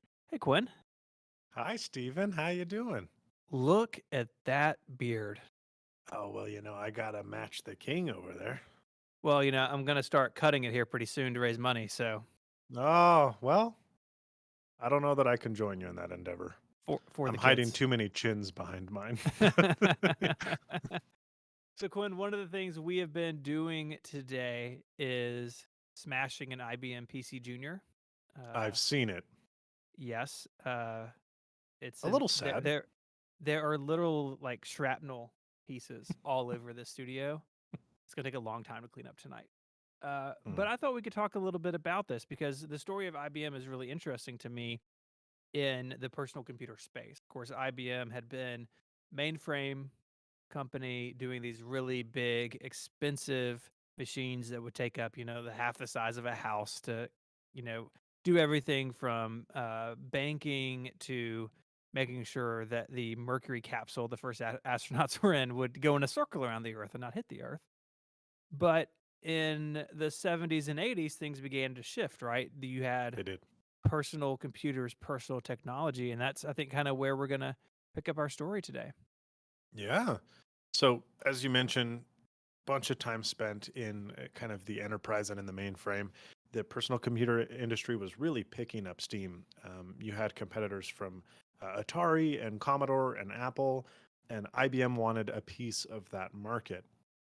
And so, well, they kind of joined as being the more professional computer that they were. They figured, well, let's start in enterprise, and they released the IBM PC, and this was intended for use inside of businesses for, as rather than a terminal, a dedicated computer that workers and office people could use. And I think they expected it to do well, but not as well as it did. I mean, it's difficult to understate how much the IBM PC dominated that kind of enterprise business market. It sold like crazy. Yeah, they sold 750,000 machines in 1983. I mean, Yeah, that's pretty good. that's pretty good. You had other companies selling a tenth of that. If they were lucky. Of course, IBM had the name recognition, and Sure. they had all of this relational strength because all these companies either were already using IBM or they knew the name, and so they were able to use their brand, if you will, to really move into this new market. And by 1984, of course, the year the Macintosh comes out, their revenue in the PC market was $4 billion, which was twice as big as Apple with the Apple II, which up until this point had been one of the biggest names in town. Right. Yeah. And so it's only reasonable to understand that as kind of IBM dominates this business market, that they want to kind of trickle downstream a little bit. You have obviously Apple, that's very much doing well in kind of the higher end home consumer market. You've got Commodore and Radio Shack, frankly, with the TRS-80 on the low end that are just killing it. I mean, their volume is crazy high, and the computers are not very good, particularly, especially the TRS-80. I mean, there's a reason it got the nickname Trash 80 that it did. Yeah. I have one, and you compare it to even a Commodore 64, and you're like, wow, this is not good. But No. they wanted to kind of come downstream. The problem is the hardware that was in the IBM PC was just way too expensive, and so they wanted to bring it down market. And what they had noticed was that the IBM PC, while very expensive, was finding its way into homes, the homes of people that had a lot of money. But even though this was a computer designed for the office employee, it was making its way into consumers' houses. It's estimated that 50 to 70% of all IBM PCs sold were going into the home. And so they figured, well, let's capture this market better by creating a cheaper option that can compete more directly with the Apple II and with the Commodore 64. And they called it, as you've seen, smashed on stage, the IBM PC Junior. That's right. It's a cute name. It's a pretty good name. It's a good Yeah. name. Yeah. So, like you said, they were going after this home market. For a lot of people buying the Commodore or other systems, it was really about home gaming. And so Right. part of this was we were to bring the price down. We're going to make it more suitable for gaming, so it Sure. fits in better with these other systems. So It what does used that the entail? same. What did they add It to make it gaming capable? RGB lights, right? RGB lights. You got to have that. You got to have high refresh rate display. No, things like cartridge slots, things Okay. like better graphics and sound, Mm. joystick ports. So you could have these other things. It was a computer, but also a gaming system. But they didn't quite get there, I don't think. In reading about it, I mean, No. they had two models, the 004 and the 067, just 64 kilobytes of memory. It had these cartridge slots, but it was like the cartridge slots weren't perfect, right? There were some issues with that. No. Yeah, because a lot of the programs were larger than the capacity of those carts anyway. And so much of, especially IBM's kind of Office suite, just didn't fit on those cartridges. And so, that base model was really kind of, and that's the one you have it's clearly got the cart slots on, at least from what I can Yeah. tell. It used to have the card slot, cartridge slots. There you go.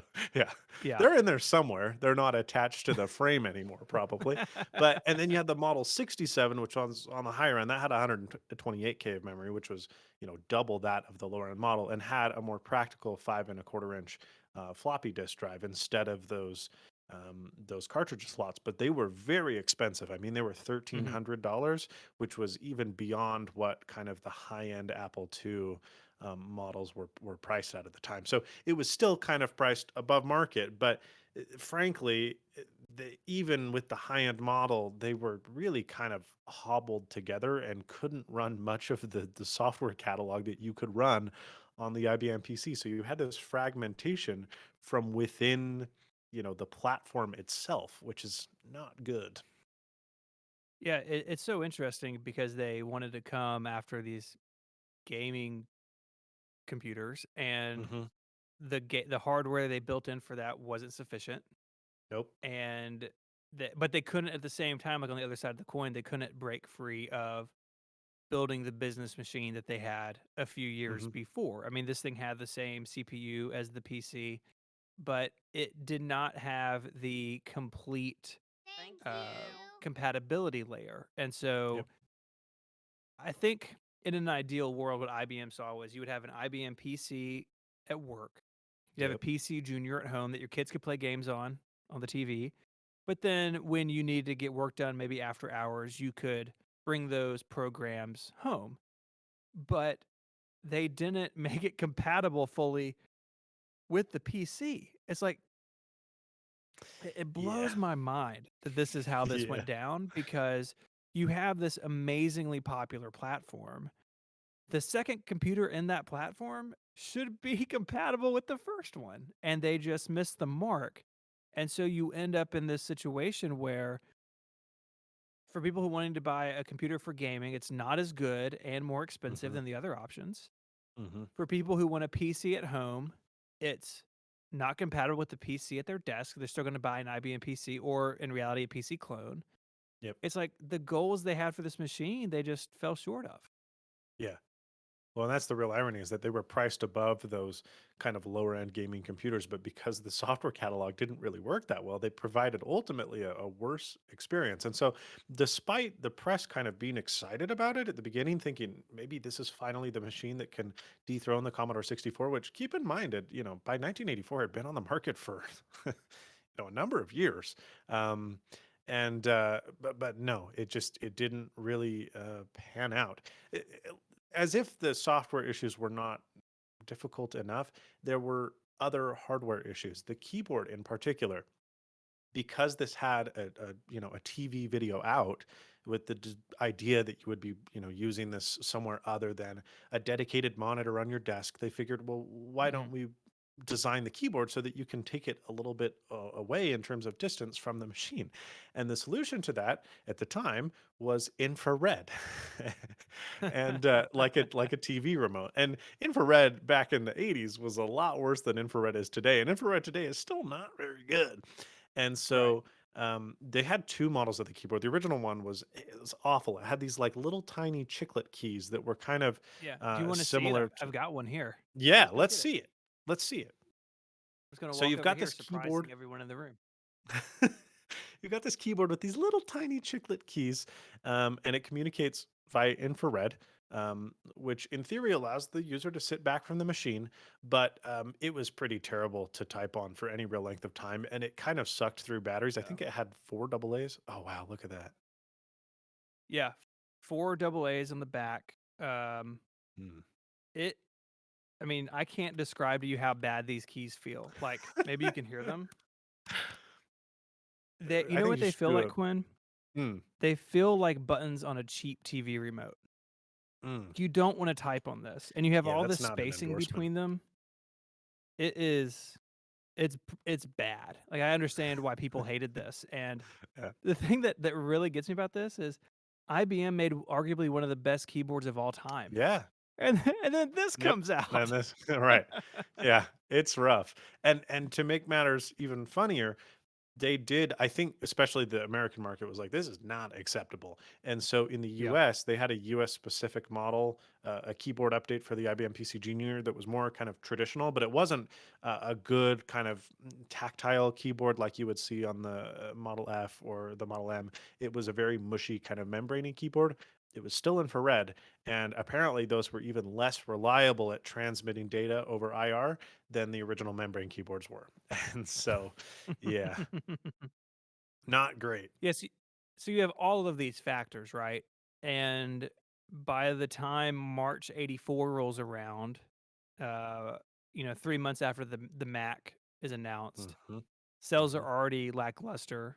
For all of these reasons, right? No matter what type of potential customer you were, this machine would let you down in some way. Yep. Yep. And pretty soon there were a lot of conversations in the press about, IBM's got a flop on their hands. This was a mistake, and it really ends up being, I mean, is it being discounted like within 6 months of being on sale, Yeah, immediately. Right. and that's just not a good look for your new like flagship consumer product. Yep. And even on Mhm. sale, it still doesn't sell. Mm-hmm. And so, March 1985, this is a year after it enters the market, it gets taken off the market from sale, which is like crazy that from a year they could go from this, hey, this machine is going to define home computer usage. This is going to complement the IBM PC you have at work, to just not even existing. They didn't even take a second whack at it. Is pretty crazy. And one has to kind of think, well, what would have happened had they tried again and made more compelling hardware? Because the clone makers were doing it. I mean, you could get a clone of an IBM PC that was fairly close in price to a PC Junior, and they were great. I mean, they didn't have the fit and finish and the polish of a standard IBM PC, but they weren't bad at all. And they ran full PC software, right? Which Yeah, is right. the They whole were point. capable. Yeah, yeah. So this thing ends up basically lasting a year on the market. Spring of Mhm. '85, IBM calls it quit. Yep. Calls it quits. People compared it to New Coke, which is like the most Ooh. 80s burn you've ever That heard. is Like if bad. you're the New Coke of computers, you blew it in the '80s, right? Yep, And that's the pretty bad. PC Junior definitely was a mess. IBM ended up coming back to the home market in the '90s with the PS1, Mhm. but that's a story for a different time. But Right. this first kind of official inroad to the consumer and home market, IBM just couldn't get it done, Yeah. Rip. and that's why it gets hit with a baseball bat during the podcastathon. Well, it's hard to say it doesn't deserve it. No, it does. Well, Quinn, thank you Indeed. for joining me. Well, thank you, Steven. Season 3 of Flashback will be back in October, I think. It's coming soon. Probably Yeah, you coming bet. soon. Let's do it. I told Quinn the other day, I was like, I have to get through the podcastathon, and then we can do season 3. And I Yep. think I, for one, want to get into more IBM history. I think it's all really interesting. So Let's do it. We did OS2 already, right? So it's time to that's done. cascade down the. Yeah. Wait, It's is time. OS2 at the top? That's rough. Well, the cascade up, I guess. There you go. There you go. Yeah. Yeah. Well, Quinn, have a good weekend, and thank you so much. Thanks, guys. You're awesome. All right. See you, Bye bud. bye. All right. So that is my friend Quinn Nelson. He's very tall, very handsome. We've got a few things to do. So maybe if we can get Mike back, I think we've got some wheel spinning to do. I think there's probably some hula hooping and beans to do. I think we got a lot of stuff to catch up on. Hello. So, hello. Hello. Hello. I thought what might be great right now, actually, is to say that we have just passed $430,000 Yes. raised for the kids of St. Jude. I think that's somewhere between, I think, $50,000 to $60,000 that we have raised during the podcastathon so far, which is pretty incredible. And there's a lot left. We've got a lot more left for We do. today.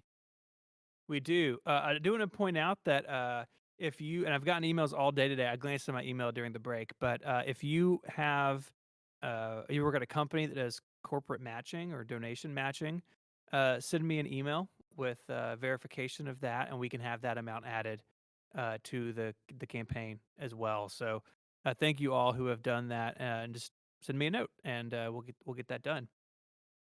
This also, Mike, is the time in the show where we bring back what has become a podcastathon tradition.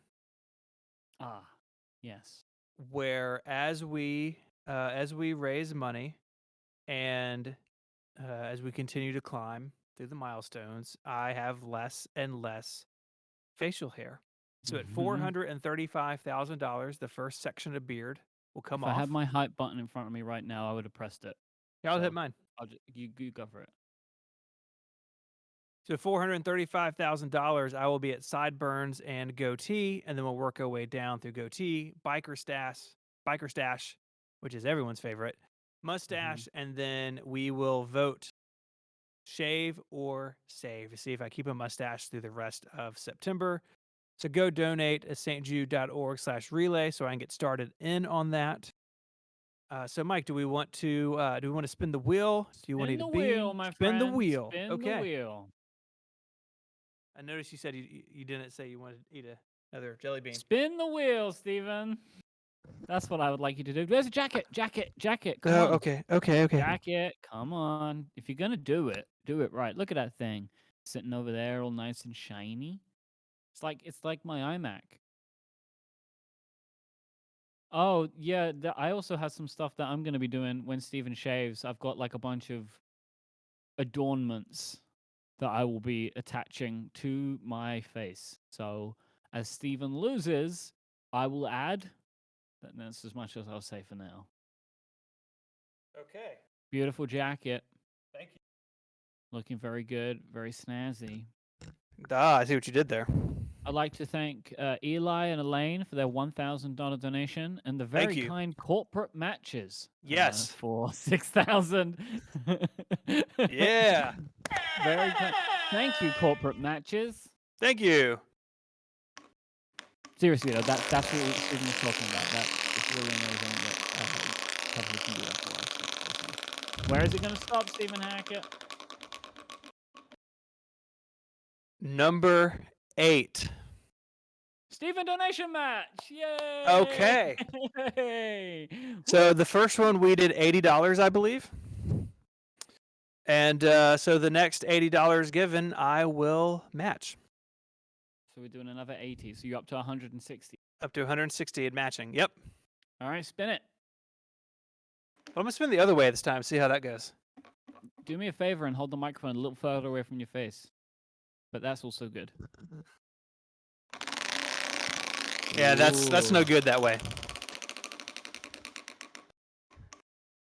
Number 12. Stephen gives Mike a compliment. Come on. Stephen gives Mike a compliment. Mike is a really fast learner. When he gets interested in something and wants to learn about it, he can dive in and become really, really familiar with all the details. I'm very impressed by that. Good job. Oh, thank you. That's so nice of you. I appreciate that. And I thank you also to appreciate Charles Thomas. $1,000. Very good. Thank Very you. Nice. My hype button is lost in the balloon room somewhere. Oh, no. I will fish it out. So there is currently 500 balloons in there. Okay. It is aggressive, to say the least. I need to add some more Lego to the iMac, Yep. I think. I think you should do that. I tell you what, I'll do that. Why don't you go to the balloon room and give us an update from there? All right. I'm on my way. Getting in is a struggle now.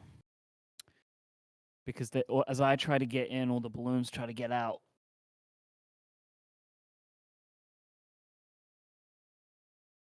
Be very delicate and hope that they don't notice. It's kind of like dinosaurs. Like the less that you move, the less that they notice.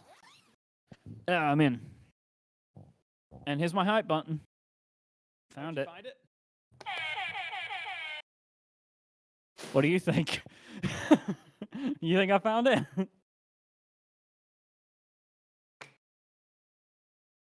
All right, you join me in the balloon room now. I'm out. I think I'm now at the point, Stephen, where the table and chair makes a lot.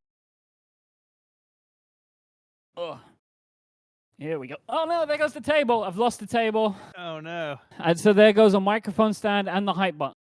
Just, they are in there somewhere.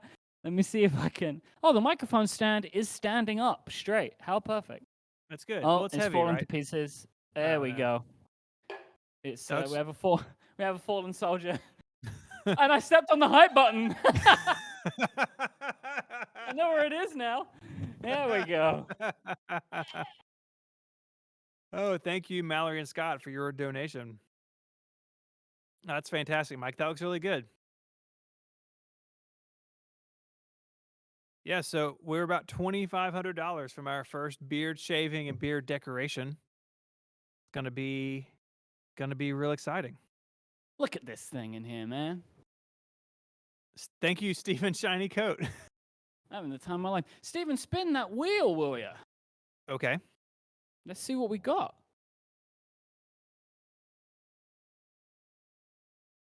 I think it's so loud. Here it goes. Wheel spinning. I can't see the numbers this time. Because I didn't bring my iPad. Come on. It's probably for the best because I dropped everything. Number 15. 15. We gotta come over here. Board apparel time. Okay, that's right. Board of apparel.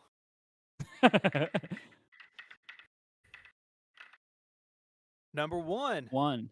I believe that's the profile picture.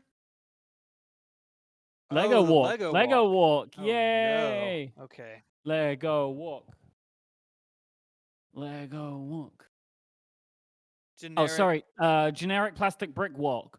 Brick. Keep rem- Generic plastic building brick walk. Look, since last time I did this, people put more Lego in here.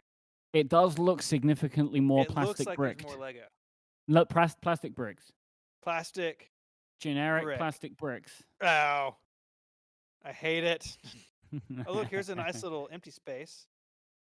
Here. Oh, come on. Get in amongst Okay. it. Okay. Oh, by the way, I Oh! cleaned Steven, I cleaned all the grease out of my phone case. Oh, good. That's Adina, good. can you show the camera my amazing phone case? I don't know if everyone Yeah, saw let's it. see that. Say hi to Adina's arm. Here it Oh, is. You see it? Coming. There it is. Oh, that's nice. It's terrible, man. The whole thing is like kind of sticky. That's perfect. That's perfect. Thank you, Thomas, I don't know for your why. donation. It's all kind of a little good. sticky. Let's Okay, do we'll do some some more more spins, spins. Stephen Hackett. Okay. We love the I'm gonna leave my spins. shoes off in case. You spin me right round, Stephen. Wow. Right round. That got a laugh from the control room, and I do not approve. You see? Good jokes.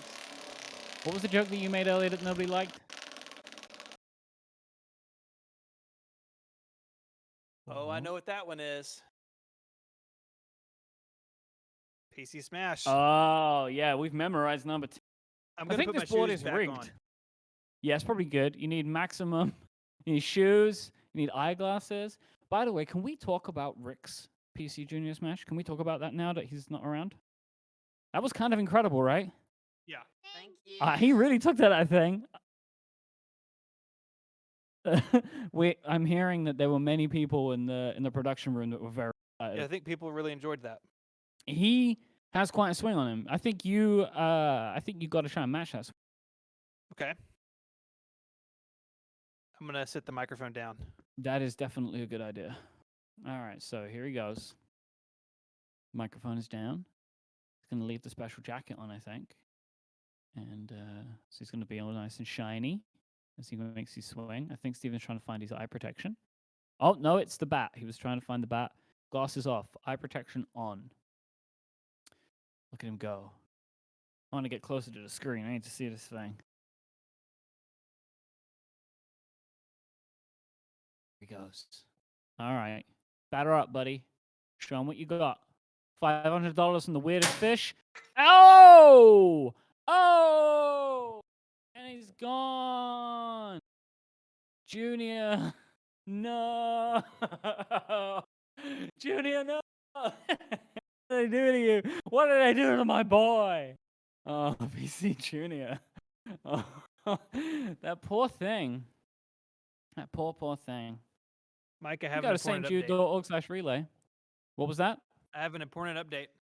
Okay. What is that? Macintoast.com is the domain that I bought. Macintoast.com. That's a good Yes. domain. Yep. And What it is go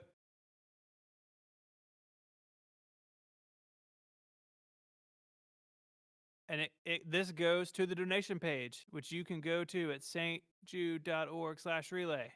Or Macintoast.com. If DNS is Macintoast.com. working. If DNS has worked. Sometimes me and Stephen go quiet for a moment, and it usually is because we have our incredible production team helping us out, who have been around for the 3rd year, and the team keeps growing, and we're very grateful for them. So I just wanted to right now. We'll do it at the end, but I want to give a special shout out to everybody who's helped put this on at Allsack and St. Jude, because they're very good for us. Yes. Weirdest Fish, Andrew, Kara, thank you all for your gifts to St. Jude. That's a $500 one, so we know what that means. You What know does what that mean? means? Oh, it's hula hoop time. Hula hoop time. Come on, let's get in on it. Okay. Let's do a hula hoop and then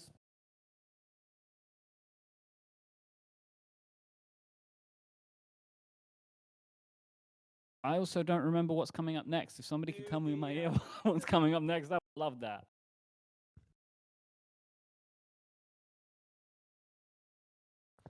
Amazing. More spins.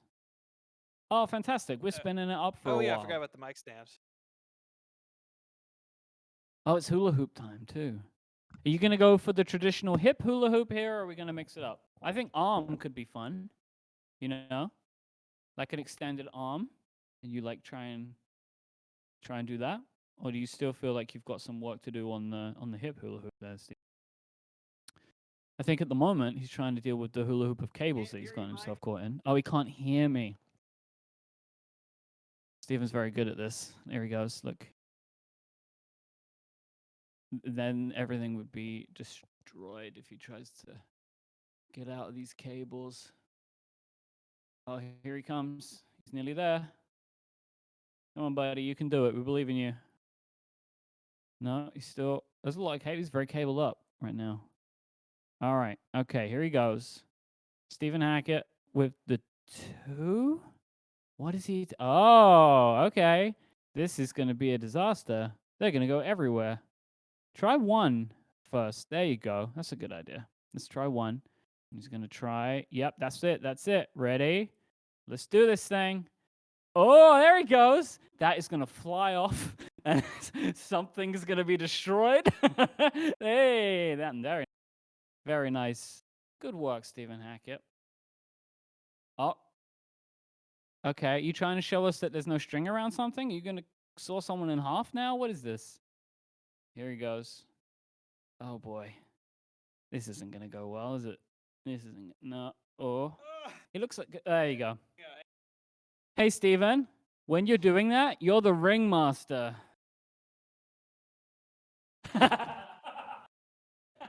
There he goes. He does look like one with that jacket on, too. It's really good. Steven, spin the wheel. Oh yeah.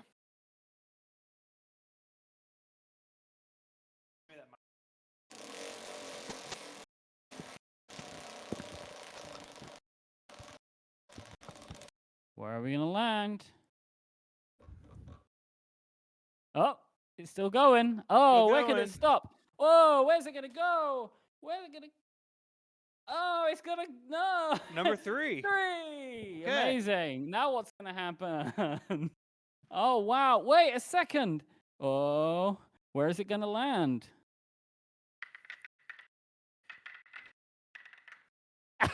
Number 3. Number 3. What could it mean? What could it mean, Mike? Somebody tell me. Oh, I was lied to. About what? I have a segment wearing a onesie. How could this have happened? I don't know. It's All right. Okay. Microphone goes down.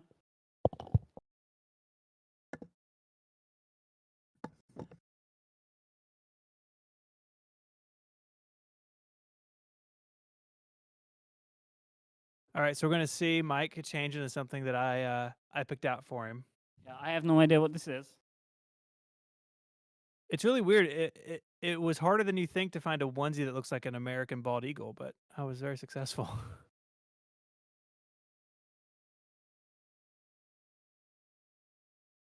There we go. Yeah, give everybody a good view of that thing.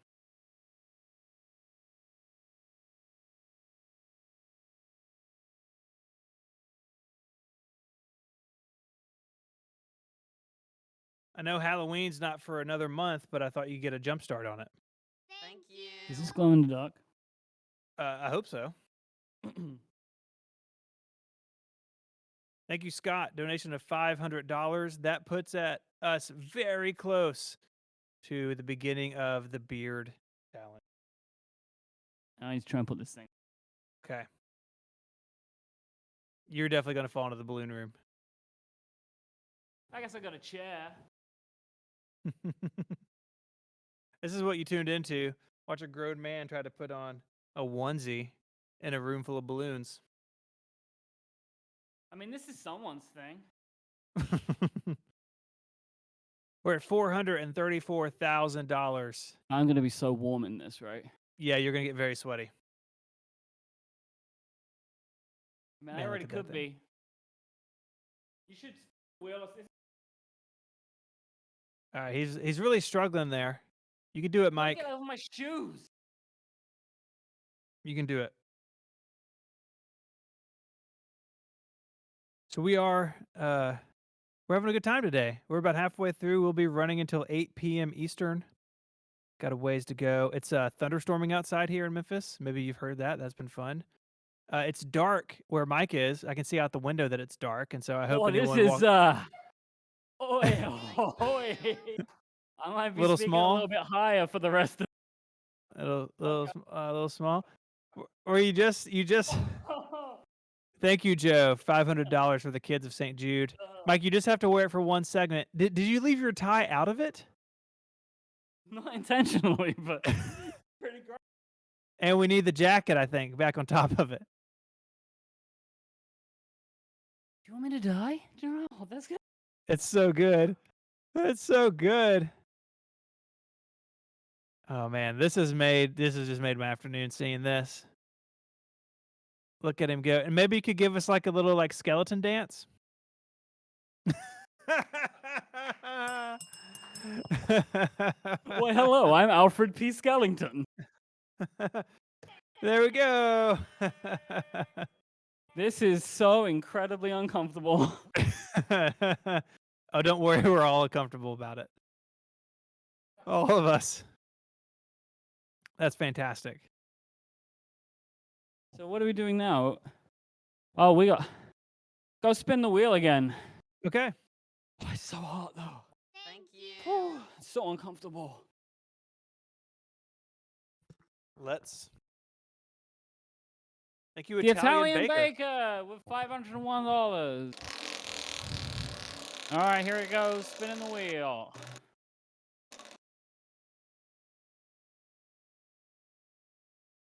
Number 5. Back to the board of peril. I wonder which one it will land on. Who could No, it's know? completely random. There's no way to It control is completely random. That's the way these games work. Oh. Oh! Number 5. Number 5. Which is my onesie. Oh, So- amazing. Also, as well, we just passed $435,000, Stephen Yes. Hackett. Yes, that means during the next segment, I will go do some shaving. But first, I got to put a onesie on in front of a room full of people. At least it's just you and your wife. I have like a room full of, I mean, not strangers, but like not spouses. This is actually hilarious, just seeing the likes like this. It's very funny, actually. I like it. You picked pretty well. I'm not going to lie.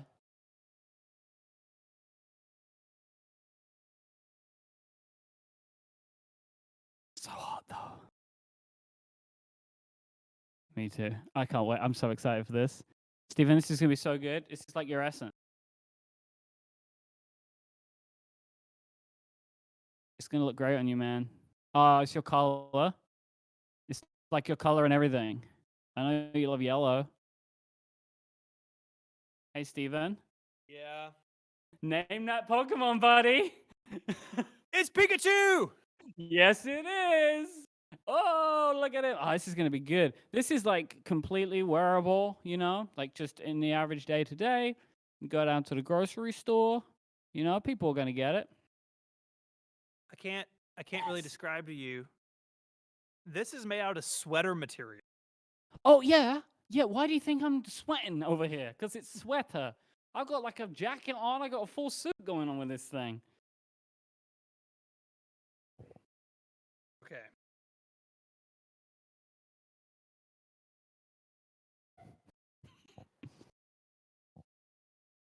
Mike, you gotta talk while I'm doing this, buddy. Okay, so Pikachu is Pokemon number 25. An electric mouse type Pokemon is the way that it is described. Pikachu, of course, is well known for being the partner Pokemon of Ash Ketchum. It's funny, his name is Ketchum. It's like Ketchum, like catch 'em all. It's like a F1 driver named Max Fast. Yeah, it's just like that, really. Or pit stop with 2 P's. And here he goes. So Steven's now gonna. No, but really, the evolved form of Pikachu, Raichu, which evolved with Electric Stone, I think it's maybe the most unfortunate Pokemon because nobody ever wants to evolve their Pikachu because everybody wants Pikachu. Oh, that looks like it's a little snug there, bud. Yes, is these legs. Oh, man. Oh, boy. That's a form-fitting Pikachu right there. Look at him. Ooh, yes. I need to go get a better look at this. Oh, this is everything I ever could have wanted right now. Look at you. Do it up. Do it up. Come on. There it is. Oh, it has buttons at the front. How interesting. I guess so you can easily remove it, you know? And yeah, you got to put the hood on. It completes the look. And I think you have a tail too, right? Go and show us it. There he is. Perfect. Yeah, we want to hear you. I hate this. This is good. Nick's hat is kind of like Ash Ketchum's hat. I thought he was coming in to catch you for a minute. Yes. Yes. Look at him. Oh, come on. This is fantastic. There he is. That's a happy boy right there. Oh. Oh, look at that. Fantastic. Should we do one more wheel spin? StJude.org/relay, I think, is where people need to go. Did you say another wheel spin? Oh, Steven, I love you so much right now. We got minutes to go, baby. Let's spin that wheel. Oh, He needs the microphone. I keep forgetting.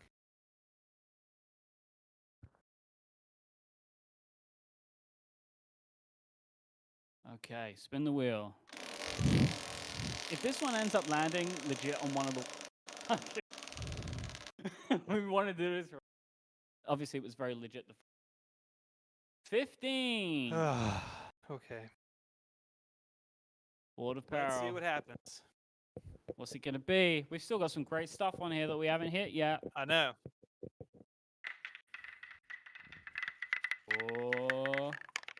4. Number 4. We've got another day of phone case use. So this is an extra day. So tomorrow and the next day. Mike, I have pockets. Me too. Oh, amazing. Great. Man, this is fantastic. Okay. Well, I think I'm going to go shave. Oh, are you? I think so. All right. Oh, God. It's so hot. It's so hot. So what do we have coming up next, Mike? I don't know because I have no devices in the balloon room with me. Okay. Well, I know Part what we 2 have. of Boulder Dash. Yes. It's coming up next, we were just told. So that was fantastic. I really enjoyed the first half, so I'm really excited to see. Will Casey rejoin the Boulder Dash team? Who's going to know? I don't know. We'll find out together. Right now? Welcome back to Relay FM now. Post Balderdash. When we last left you, Casey quit the show, but we teased him back. Let me tell you the point total so far. I am in the lead with 8 points. You can't let me win, people. Don't let me win. Carrie, right behind at 7. Andy has 6 on the back of his fake answer. The people just, he got a point for admiration. Casey has 5, Mike 4, Simone 3, and Kathy, our most experienced player, in the back with 1. I mean, to be fair, my experience remains being in the back. Okay, that's fair. Yeah, that's fair. Any listeners of Low Definition know that I am most comfortable. Anyway, this in the back. In order to, we're going to move on. We have 4 more rounds. We're going to crown a champion in this half, and we're going to start with a word. I'm going to admit that I picked this word. This is a tech-related term, but I picked it because I knew Casey would be here. Oh, no. The word Why are you for so round mean to 5, me? thanks for coming back, Casey, Yeah, is I quit. Velveeta. Wait, this is tech related? Velveeta. It is tech related. There is a tech related Oh, term, a jargon term God. for what Velveeta is. Please send me your definitions of Velveeta now. Why are you so mean to me, Jason? I thought we were friends. It comes from I a thought place we of had a love, rapport. Casey. Does it though? Does it though? Sure. That place has love in it. I hate you so much. All right, all of the definitions for Velveeta are in. I'm going to read them to you now. Velveeta, to post the same thing to an excessive number of different channels. When a program runs smoothly with no errors the first time it's run. Unnecessary code. A community of tech enthusiasts who insist on matching all hardware colors, often using wraps to cover laptops and tablets. A fork of an open source project that bears a loose similarity to the original, but adds no new functions and is generally not considered a suitable substitute. This is unacceptable. A false password used when testing out login procedures. And a technology that is superior to the most popular alternatives, but has a poor reputation. Those are your definitions for Velveeta. And we'll start with Andy. I'm going to go with code that runs smoothly, because coders who are really, really hardcore into it probably have lots of experience with Velveeta, and they actually would think it's a good product, and they would think that's a very, very kind thing to say about anything. Look, I'll say this about Velveeta. It's smooth. Carrie. Especially when it's ripping through your insides. Carrie, what do you think? I am torn between the smoothly with no errors and also the one about the false password. Can you read that one again, A false please? password used when testing out login procedures. Okay, in the interest of forging my own path, I'm going to go with the false All right. Very nice. Very nice. Kathy? I am so torn between the people that want all of the same color, the wraps, because that is creative, but I also really like the pun about the fork, whether that was on purpose or not. So I'm going for the fork answer. Going for the fork. All right. Mike, what do you think? I may be overthinking this, but if I'm asking myself why you chose this word, and I think it's tied to a definition that is somewhat trolling Casey, so I'm going to go with the open source one. Which one? The open source one. Open source fork, that one? Yes. All right. Mike on the fork with Kathy. Simone. I've pushed on my nose so hard, making my thinking face, that I look like an old-timey drunk. W.C. Fields, let me know what you think now. Okay, what was the one that was right before the fake password one? Fork of an open source project. That's the fork. God, it's a fork one. Okay. I'm going to go with Carrie on fake password. Fake password. I couldn't tell you why. It just but it is. It seems like that's what it is. All right. Yeah. And Casey. I quit this game. Velveeta is superior to Kraft Mac and Cheese. Don't let anyone tell you otherwise. This game is rigged against me, and I am filing a formal protest when it is complete. However, even though I think Mike's point about trolling me is excellent and is probably the correct answer, I have to go with, I believe it was Andy that said running smoothly without errors on the first crack. That is Zen for a developer, and that is what I would like Zen to choose. mail. Mm-hmm. All right. Let's start with that one, Casey. Oh, no. Casey and Andy thought Velveeta was when a program runs so smooth that you may be soulmates. Simone's answer. Well done. Very well done. And Very Simone, well done. may I also compliment you that between that I'm sorry, I was just going to say that is absolutely perfectly. Again, I'm voting for the ones that it should. That's be. Velveeta, baby. You can just see it, right? Somebody like, let's just build and run it and see. Oh man, Oh. Velveeta, yeah. It's going to be the new. That's now what it means. All right. Kathy and Mike thought it was the fork of an open source project that looks like the original, but actually doesn't do anything new. That was Andy's definition. Ooh. Good job. Uh-oh. And Carrie and Simone both thought it was a false password used when testing out logging procedures. Kathy's already said, oh no, because that's Kathy's fake answer. I win again. Damn it! Darn it! Velveeta. So sorry. Was it wrapping the colors? No, Okay. that was Carrie's answer. No, you can change it to that if you want to. Velveeta. When you think Give me those Velveeta, points. if you think about a mass-produced product that is just a same homogeneous nothing, that would be when you cross-post everything to a whole bunch of places, but it's always the same post. That's a Velveeta. Come on! No! Velveeta. No! Sorry. Boo sorry. this sorry, man. Simone. We're going to turn this around, everybody. We're going to turn this around. Under my authority, Simone, I'm giving you authorship New definition. of that term. New definition. That's way better definition. As the author of a Random House Tech Dictionary. How will Listeners out there, you know what to do. How will I troll Casey next? Well, I probably am done now. God. Probably. I'm No, in the you're lead now not. with 12 points. Andy has 8. See, that's the trolling right there. You're in Andy the has lead. 8. Carrie has 7. Simone and Casey have 5. Mike has 4, and Kathy has 3. Things are really moving along here. Let's move to round 6. The word for round 6, it's a phrase really, is backhoe day. Backhoe day. BACKHOE day. What is a backhoe day? Please send me your definitions now.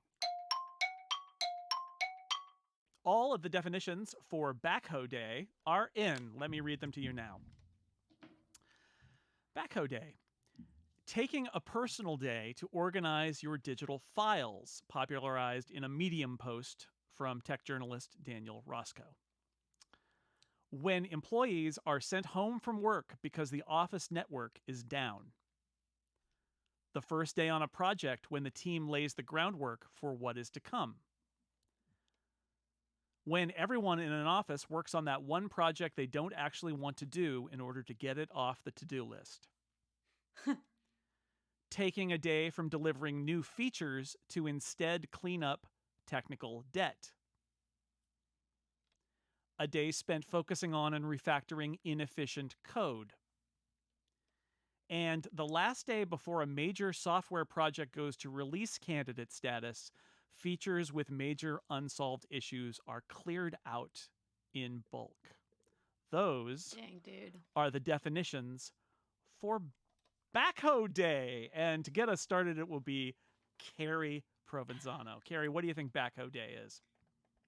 I am going to go for the one that was about the team spending a day working on a project for the work yet to come. Something like that. Laying the groundwork for what is yet to come. Yes. All Yes, laying the groundwork. right. Let's go with that one. Groundwork. Great. Kathy? Let's do the one where you take out the features that don't work, like the day before a project. Is that the one? Last day before a major project goes to release candidate, you Yes, that clear one. out unsolved issues. Right. Yes. Okay, Mike. That first one was very specific and is either correct or Andy's. So I'll go with that one. This is my problem. Right? I'll take that as a compliment because when I don't know what I'm talking about, I do try to sound as though I'm being authoritative and I know what I'm talking about. So that means that. What does that mean? Well, It means that. It means that mail order. I saved $80,000 by going for the mail order course in journalism instead of going to some fancy Columbia School of Journalism or something. Well, Mike, what do you think?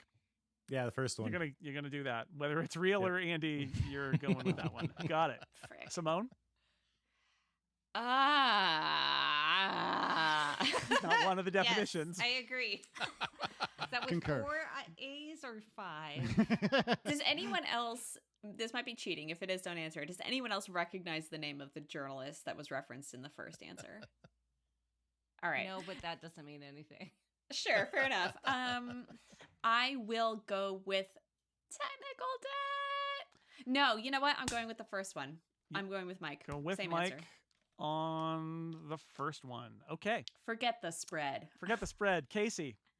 I'm sorry, the first one was which one? A personal day to organize your digital files, popularized in a Medium post. Okay. I don't know. I think it's going to be the one where the network is down, because I know that like undersea internet cables will get cut accidentally or whatever, and then, the internet collapses. And so I'm hopeful that maybe because, a backhoe is like sliced the cabling going into a building or something like that, then everyone gets their backhoe day. And that's what I'm going to go with. All right. And Andy. I was going to go with the clearing up technical debt because I'm not 100% sure it is the actual right answer, but I really loved the craftsmanship of the term technical debt and how it was used, and I wanted to reward that. But after Casey talked about the idea of you get an unexpected day off because a backhoe cut through a line, that actually sounds familiar, and if it's not familiar, it sounds like something that would be the obvious say, oh, we got a backhoe day, meaning no, it's not as though there was a huge emergency. It was like, no, someone did something stupid and now we don't have any lights and they decided to send us home. So I'm gonna go with that. High five. All right, well, let's start with that one then. When employees are sent home because the office network is down, Casey did such a great job selling that he stole that point that would have gone to his answer if Andy hadn't switched. I know. To this so answer. True. Good news. That is absolutely the correct answer. It's like a snow day for office workers. Yes. The backhoe cut the line, and now we can't You work. are welcome, everyone. It's a Thank you, backhoe Casey. day. I'm not lying. That really did totally turn No, me around. Casey got it. He nailed it. He got it perfect. exactly That's right. perfect. Good job, All right. Casey. And then Andy. You're all unfired. Andy, and I fortunate to unquit. follow him in that round and able to jump on. If Casey had been first in that round, everybody would have probably jumped on it there because he Charlie Weaver for the steal. perfectly parsed it out there. All right, what else did we have? We had the Medium post, taking a personal day to organize your digital files. Who doesn't love a Medium post? Again, showing that specificity can get you points. Carrie Provenzano, Carrie! Mike, Ding, ding, and ding. Simone. Yeah, but you know what? Are we making a soul connection here? Because Carrie picked Simone's answer about laying the groundwork. So we know who you're doing your podcast with. That's excellent. Yeah, that's it. Problem solved. At least that's solved. And Kathy, Two people who are good at making stuff up. they used the backhoes to clear out the unsolved issues before the release candidate. That was Andy's answer. So Kathy gets a point, or gives a point to Andy there. It gives it, yeah. We'll move on to round 7. I'm still in the lead, but Andy is right behind me with 11. Carrie very close behind with 9. Casey has 7. Simone 6. Mike 4. And Kathy has 3. 2 more rounds to go. Still a lot of points out there on the board for people. And let's go on to our next word. Our next word is a phrase, actually. Angry garden salad. Angry garden salad. What is the definition for angry garden salad, and what does it have to do with technology? Something. Please send me your definitions for angry garden salad now. All right, all the definitions are in for angry garden salad. I can't wait to see what these are. Angry garden salad. The complaints received when software changes or removes a popular feature. Disgruntled employees when forced to take a meeting outside when a meeting room is double booked. A software project without a project owner that combines a large number of features from multiple teams. A deeply derisive and dismissive term for a horribly written piece of source code and what it looks like to another programmer. When commercial off-the-shelf software is configured wrong and causes a complete system failure. A poorly designed website. And when the project lead asks you to work through lunchtime, causing you to throw out your lunch in futile rage. Futile rage! It's the best kind of rage. Those are the definitions for Angry Garden Salad. And to guess first, we're going to go back up to the top, and Kathy. Leading the parade is Kathy. Let's lead the parade outside because our meeting room has been double booked. Now you're just an Angry Garden Salad. Now I'm just an angry All garden salad. right. Mike, what about you? Can you reread that source code one? Deeply derisive and dismissive term for what a horribly written piece of source code looks like to another programmer. That one feels right. I'll go with that one. You've seen some Angry Garden Salad in your time, haven't you? Simone. What was the one that came right before the source code one? Software project without a project owner that combines a large number of features from multiple teams. Now that's That an one. Angry Garden Salad, huh? Am I right? All right. I'm doing it. Casey. I have no clue what the correct answer is. for None of this. us do, Oh, Casey. I am deeply We're trying lost. to put a brave face on all of this for the past hour and a half. Golly, I am lost. I like, however, and I wish for the correct answer to be not only because I want to score points, but because I think it's great. And I would, if you wouldn't mind rereading it, but whichever one was the one about removing a popular feature, I thought that was very well crafted. The complaints received when software changes or removes a popular feature. I'm You should gonna go see with the that, Angry please. Garden Salad we got today. That one's really good. All right. I really like that one. You guys are spreading it out here, which, I guess you're trying to block me. Andy, what do you think it is? I am going to go with the one that ends with throwing your lunch salad in the trash, because that's such a beautifully evocative word picture that, again, I might be correct, but I just want to honor whoever made that up, if someone made that The up. feudal rage. Feudal rage. I got the Angry Garden Salad today. Sticking it to the lords. Bob gave me the Angry Garden Salad again. All right, Carrie, what do you think? I've written 3 ? So please could you reread number 3 for me, please? Because I think I heard something in there I liked. A software project without a project owner that combines a large number of features from multiple teams. Yeah, we'll go with that. All right. Carrie's on that one. Okay, let's start with Casey. Casey thought that Angry Garden Salad was the complaints received when software changes or removes a popular feature. That was Kathy's answer. Nice. Well Thanks done, for the Kathy. point, Casey.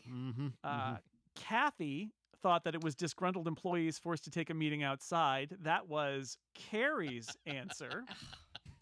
Lots of good, little novelettes happening in this one. I really did enjoy this one. I'd read the book.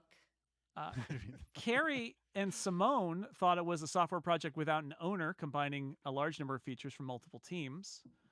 That was Mike's answer. That was a good answer, Mike. Yeah, it was. Yeah. It was. Mike thought it was a deeply derisive and dismissive term for horribly written source code as viewed from another programmer. That was Andy's answer. Uh-oh. Goodness. And Andy thought it was when you throw out your lunch in feudal rage because your boss makes you work through lunchtime. That was Simone's answer. Oh, no. Even with the spread? It doesn't really matter who wins. It matters which contestant wins, because I, again, have defeated you all. Unbelievable. An Angry Garden Salad is when you click on a bunch of links on a website and they go to the wrong place. It's a poorly designed website. An Angry Oh, my gosh. Not the best definition. Garden Salad. No. Poorly designed website. That's a terrible definition. It really is. We don't like it. No, The yours, sky's all the other yours ones were all were better. way Yours better. were all better. All right. One more round to go. Andy has 12. Carrie has 10. Simone and Casey have 7. Mike 5. Kathy 4. I think it's still all to play for. Andy's definitely got a little bit more on the rest of you. We're going to do, for our last round, something a little bit different. It's one of my favorite rounds from Low Definition, hosted by Steve Letts over on the Incomparable Game Show, which we are using his spreadsheet and his rules. So thank you to Steve for doing that. Is it Goo This Complete is Me? called Goo Complete Me. Yes! In Goo Complete Me, I am going to give you the first few words of a Google search that I made in private browser mode. And you need to tell me what the top ranking auto-completion was. So, for example, if I searched for why does the Death Star, the answer would be have a hole. Seriously, that's the answer. Why does the Death Star have a hole? Here's what you all need to guess the auto-completion of. Why does the iPad? Please complete this Google search now.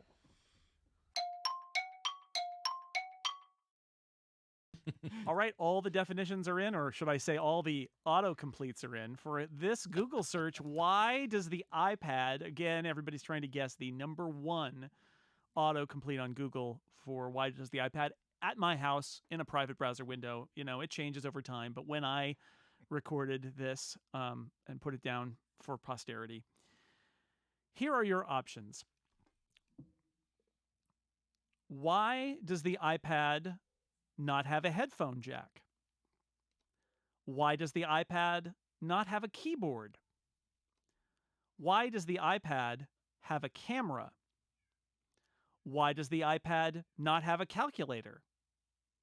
Why does the iPad cost so much? And why does the iPad not rotate my app? Those are your potential answers for why does the iPad. And now we will start with Mike. Oh, geez. I'll go with the first one about the headphone jack. Headphone jack. All right. Simone. I am going to go with calculator. The James Thompson answer. Why does the iPad not have a calculator? Always with us in spirit. Casey. When I was listening to all the options, I wanted to pick something that was, kind of affirmative. I didn't want one of the nots. However, in thinking about it, what would your average person ask Google? I think the clear winner must be, why does the iPad not have a calculator? I agree with Simone on this one. All right, on the calculator. Andy. That was a very good, very well-formed question, because why, to me, the way I'm breaking this apart is that they're not expecting an actual practical answer to solve a problem that they're having. They're just befuddled and they don't know why this is. So That's a good point. I'm torn between the headphone jack or why does it cost so much. If we're going for the number one answer, I think most people would universally think I can buy a whole Chromebook or I could buy a whole Windows notebook for this amount of money. So I'm going to go with why does the iPad cost so much? Cost so much. All right, Carrie? Yeah, I had similar thinking. I'm thinking that what's the most generic question that people are going to ask? So I'm also going to go with why does it cost so much? All right, and Kathy. Well, I felt socially obligated to give the James Thompson answer. But since it has been provided by two other lovely hosts on this show, I am instead going to go for why does the iPad not rotate my app? Not rotate. That's a good one. My app. Good question. Also a good one, because that would be an answer to a question. Right. A problem. All right. I didn't think about that. All of the answers are in for our final round. Let's see how it worked out. Mike thought it was, why does the iPad not have a headphone jack? Andy almost picked that answer. He agreed it was a very good answer. That's because it was Andy's answer. Well done. Well done. At least 2% of my weekly rage output is still on my iPad Pro, and damn it, why does it not have it? It's huge. It has room for it. I'm sorry. Kathy thought it was not rotate my app. That was Carrie's handcrafted fake answer. Very good. Thanks. Had I given it I'm more happy thought, in I this probably ball would have picked pit. that one. That was very, very good. Andy and Carrie thought that it was, why does the iPad cost so much? And that was Simone's fake answer. Oh, well played, Simone. That was good. Thank you. Well done. Worthy of a Romulan. Very good. And Simone and Casey both thought it was the James Thompson answer. Why does the iPad not have a calculator? Say it. Say it. And they're right. That was the answer. Yeah! Why? Yes. Yeah, exactly. Why does it not? I'm just happy that it's an exclamation of frustration and anger, and not just simply a rational sort of, gee, I don't know how to convert a PDF file into this. Yeah, because it's not like, how do I get a calculator on my iPad? It's just like, for the love of God, why? Why is this so dumb? Just Google searches. Sometimes they are. What was the phrase? It's just a feudal rage. It's an outlet for feudal rage for your angry garden salad. Yep. Well, that brings us to the end. I got the most points, but that doesn't really matter. Andy is our player winner with 13 points. Congratulations, Andy. Simone and Carrie end up tied for second with 11. Nice. Casey, Tight race. Casey had 9. Mike had 5, and Kathy, comfy in the back with the pillows, with 4. But you all did Lots of room great. to spread out here. Your definitions were fantastic. This was a lot of fun.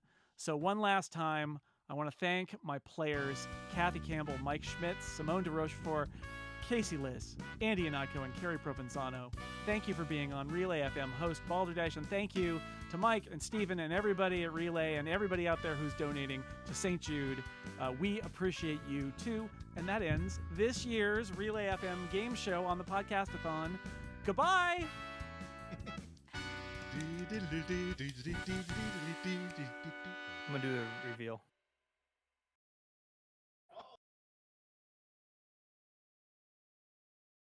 Hey.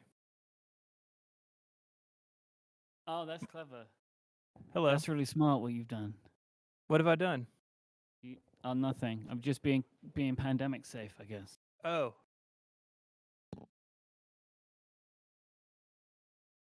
Oh! Oh, that's bad. Oh, man. Where's my... There it is. Oh, I don't even think you can see what I've done. Hold on. Yeah, Mike, you got to zoom in, man. We can't see yours. You kind of look like Pirates of the Caribbean guy. No. What is his name? Let's see. Let's get a good look at that. Wow. Do they make noise? Not really. You look like Jack Sparrow. Yar. That's what the studio says. Mm-hmm. I've realized I need to move my camera because I can't see the screen anymore. Okay. Come with me. While you do that, what if I go to the board, because we're at $439,000. Holy moly! Pretty good, right? Wow. We're just under $11,000 away from $450,000. That's Can you true. imagine? I know. I really hope that we have to take new Twitter profile pictures.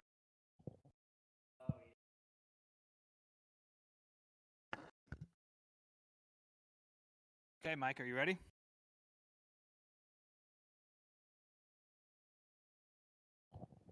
Here we go. Yep. Here we go. Woo! Here it goes.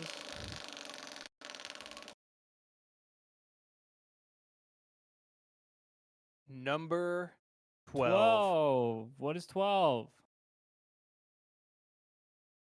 Steven Compliment gives Mike a time. compliment again. It's hard, you know. Just got to pick one. Why are you so close to the camera? Because I want the compliment. Wow. You look so eager, waiting for love. I want the compliment. Come on, give it to me. It's not a prize. Well, earlier I said how you're a quick learner, right? Thank you, Emily, for a $500 donation. Sorry, I got distracted. Also, MPU fanboy, thank you. Okay, so I would say that Mike is a very caring individual. He's a very good friend. He's a good listener, and he is a much more empathetic human being. Oh, you're a sweetheart. Thank you very much. God, give it a rest. Stephen said something like that when he gave my best man speech at my wedding. That's true. In fact, I just looked it up in Apple Notes and reread it, so we're good. Yeah, that's Just kidding. fine. Just kidding. This is horrible. It's really bad. What are they? I can't They're really like- tell. Bubble. Wow. I think bringing the camera inside here was bad. I'm gonna do some terrible things now. getting my table ready. Okay. You want to see if Go you can spin sit the down wheel again? It's gonna be the plan. Okay. No, Well, I'm going to spin this thing again. Yeah. Oh, and what I need to do is probably zoom the camera out.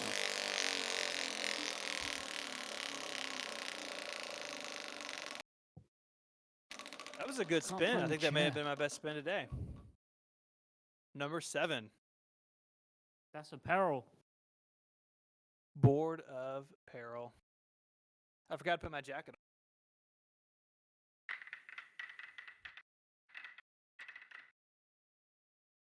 Number 3.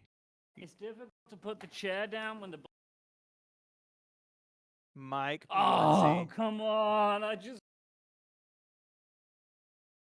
Give me So that do you want to thing. get that together?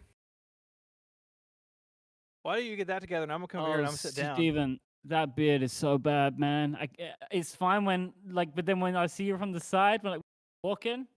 Yeah. Oh. Well, if more people donate, more facial hair will go away. So, thank you. Okay. So I'm going to sit down here. I'm going to talk for a second. I'm also going to tell Ricky in the control room that the monitor with the fundraising has died. So maybe look into that. I don't know what happened there. It's fine for me. I see that Carrie Provenzano, who's just star of Boulder Dash. Is that 500? Hey, thank you, Carrie. Thank you. I'll have to do some more hula hooping in a minute. Okay. While Mike gets that together, I want to talk a little bit about what we're doing, if that works for everybody. We are raising money for St. Jude Children's Research Hospital. They have a life-saving mission of finding cures and saving children. So what does that actually mean? You know, those are fancy words. You could see them on the side of a building, but what does it actually mean? Well, it means that St. Jude is leading the way, that the world understands, treats, and defeats childhood cancer and other life-threatening diseases. And they can't do that without the help of people like me and you. Because of generous donors, families never receive a bill for St. Jude. What that means is that treatment, travel, and food are all covered by the donations that we are making here today. All a family should have to worry about in this season is helping their child pull through this. And for a little bit of context, and this is really cool given how much we've been able to raise this year, the average cost to treat just one child with acute lymphoblastic leukemia, which is the most common form of childhood cancer, is $203,000. And so this year, the Relay FM family has paid more than paid for 2 children to go through that treatment. And it's amazing to me. It really does blow me away because when you meet these kids and you see their pictures and video, it's just an incredible thing. To make this possible, 80% of the funds necessary to sustain and grow St. Jude must be raised each year from generous donors. So please go to stjude.org/relay and donate today. We are on our way to $500,000. We are currently at $441,000. Thank you all so much for that. Got a round of applause going. Woo! It's been such an amazing campaign this year, and we're excited to keep going. We have many more hours of the Podcastathon to go, and of course, we'll be doing this all throughout the month of September. So, Mike, if maybe we could check in on London and see how Mike is doing with the. That's just so bad.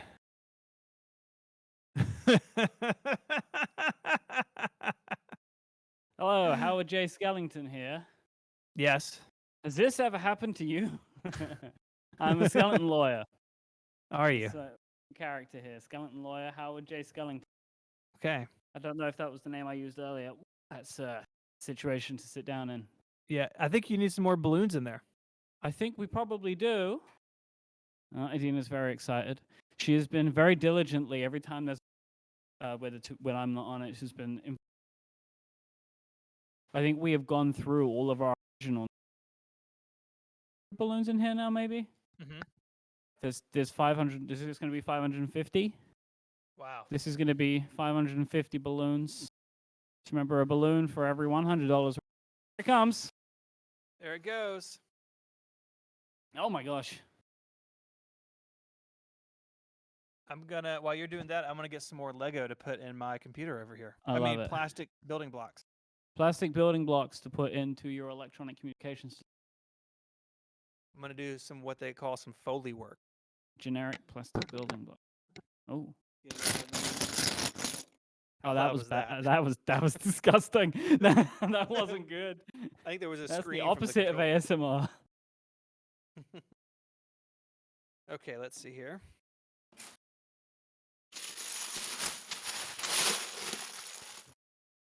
Look at this. It's like having my own cooking show, you know? Is it? Put them in there. Ooh, it looks nice. Which it's color coming. iMac is it? Say what? Which color iMac? It's a graphite, or it was graphite. You can hear them. Isn't that good? Do a little bit more.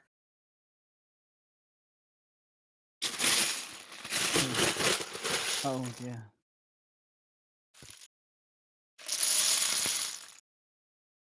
There we go. Very I have good. no idea how I'm going to get this home safely. I've just realized that I have to take it home. I guess I don't have to take it home. Don't have to take it home. Make it somebody else's problem. Yeah, just like leave that it ball here. pit we got. That's just hanging around over there. Yeah, Jill, can you take this home? Yeah, the ball pit from the first Podcastathon is still floating around. I saw it a couple years ago. So Mike. Yes. Mike, how you doing? Oh, that's fun. You doing okay? Yeah, I'm doing pretty good actually. How long have we been going for now? 6 days. How long? It's like, wait, is it nearly 5 hours? Yes, coming up on 5 hours. All right. So usually we would be starting our final hour now. Yes. But not this year. Not We this have year. 3 more hours. And we're at $441,575. So let's just keep that giving up. We're 8,425 away from 450,000. At 450,000, Stephen removes more hair from his face. I add more of, I guess, these things to mine.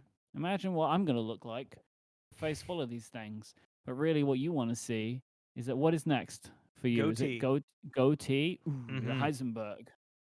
Yes. That's what we're gonna call it. It sounds better than goatee. Why don't you spin the wheel? Okay. We got a lot of things we can do from the wheel spinning. Put a lot of work into that as a custom wheel, you know?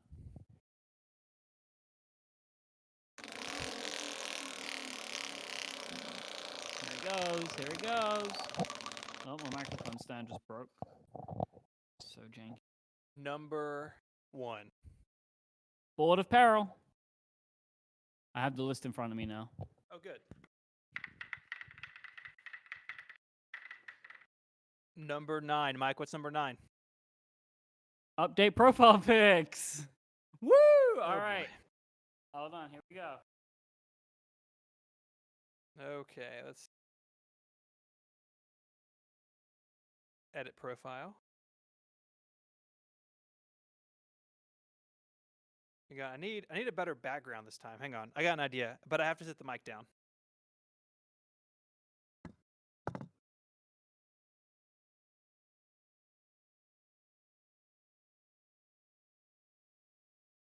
I apologize for the silence, but you know, real art takes focus.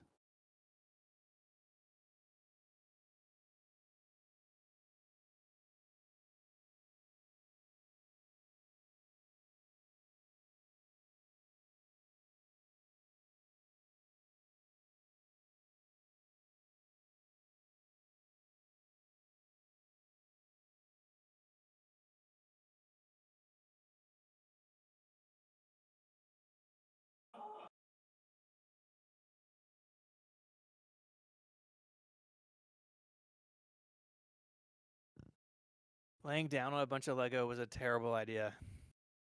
Did not feel good. What? Oh, Mike, that looks really good.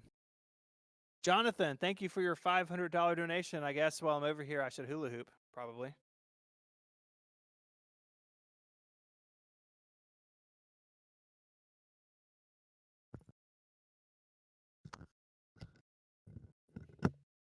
Ugh.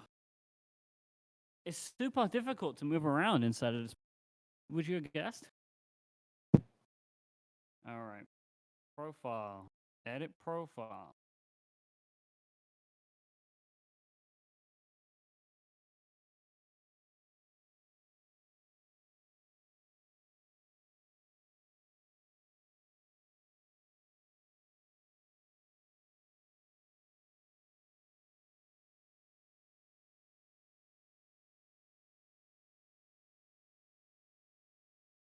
Oh, look at that. I caught it. I wasn't watching. I was too busy updating my profile. Basically a You really are. Mike, I think you probably should eat a bean. Yeah, probably. I'm still You're tweeting, though. You're still tweeting? Yeah. Takes longer in metric, I suppose. You Apparently can we're give switching to Imperial now. I heard about that. Hashtag breaking news. stjude.org/relay. We could go ahead and spin again. As Mike tweets. Do one more spin, and then I think we'll take a little break with a video about St. Jude, and then Mike will be back with a special friend.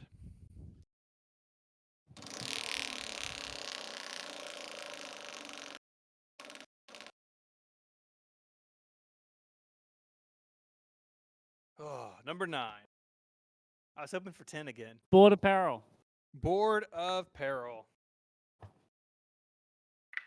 Oh, maybe it's out on a balloon. Number 1. Building brick the walk. I'll tell you what, Stephen, while you get ready for that, I'll be boozled. Okay. So why don't you bean boozle, and I'll get ready. Okay, spinning. Oh, I just dropped a bunch of them. Oh, no. I just dropped something. But it's going to be peach, maybe? Hey, 3 for 3 on peach. No bar. That's good. But I have dropped a lot. I think you have to eat all of them that you dropped, but all in one handful. Look at where I am situated. Do you think I can find them? No. Okay, are you ready? Oh, it's not any better.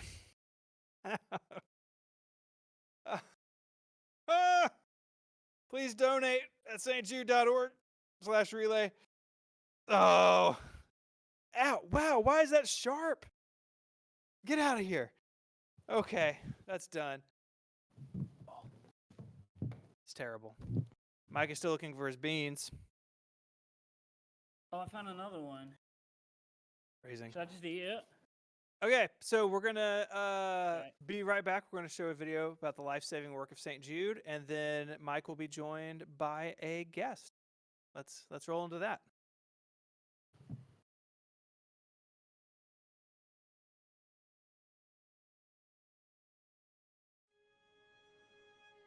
Stella, definitely a fiery one. Very strong-willed child. And, she never lost her spunk. She had a very strong personality from the get-go, very independent. She was my first star. And then to hear that your child has a rare type of cancer, it can be really, really, really scary. It takes you to a really dark place.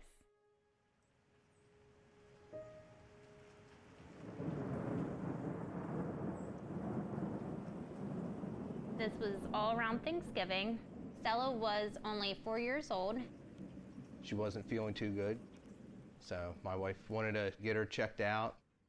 We then ended up a couple days later at the hematologist, signing so many scary forms, and the one paper said, if we can just get an extra 5 mLs, we like to send the sample down to St. Jude.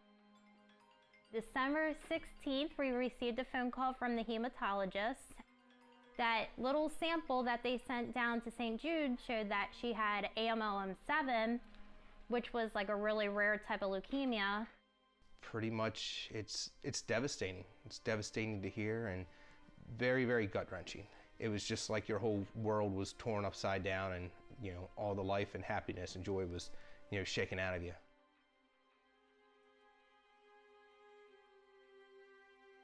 I wasn't sure how we were going to get through this or how she was going to survive through this, but as soon as we ended up on those front steps of St. Jude, we were ready to fight this. It's on. This is a big one. Yep. You ready? Okay. All right, Stella. She had 2 rounds of chemo. She went through a bone marrow transplant. So we were there on the transplant floor for a month. There was some ups and downs as far as, not feeling well. This is my daddy. But We put tattoos on his head. we never received one bill from St. Jude. So the main thing that we focused on was being there for her. It's her idea. And every day was special. You can't imagine your child having to fight for their life. I wasn't sure if we were going to have Stella, so we spent every minute having as much fun as we possibly could, just in case she wasn't going to be around.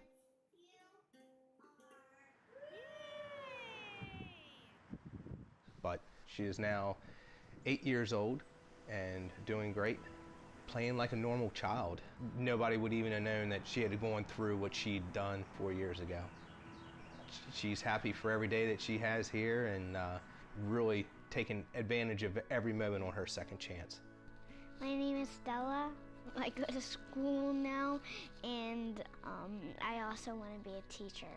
I know that I have a St. Jude story because they helped me with cancer. They saved my life. She's doing fantastic. She is succeeding. She loves to read. She loves to color. There's never a dull day with Stella, so she's doing great. As a parent, we need a cure for cancer. Our children need a cure for childhood cancer, and St. Jude won't stop. So hopefully one day, with Stella's diagnosis, the next children would be able to get better quicker, and the survivor rate will just keep increasing until AML-M7 is not even existing, or any cancer. St. Jude is hope. St. Jude is family. The people that donate to St. Jude, they mean everything. It's very heartwarming to know that there's that many caring people out there, and I can't express how thankful I am for all the compassion that people have for St. Jude.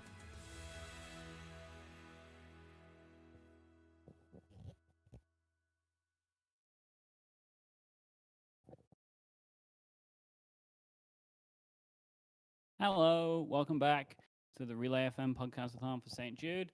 I am Howard J. Skellington, and, and I'm here to introduce my friend and yours, Federico Vitici. Ciao, Federico. Federico, I do not hear you. There he is. I hear you now. Hi. Hello, my friend. How are Hello. you? I am doing fantastic, and I see you are doing well. It I mean, seems like, I mean, things are that's things are a happening over here. I that's don't know a what you that's a look. Okay. So, Federico, I know you're an Yes, incredibly busy man right now, so I appreciate you taking time to join us. of Because course, I man. believe you were publishing your iOS review on Monday. Is that correct? That is correct. Yes, it's Which has I've been what, 3 months in the making? 3 months. Yes, I started writing it essentially the week after WWDC. And yeah, I've been working on that ever since. And it's shorter than previous years, but it's still, it's still a 50,000 word story. So technically it's shorter than before, but it's still quite a bit of work. And I finished my screenshots, hundreds of them, and I'm on lock for Monday at the moment. So just putting the finishing touches on the story, but it's complicated because it's 2 operating systems, both iOS and iPadOS, in one story. And now that Apple is doing so many things right, they have so many system apps. Used to be easier years ago, and now it's a complicated task to try and understand what kind of how can you pull it off in a single story that doesn't destroy your life in the summer, but that is also an enjoyable thing to read. Yeah. I mean, obviously I speak to you a lot, and it does seem like this year has been much more manageable for you. Does that mean, were you better prepared, or is iOS 15 boring? That's a good question.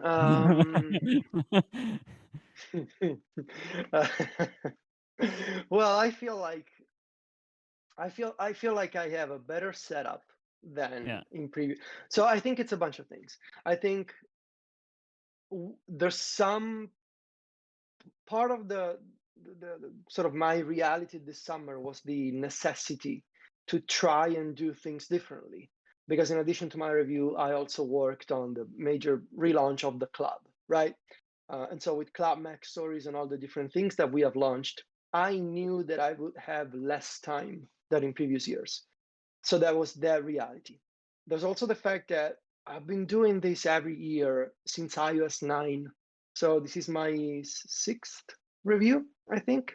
And so over time, thankfully, with experience, I've sort of progressively started to know myself. Took me a while to figure that out, but there's also that part. There's the technical aspect of it, which is I feel like more than ever, the setup that I had for producing this kind of story this summer has been so much better than in previous years. And having a tool, this is essentially like a novel, right?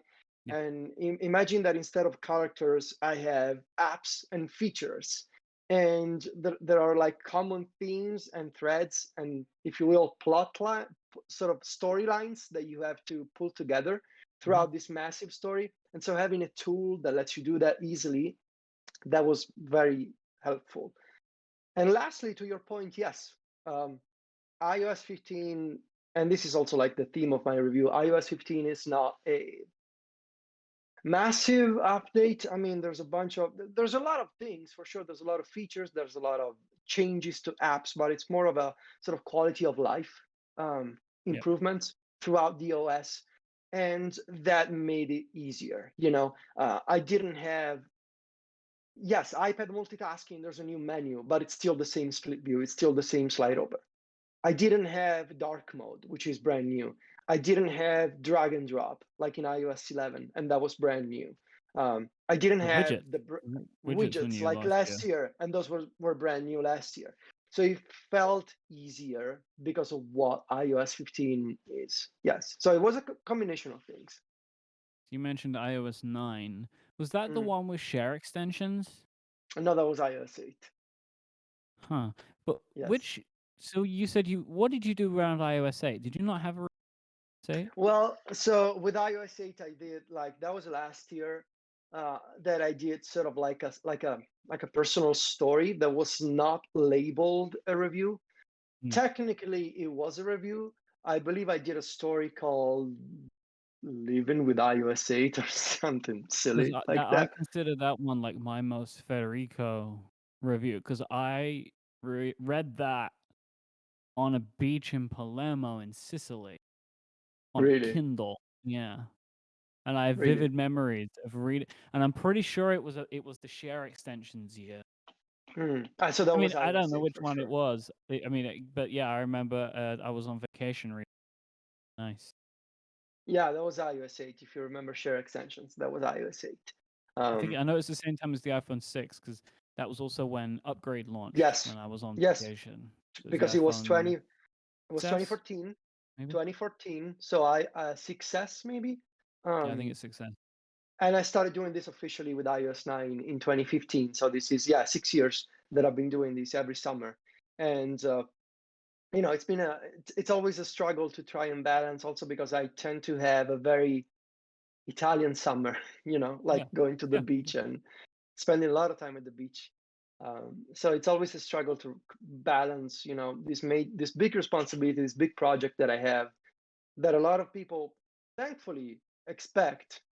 But I'm very happy this year because I was able to hit, day one of iOS 15 last year with iOS 14, I was late by a month exactly. Like it took me an extra month. I don't remember it being that long. To me, Yeah, it well, was a week. No, Yeah. no, it You, wasn't. do you think that iOS 15 is actually Apple's pandemic release, not Oh 14? yeah. Yes, you actually hit on one of my final sentences in the conclusion of the story, which is I think we're seeing the pandemic release with a 1 year delay.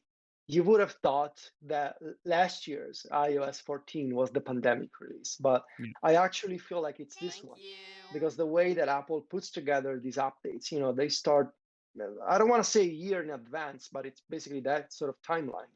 And I think more than ever, we're seeing now the effect of, being in, the first lockdowns and adjusting to work from home last year. And I Yeah. think we're seeing the effects now. Now, that said, I don't know what that says about Apple and their sort of monolithic. And I say that because, it would have been nice to see the new FaceTime app last year instead of in 2021, instead of fall 2021. It would have been nice to get SharePlay, last year when we were in lockdown. But I also understand that Apple likes to do things a certain way. But yes, I think, you see it in FaceTime and you see it in other features like the integration with Zoom and WebEx meetings in the calendar, right? All these little things, they seem to suggest to me that this is indeed like the pandemic release we're getting now. I didn't know that about the integrations. Is it kind of like how Fantastic? It's You basically see it like that. It's and you can basically just like tap it that. and join. Right. Okay. Yeah, it pulls out the little icon for the meeting that you have Huh. in your calendar event window, and it shows you a join button, and you can click that. It's actually very nice, but yeah, it's pretty common practice these days. You said a minute ago about that you have a bunch of people that wait on the story, or they have an expectation for the review. Mm. Obviously, it's a great feeling to have people that want something. Does it add pressure for you? Yeah, Or yeah, it does. also, would you put the same amount of pressure on yourself even if you had a tenth of the people read it? Does Well, it make you, with how you are, different that you have a large audience to read it, or would you always be particular? That's a very good question. I feel like at this point in my life, it's impossible to answer because it's impossible to separate the two things. But what I remember is that when I was getting started with Mac Stories, 10 years ago, I've always been putting a lot of pressure on myself because I've always been a perfectionist with my things. And honestly, I've always like overworked myself and I'm not proud of it. It's something that I'm still learning how to balance better, especially since I'm growing older and I have other responsibilities at home. I'm still sort of learning my way around that. But I feel like I've always been this way, even when I was in school, for example. I always needed to be perfect in all my things. But with an audience, that becomes a much bigger problem because if you tend to have that thing about yourself where you just cannot accept, being wrong or in my case, having a typo, for example, or having the wrong screenshot, or not covering a specific detail. If you have that trait, already, and you add an audience to that as an ingredient, that just becomes a lot worse It's like because gasoline on a fire, is what it's yes, like. Yeah. yes, it's exactly that. And now I feel like it's not just about me being a perfectionist because like these reviews, I actually use them myself like years later to try and reference, oh, when was it that Apple rolled out this feature? And I find it in my reviews. So it's not just me, but also there's also people, uh, checking out the review and expecting the review. And I remember like the pressure of last year, right? When iOS 14 came out and I wasn't ready for the first time. And there were people on launch day saying, "Oh, where's the teacher review?"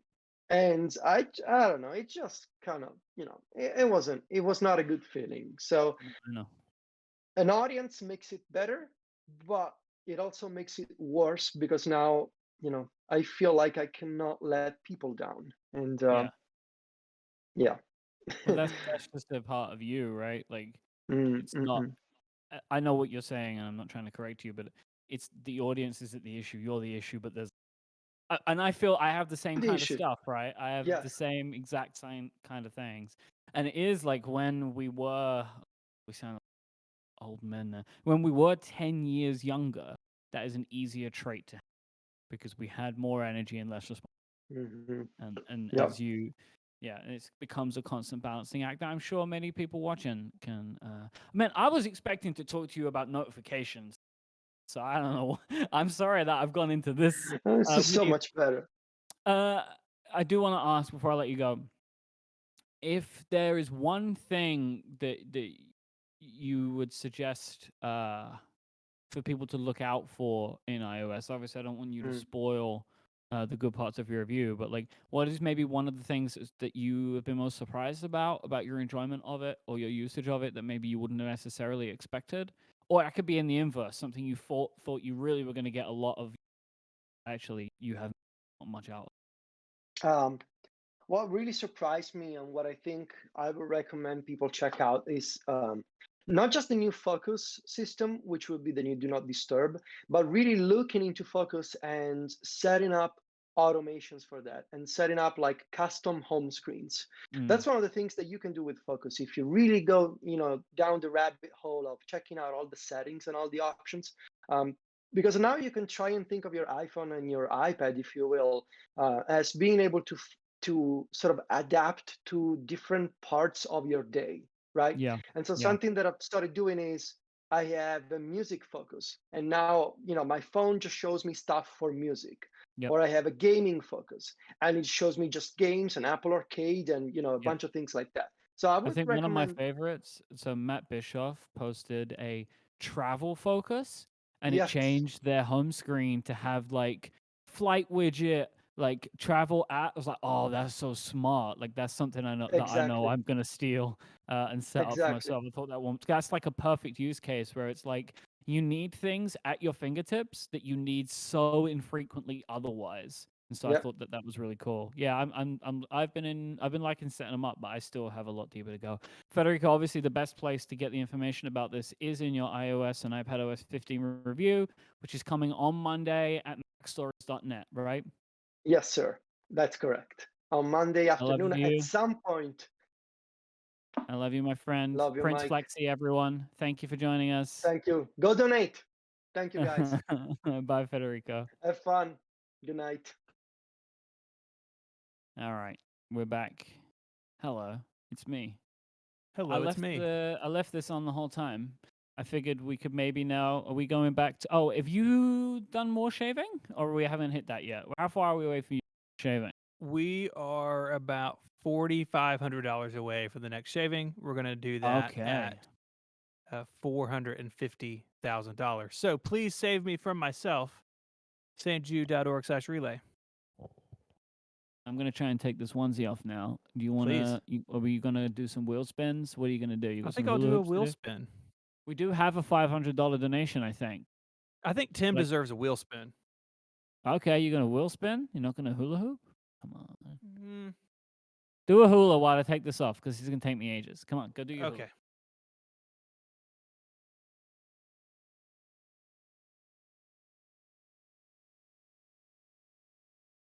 If I take all this time, take this thing off, and then it comes just back on again.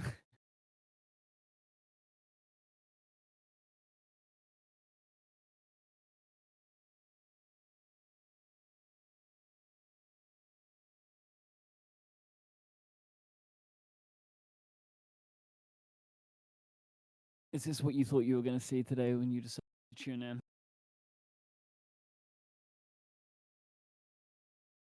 All right, here he goes. Get it, Steven.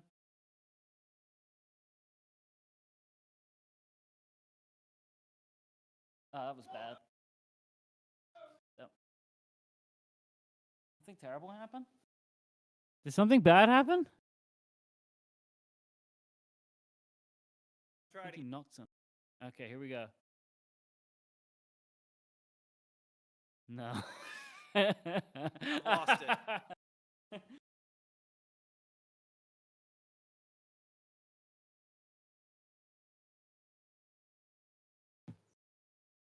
All right, let's do a wheel spin, and then I'll eat a bean.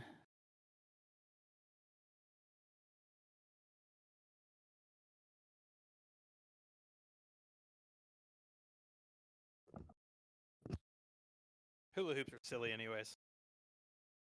All right, you ready, Mike? I don't know what's happening to Mike, but we're going to spin this.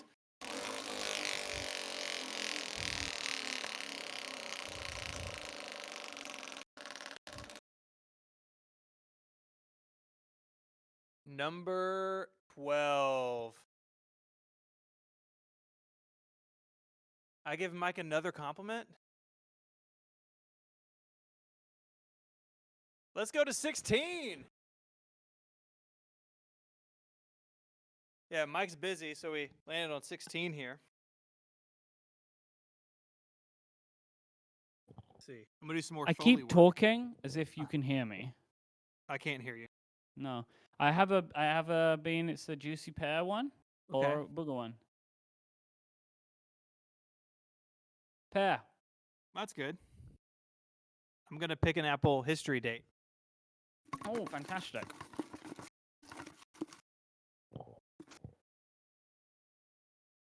June 18th, 2007. Apple announced the iPhone to ship with glass display instead of plastic. That's a good one. Which iPhone was that? The original. Oh, what was it originally to be a plastic display? Uh-huh. I don't And remember then that. on June 18th, they announced it was going to be glass. Very last minute. I guess this is the stuff that I'll find out when I get your calendar. Yeah, I should ship them. You should ship them, yeah. I got an email from the printer today. They're almost done. And I thought, I cannot worry about that today. That's good news, though. It is great news. You want to do one more? Yeah.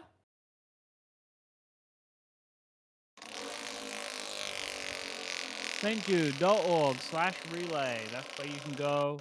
You can donate. There's so much stuff happening. We're at $446,000 right now. Stephen, what number are we at? 12. Compliment time.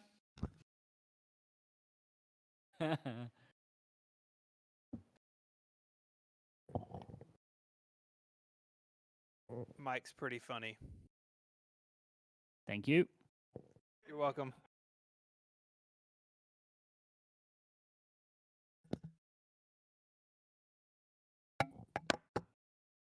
Oh, man.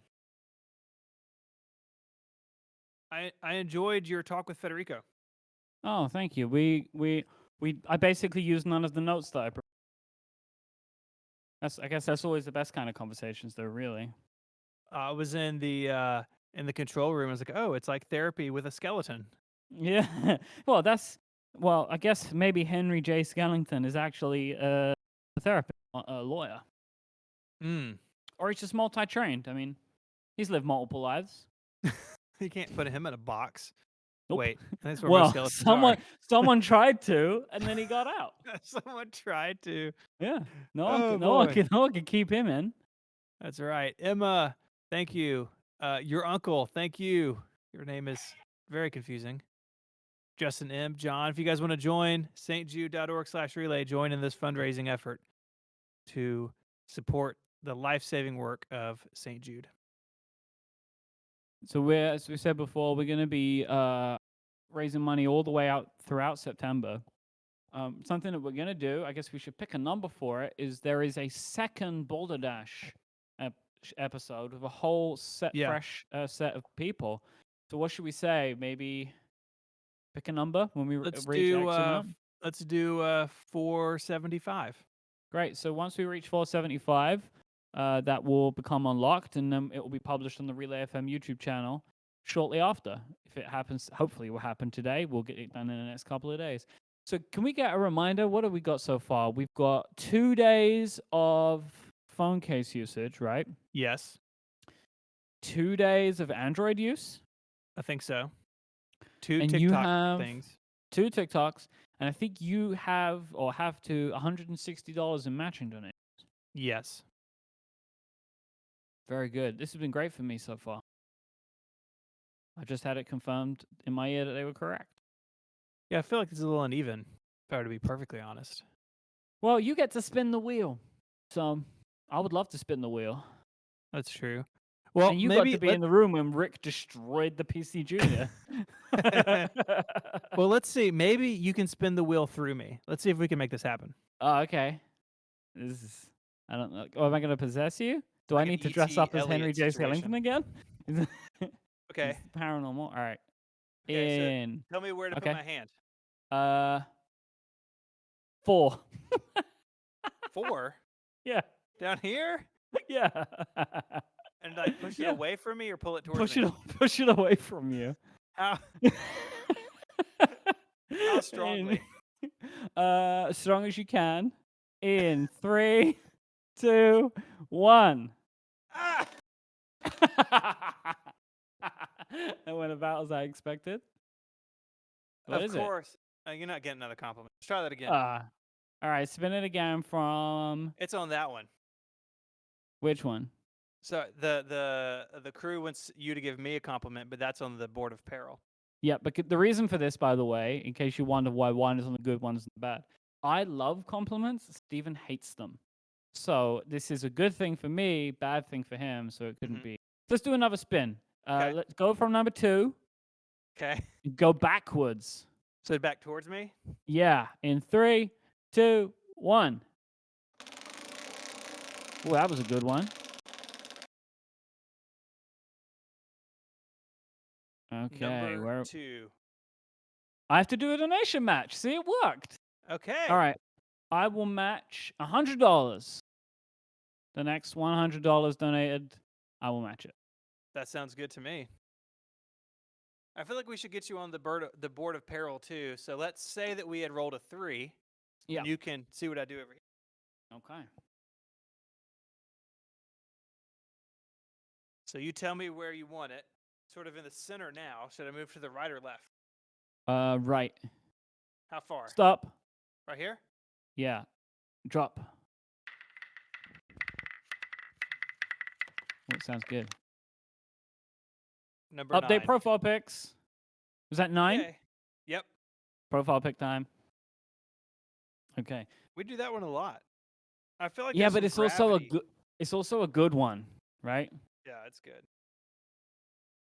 Not like those TikTok challenges. Yeah. I'm gonna do one from up high. That's a good idea. There we go. This beard is so good. $446,000. Going gonna to just- hang on. be rushing towards 450, where I get to shave some more. There we go. That's done. So Mike, coming up, we have an interview that you did. Do you Oh wanna wait, tell us- hang on. I'm down in Where the are balloons you? right now. I'm down in. Mike. Yeah, Mike's I'm here. gone. Don't worry. Don't worry about me. Adina, All can right. you hear me? Go save Mike. Here he comes. I took a good picture. Look. Whoop. I'm up. I'm up. Don't worry. I'm up. Okay. Yeah. So do we have our my interview now? Yeah, tell us a little bit about this, because I think it's really interesting. Yeah, I spoke about this a little bit earlier on. So I got to talk to Dr. Jamie Ferlagi, who works at St. Jude and is a doctor and researcher. And they have an interesting job where they're kind of split between research and patient care. And one of the central themes of this conversation is around how do we share research and look at treatment for cancers that we can successfully treat. So what is it like for somebody after their time of having gone through cancer as a child, and what comes next for them? So it was really interesting, as I mentioned, because this was a very different type of conversation to the we usually tend to have with some of the people that work at St. Jude, where it's very much focused on how do we cure, like we need to learn more. This is like, well, what can we learn afterwards? So if we've got that to play now, that would be really great. And we'll be back afterwards after this really interesting conversation with Dr. Jamie Villaghi. So, Dr. Villaghi, thank you so much for joining us. For our audience, could you please share a little bit about like what your title is and kind of what does an average day look like for you at St. Jude? What are you working on?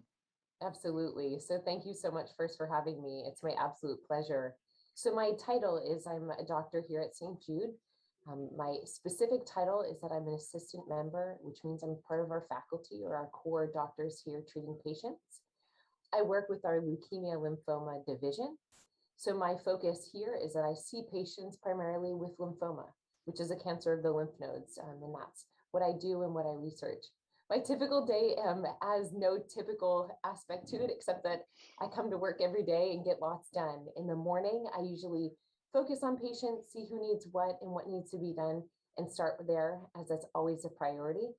Then it hits research and meetings and how do we do what we do better and to the best we can. I do a lot of coordination and working with other groups. So a lot of my day has Zoom at this phase of life and a lot of online meetings to see how we're doing at other places and to bring together research from many different aspects of the world. So one of the things I love is that a lot of my day involves people in other time zones at all sorts of times during the day, because we can literally from here collaborate with the world. And so it's part of what I love with my job is that lymphoma is a little bit more rare. And so my day changes day to day because as we work together with the world, we learn something new. And then what we thought we were going to work on tomorrow, totally different. So I see patients and I do research and it's mixed every day. And I love my job. That's super interesting that you have that mix. Because I think some of the people that we've spoken to in previous years, they seem to fall on one side or the other. Like they're either patient focused or research focused. And I can imagine that provides something a little bit different, like that you're actually able to put people and their faces and the work kind of together. It must be really interesting. It's super interesting, but it's also really powerful and motivating for me because my research, I feel very honored that it gets to be revolving around patients, which we usually term as clinical research. So I'm literally studying patients to figure out as I treat them, how we can do it better tomorrow. And so it merges the two really nice. And it's just something I'm really proud of because as we sit with patients and we learn from them, even when they go through hard things, I can promise them that when I go upstairs back to my office, I'm figuring out how we can do this better. What is the focus of your work right now? Are you able to explain to our audience kind of like what the things are that you're most focused on? Yes. So I am lucky. So the disease that I get to treat is Hodgkin lymphoma. So what that means is it's just a cancer of the lymph nodes. It happens for really no good reason. And if we get those cells to go away, it stays away. So the really interesting thing is that unlike a lot of types of cancer, we've actually been able to cure Hodgkin lymphoma for years. So a lot of the focus at St. Jude and around the world is on things that we can't cure or treat. And how do we figure that out? Hodgkin is the reverse. We've been able to cure it for years, but the problem is that the cure comes with lots of side effects. So the first cure for Hodgkin was radiation, and you can actually just radiate people and it will cure them. But there are a lot of side effects, so people die early in life. So sure, you achieve the cure, but they're not living out healthy lives after. So every time my research and what we're doing for Hodgkin is to try to cure them, but with less, to do it better. So it's a very different focus, which is fun because every time we're hitting the next phase of treatment for Hodgkin, it's actually trying to get the same outcome or cure, but by giving them either less chemo or less of something that's toxic to their body so that not only do they live, but they live and carry on great lives. So it's really different than a lot of types of cancer that we treat. Oh, definitely. I mean, and I guess that makes it kind of interesting because you're living in the future in a way, right? Like the goal, the plan, the work that everybody's so focused on at St. Jude is to get to this level for all cancers. And so I guess it's super interesting to think that like the work that you're doing is all right, so we hit that point, that like such high, lofty goal has been hit for this type of cancer, but their work doesn't stop because No. then there are more efficient, better, healthier, gentler ways to make this better for people, right? Absolutely. And that's a silver lining and shining star that we have at St. Jude as our survivorship program. Yeah. So, you know, a lot of emphasis back when we couldn't cure patients, it was, okay, how do we cure them? But now that we've cured them and there are more drugs coming out every day to let us do it better, what are those side effects later on? Okay, so maybe it worked in the short term, but if it's creating lots of heart problems later on and people are dying early, well, that's not a full win. And our survivorship program is second to none at St. Jude. And it's one of the reasons that I work here is we have had Hodgkin patients who are living and who are survivors that literally they've studied for their life. So in the St. Jude Life program, they follow the patients that we treat forever. So we know what happens to them, not just on paper, but literally we've done the tests and we know. So our survivorship program lets us inform our changes based off what they see truly years later. And there is nothing like it in the rest of the world. And I'm so proud of our survivorship group because it really informs what we do. What was it that brought you to St. Jude? Like, how did you find out about St. Jude? What was it that made you want to be a part of this work?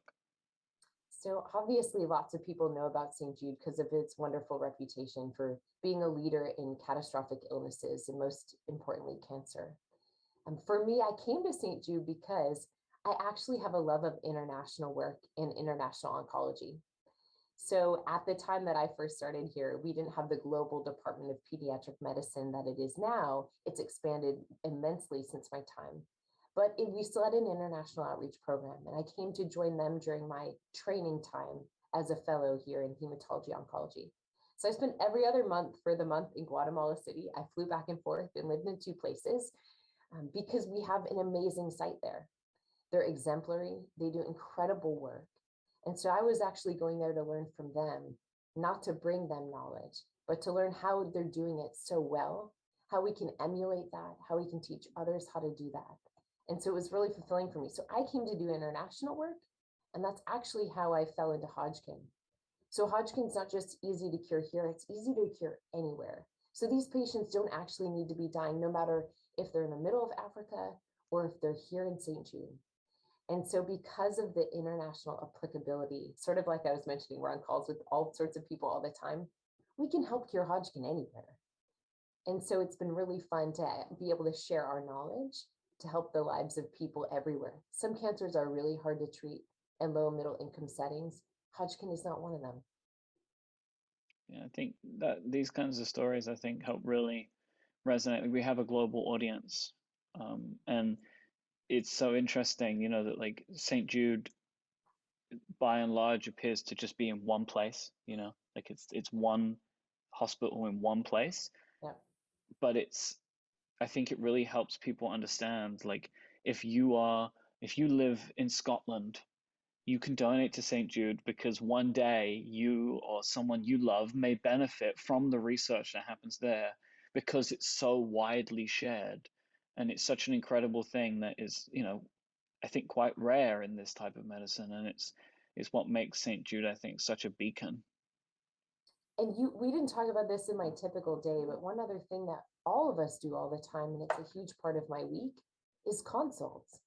So a lot of times we are able to share the knowledge that we have, not just by bringing a patient here. Often I don't need them. And in a digital era, I can look at their pictures, I can look at their labs. I actually don't need the patient in front of me to be able to provide the same level of care I can to a patient here. So we do consults all over the world, all the time. And we're able to share our knowledge, help educate, help train, and help treat patients literally from St. Jude here in Memphis, anywhere in the world. And we do that every day. You know, our audience has a keen love of technology. That's kind of the main focus of a lot of our content.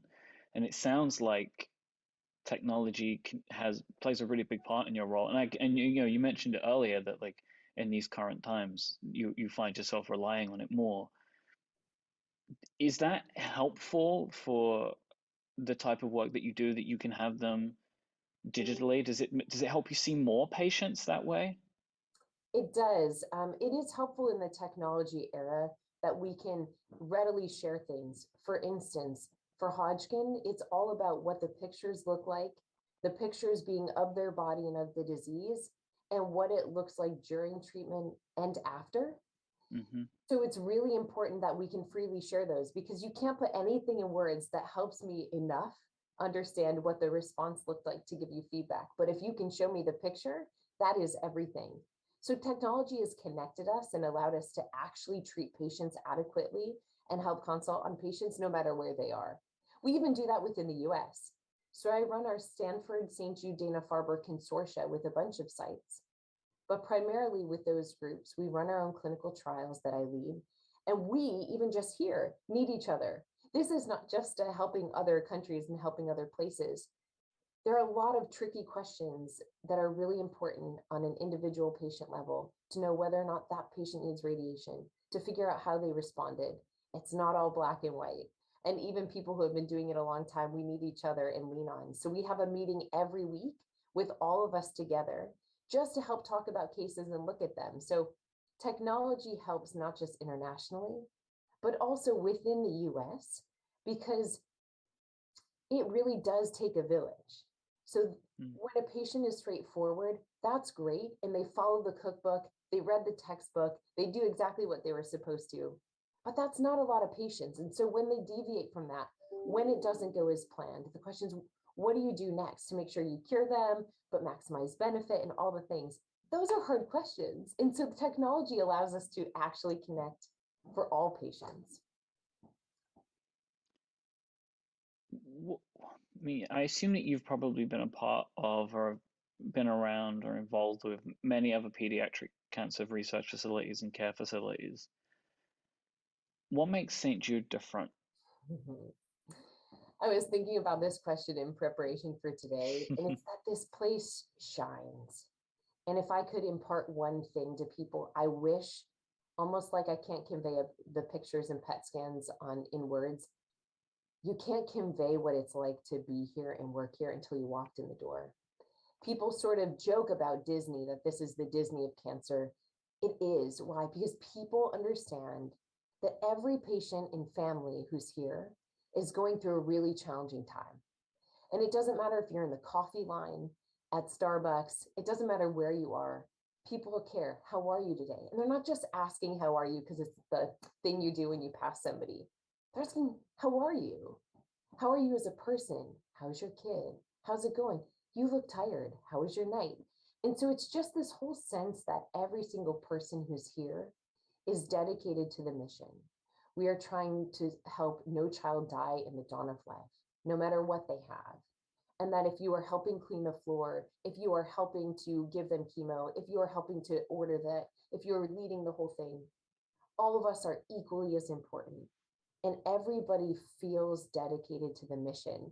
And it's not something you can totally put into words until you walk in the door and you're like, oh, got it. It literally is glittery and sparkly and beautiful and calm and hopeful. And that's something that you can only get by walking in the door. And so I wish that for everybody. But it really is a unique and special place that tries and is able to help, thanks to donors and people who give tons of support, to be able to do every single thing possible we can to help people's journey be the best it can in the middle of a really challenging time. I've had the chance to visit St. Jude twice. I've been able to take tours twice, and I could not agree more with what you're saying. It doesn't feel like a hospital. No. Like, and Doesn't it's smell a like one place. either. No, and it's a place where I think your natural assumption would be that it's a place of sadness or a place of pain, and that of course exists in the building, but it feels like a joyous, hopeful place. Just like it comes from the walls. It's kind of it's an incredible, like it's something that I wish everyone could experience, because it's truly very special. So I wanted to know, in your time working with St. Jude, is there something, do you think of like a specific moment that stands out for you? Like, is there something that you can say, like, this made a massive impact on me? I have a couple, but one that made a massive impact on me because I think it speaks to the character of people that work here. So I'm originally from upstate New York. Unlike most Memphians, I absolutely love the snow. So I'm the only person in the winter in Memphis who's praying for snow at night. And so when I was in my clinical rotations in the early spring of 2015, it didn't just snow, it dumped. It was like 11 inches overnight. Nobody even has gloves. It was a total disaster. And I was the only person who was happy. And lots of our patients have literally never seen snow. So the patients were excited. We were ecstatic. We were bringing buckets of snow everywhere, saying like, hey, come, and sort of like you'd bring sand or Play-Doh, we were bringing snow. So we got together with the group, and my attending at the time, who means that was my physician overseeing all of us because I was still in training. We said, he looked at me and said, let's do it. And I even knew what he meant. And we went outside, and there's a circle when you first drive in the main entrance that usually has flowers. And so it was covered with snow. We made the biggest snowman, and every patient came by and took their pictures. And so what that showed for me, from the people who are leading the clinical trials to the people at the bedside, the focus is on the patient. That day could not have been more fun. In the middle of a total disaster in Memphis with shut down roads and all the things, for every patient, they felt none of that. We went outside, we made it fun. We made it a special time that nobody will forget. I will never forget that day. And my boss, who really probably could have been in his office that day, working on immense amounts of projects and things, recognized, you know what? Today that all goes on pause because this is about the patients. And I think that level just shows you that all levels at St. Jude are committed to the same thing. At the end of the day, there are patients going through cancer treatment here at St. Jude. How do we make it the best it can be? And literally everyone does it. And this picture I leave in my office because it just makes me smile. Dr. Falagi, thank you so much for this. You are a great ambassador, I think, for St. Jude, and I thank you for the work that you do, and also for spending some time with us today so we could tell our listeners and our viewers, give them a bit more of a glimpse about some of the stuff that goes on. So thank you so much. You're so welcome. Thank you. And I really appreciate all of your efforts. I promise we'll put every dollar to good work. Thank you.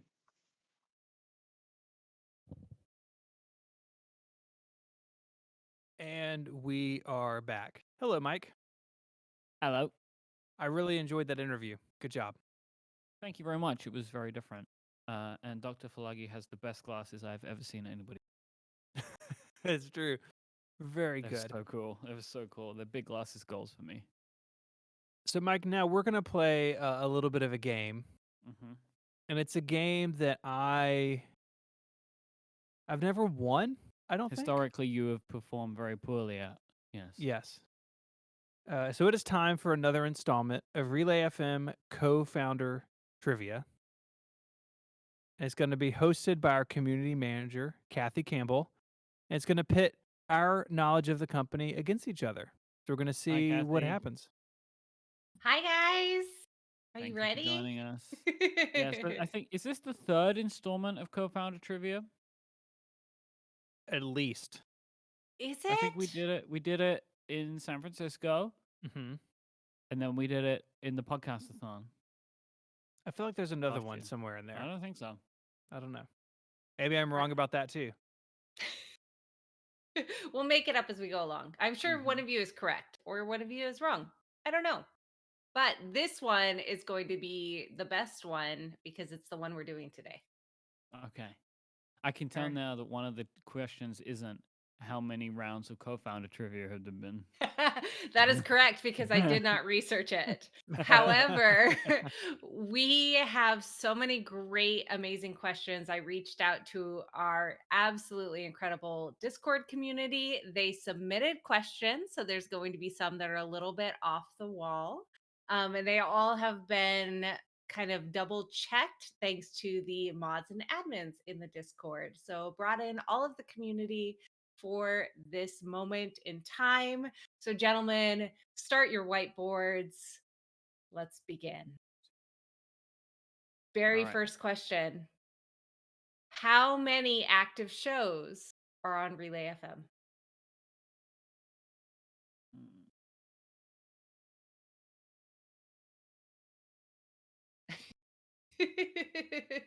Okay, I've got my number. I don't know if it's right or not, but I got it. You got the answer. That's good. What are the rules? Like, is it closest? It's whatever I decide based on your answers. Fair enough. Wow. I like that.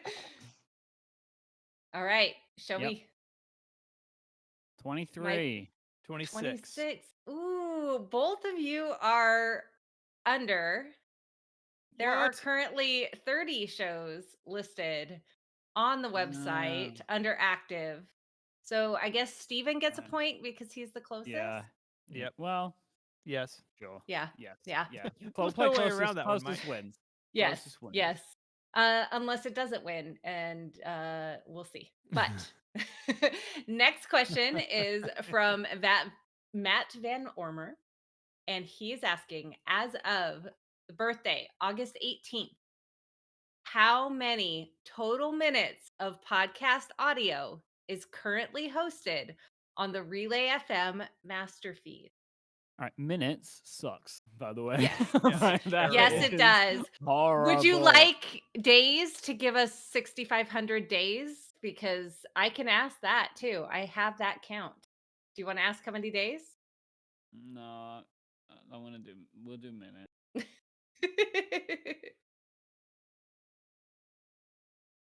I feel like this is really a game of just getting closer than the other person. There's a good range of numbers you got to choose from.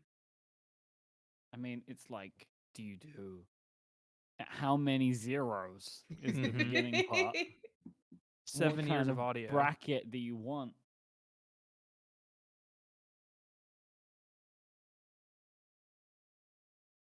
Minutes, right? Correct. Minute. That doesn't. I wrote down a number. I was like, that can't be true. I got a number. What is it? 7. Probably not right. Man, this pen has got a real strong odor. Yeah, so does this one. All right, you ready? Oof. Yep. All right, show it. 985,000. What's that again? Wow. 350,000. Steven is actually really close. This is Ah. Steven's year, apparently. The So current, yes, so far. 2 questions down. The active number of minutes of podcast audio is 379,785 minutes and 8 seconds. I did As it of again. August 18th. You did. Math messed me up. It's okay. It's okay. How about we do another math question then? That'd be great. Yeah. I lost the ball. Hold on. Oh no. Oh no. Good. Got it. Okay, All right, good. Phew. next question. All right. Okay, next question. How many minutes of podcasts hosted by Mike are on the Relay FM master feed? So, just to help clarify the number, Mike, I know this can be an issue. It's going to be less minutes than the previous question. And the previous one was what? 300 and what was it? 379,000.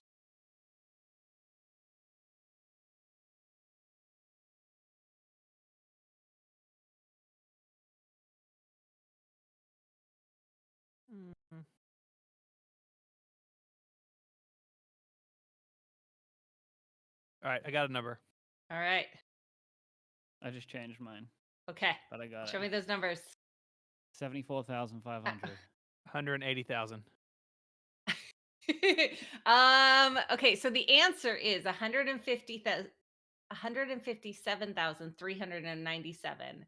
I'm closer. Oh my god. Which yes, is Steven's way closer. Yes. So let's kind of in the same train of thought though. How many minutes, Steven, are in the Relay FM master feed? Mine was 157. Correct.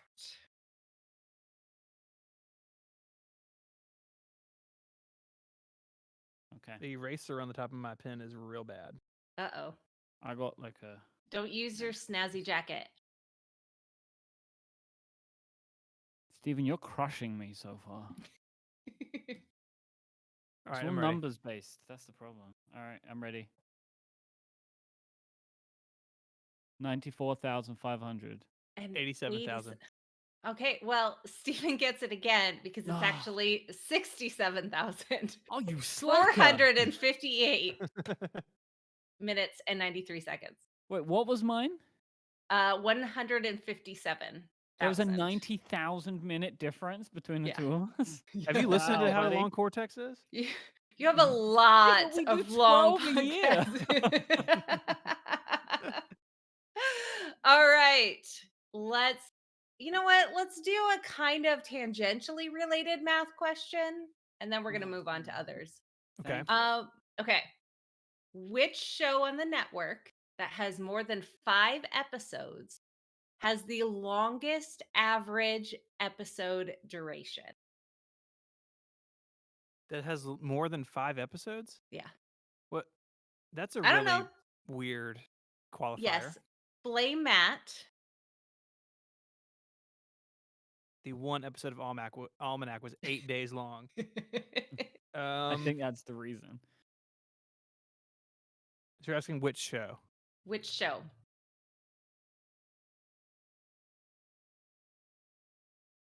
It's the average longest runtime, right? Correct. Got it. All right. Show me.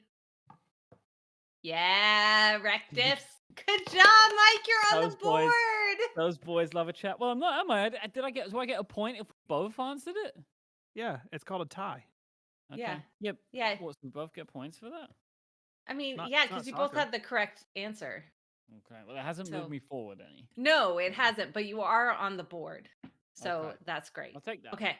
All right. So Anne from the Discord would like you to tell me in total how many emoji has Vitici guessed correctly? Ooh. Okay, so we So play this this is- game yeah. on Connected every year. When the new emoji come out, Federico can't see their actual names. We show him the artwork and he has to guess the name. And it's hilarious because, well, frankly, because English isn't his first language.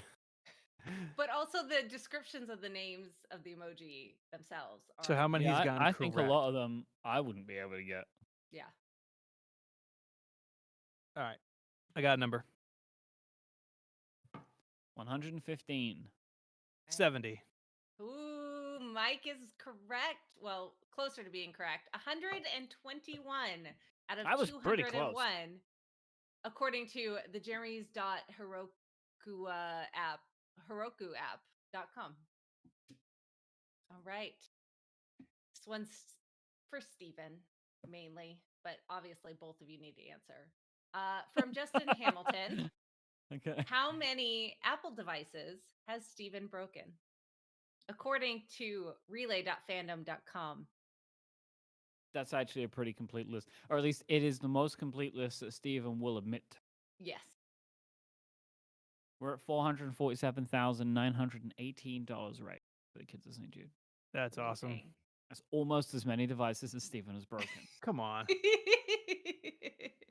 All right. I have my number. You ready? All right. 12. 12. 8.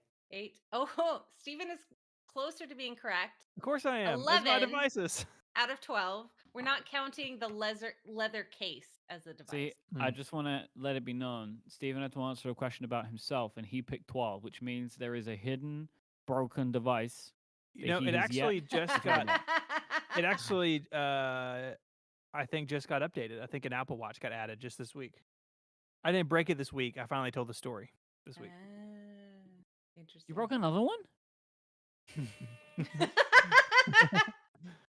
All right. What's up next, okay, Kathy? Okay, so our next question comes from Marlies, and I would like you to name all of the hosts on the network who aren't living in the United States. I'm glad you finished that sentence. It was like the hosts that aren't living is like, how many have we lost? And you get a bonus point if you can name their country. And this is active? Correct. Currently not living in the United States. This is going to take a few minutes. Yep. So instead, I will say thank you again to the amazing people in the Discord for supporting Relay and the host for these fantastic questions. I'm visualizing the people page in my head. I know. I love You it. spent a lot of time there recently. Yeah, it's all fancy and redesigned.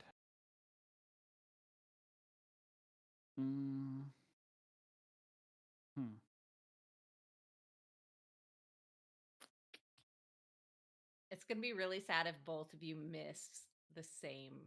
Don't say that. It's I'm only sorry. sad when you say it. I'm sorry. Just no pressure. Can you tell us how many there are? Then that's cheating. Okay. And it's active, which is confusing. Yeah. Well, we'll see.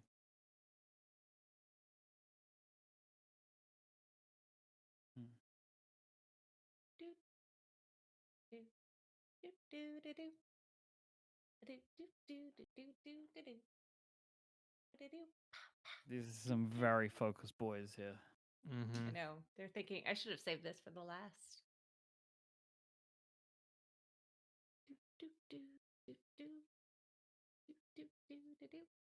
Not distracting at all.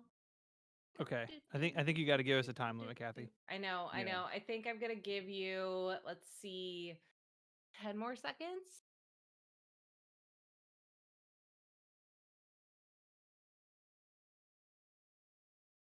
There are 9.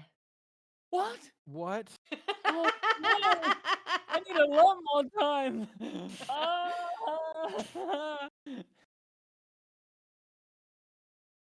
What? What's happening? 9? Okay. Okay. Pencils Yeah. down. Yeah. I got only 4. I got 5. One of them's me.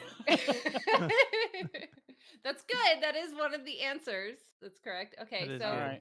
who do you have? Mike from the UK. Okay. Federico from Italy. Got those. Shahid from the UK. Got that. Oh, I guess got Rosemary, and I put UK, but Rosemary isn't always in the UK, right? But I've gone with UK. That's my 4. I didn't get failed. Rosemary. I got Mike, Gray, Federico, God. Shahid, and Betty. Okay. So I got 5. Okay. So So I win. Betty. Yeah. Gray. Uh-huh. Shahid. Mhm. Mike. Mhm. Rosemary. Okay. Julia. Julia. Sneaky Julia. Underscore. Oh, he doesn't count. Jeff Veen. God damn it. And Federico. We all both said Federico, right? Yeah. we both said Federico. The annoying thing for me is 3 people who live in the UK who I see somewhat regularly, nothing. Yeah. You did it actually pretty good. I'm very proud of you. Good job.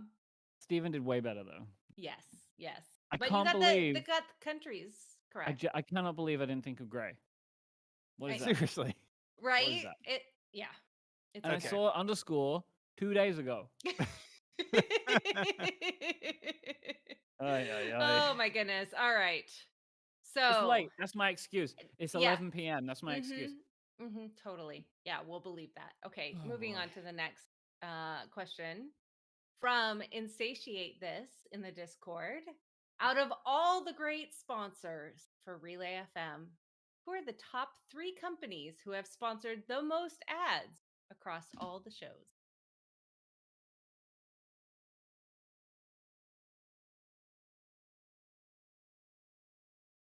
Of all time?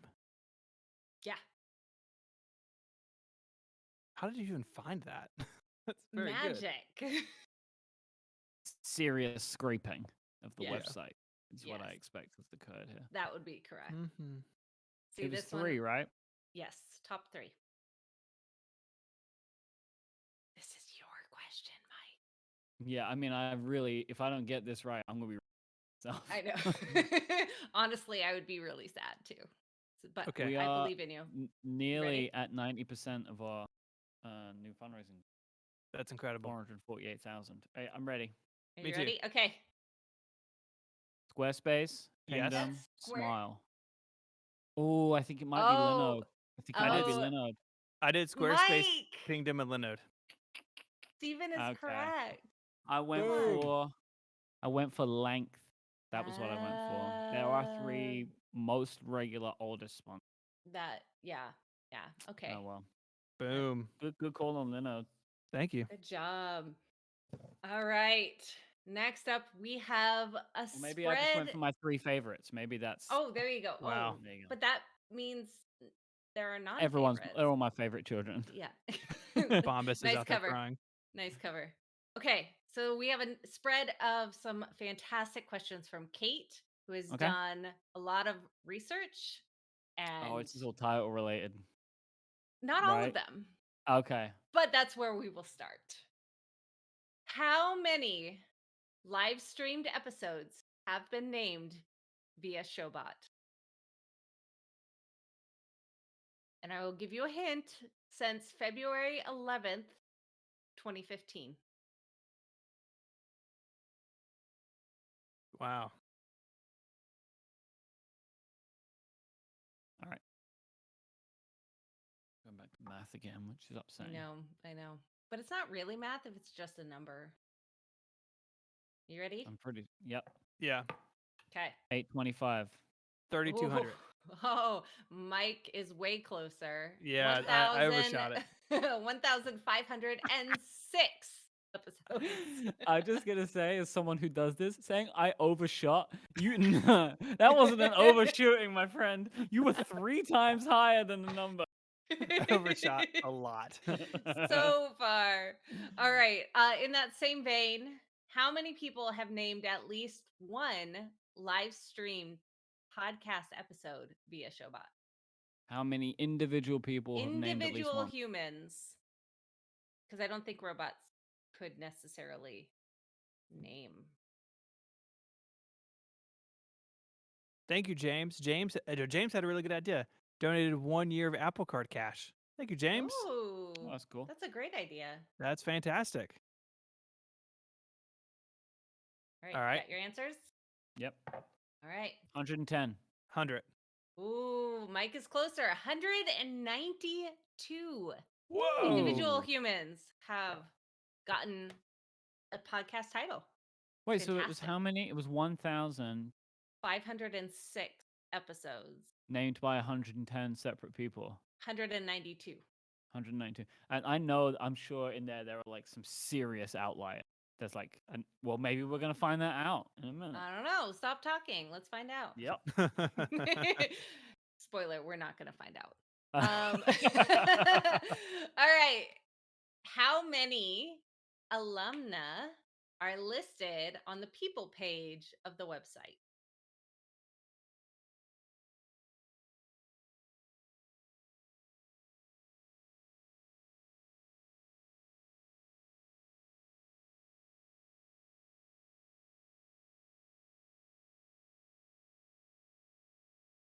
Okay.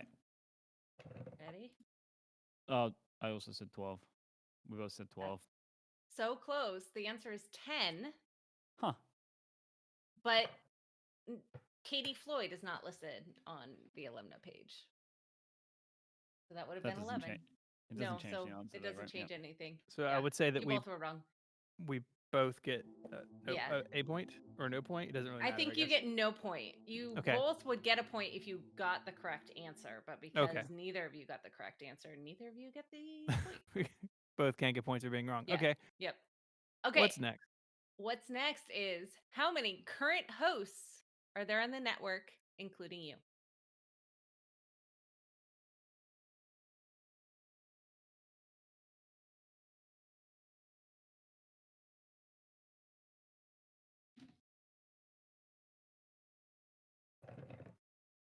All right. 48. 42, 48. The answer is 38. Oh. Steven is closer. Boom. Steven, you are destroying me this year. This isn't even fun anymore. Oh. Poor Mike. Poor This is Mike. It's okay. Yes, I thank got you, 2 Peter. wins under my belt. Donation. Mike got my question wrong. $100 donation. That could have been anyone. All right. One last question from Kate, whose first appearance on Clockwise was as a co-host, not a guest, and not including Dana and Jason.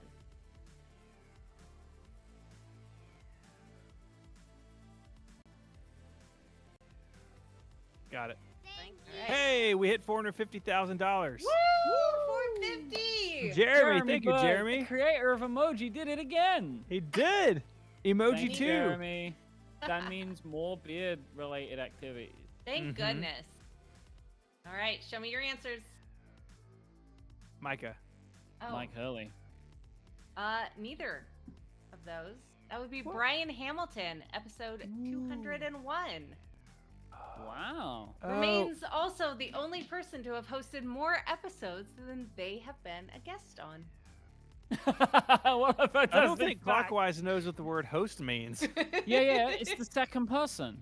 Yeah, that's a Yeah, weird format. yeah. Well, Dang it, I've Brian. done a bunch of take it up to the co-founders. All right. Speaking of Clockwise, let's name the top 5 guests who have appeared on the most episodes of Clockwise. Again, guests, not hosts. Guest, not host. Yes.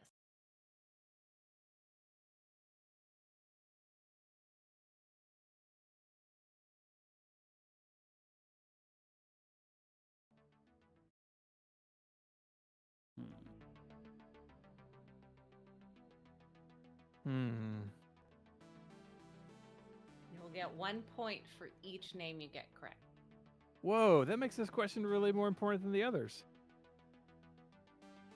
Except for the location one.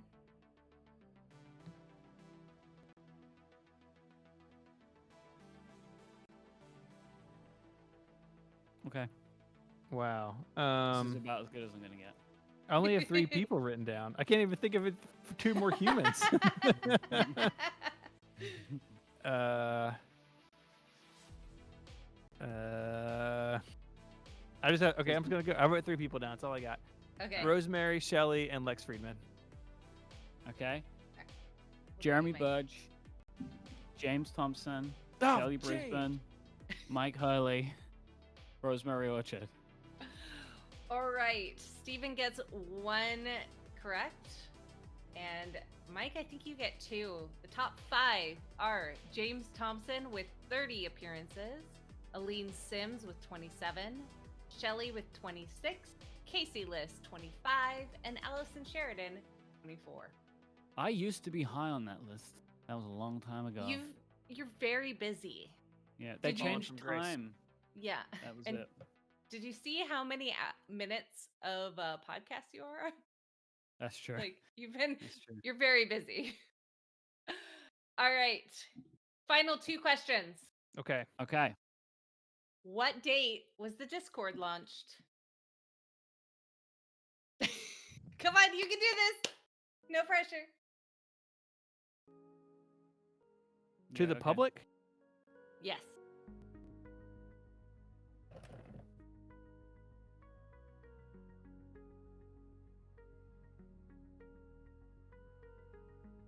Jason Snell just texted me calling me a weird format. All right, June 4th, 2020. May 14th. Wow. May 8th, 2020. Oh. I knew it was before. Mike's close. I knew it was before we did any memberships, with this new membership stuff. And I am fairly certain, according to my amazing scorekeepers, that this means you are tied. No way. Yeah. Wait, really? Yeah. Which is perfectly Incredible. timed That seems made up. and not planned whatsoever. Come on. I've been cheated. Yeah, Well, 50% chance of getting this one right, so you're fine. let's This see. has been stolen from me. Whoever can get the closest to the amount of money that was raised at the beginning of the podcastathon today. What was that Wait, number? what is beginning? What, Like, the number that we were on 1 before we minute started? before we launched podcastathon. Okay. No, I didn't put the paper away. No I was just cheating, letting it be Adina. known My wife was trying to cheat for me, and I would. Adina! I am shocked. Hey, look, she loves me, and she knows I want to win. I know. I'm ready. All right. Ready? 371,000. Oh, and with that, Mike takes it because we had $373,313 coming from behind. Steven, I'm so sorry. I'm so sorry. Forgive me. 3-0.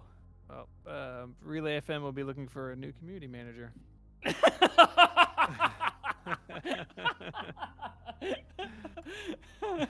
And we'll be seeing you in court. And with Does this mean I don't have to do all of the things that I do? I can just go home now, right? No, please stay. Thank you, Kathy. Yeah. Kathy, You're that was welcome. amazing. Thanks, guys. Speaking of court, thank you. Speaking of court, Steven, do you want to talk about what's happening next? Yes, I do. I'm putting my whiteboard. I'm going to be joined by a couple of the hosts from Rocket, Christina and Bree, and we're going to be catching up on the Theranos case, which is this really fascinating tech story. And they've been following along and talking about it on Rocket for a long time, and so I thought we would go to the experts for this next segment. You could kind of say we're obsessed, I think. I think that's fair. Yes, I think so. Oh. I mean, we love a good scam, right, Christina? Like, we every week we look for scams that we can find to bring to you, the people. So that's kind of just our beat. No, scams forever, for sure. And Theranos is definitely like my favorite of all the scams. I think we've done so many scams, but I think Theranos is definitely. Anna Delvey kind of fluttered out, whereas like the Elizabeth Holmes thing is still going. So that's definitely my favorite scam. Okay, but being honest, this trial, right, Christina, I keep waiting for some new dirt that's not in Bad Blood, and the best we've gotten are these horrible text messages that Elizabeth Holmes is sending Sonny Balwani. They're so bad. It's so terrible. I mean, yeah, but we're only at the very beginning of the trial right now. So the trial is interesting. It's not being broadcast, which I think is a massive mistake on the court's fault. I actually think that all cases, unless it's like juvenile or something, should be broadcast. That's just me. But cameras have not been allowed in the courtroom. But we do have. But they're doing this weird thing where court is only in session 3 days a week. So it's like Monday, Wednesday, Friday. So the jurors then get to go home and like go to work and do their normal life, but they're supposed to somehow avoid all the media stuff about this. And they live in San Jose. So that's interesting. But they got a jury. They, as you said, the text messages have been admitted into evidence. Some of the stuff between Balwani and Elizabeth Holmes, and one of the people who was Erica, who was like a lab manager who was one of John Carreyrou's initial sources for his first few stories about Theranos, took the stand earlier this week, and I think her cross-examination was today, and I haven't been able to follow to see how juicy it got, but I'm subscribed to the John Carreyrou podcast through Apple Podcasts because that's the only way I can pay for the bonus episodes. I'm listening to The Dropout on ABC's podcast. I'm like reading all the blogs. What are you doing, Bree? Pretty much the same, though I've not subscribed to the podcast, John Kerry's podcast. I should do that.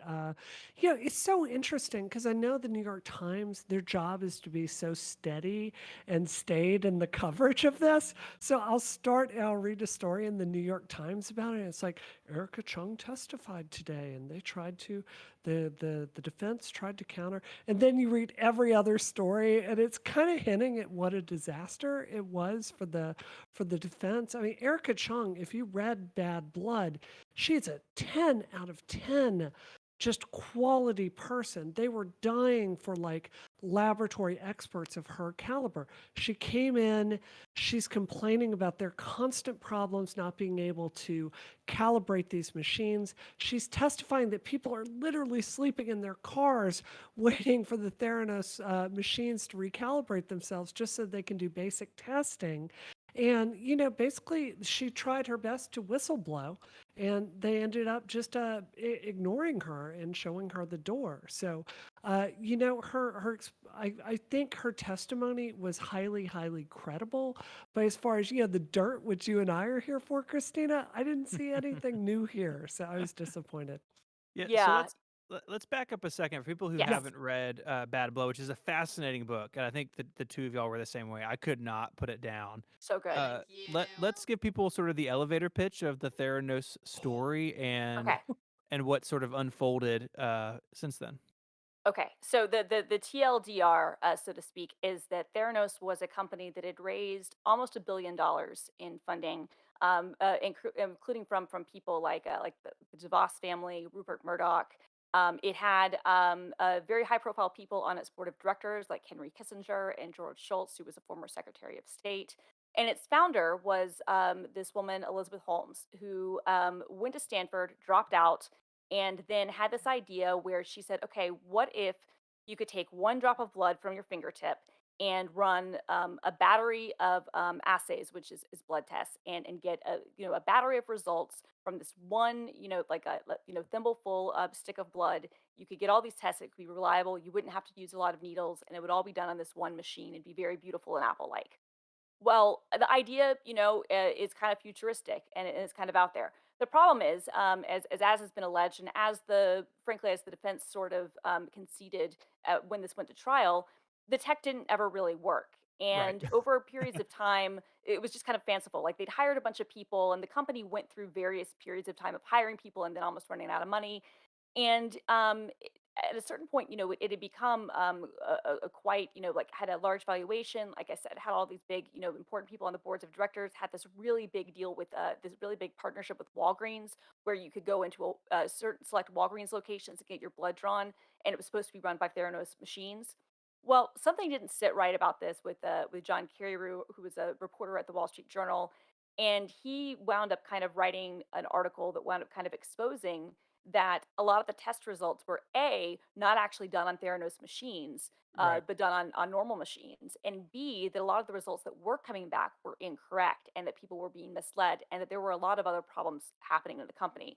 So essentially, the long and the short of it is that people have kind of alleged that none of this ever worked. Elizabeth Holmes, who was the CEO, was actively lying to investors and the public.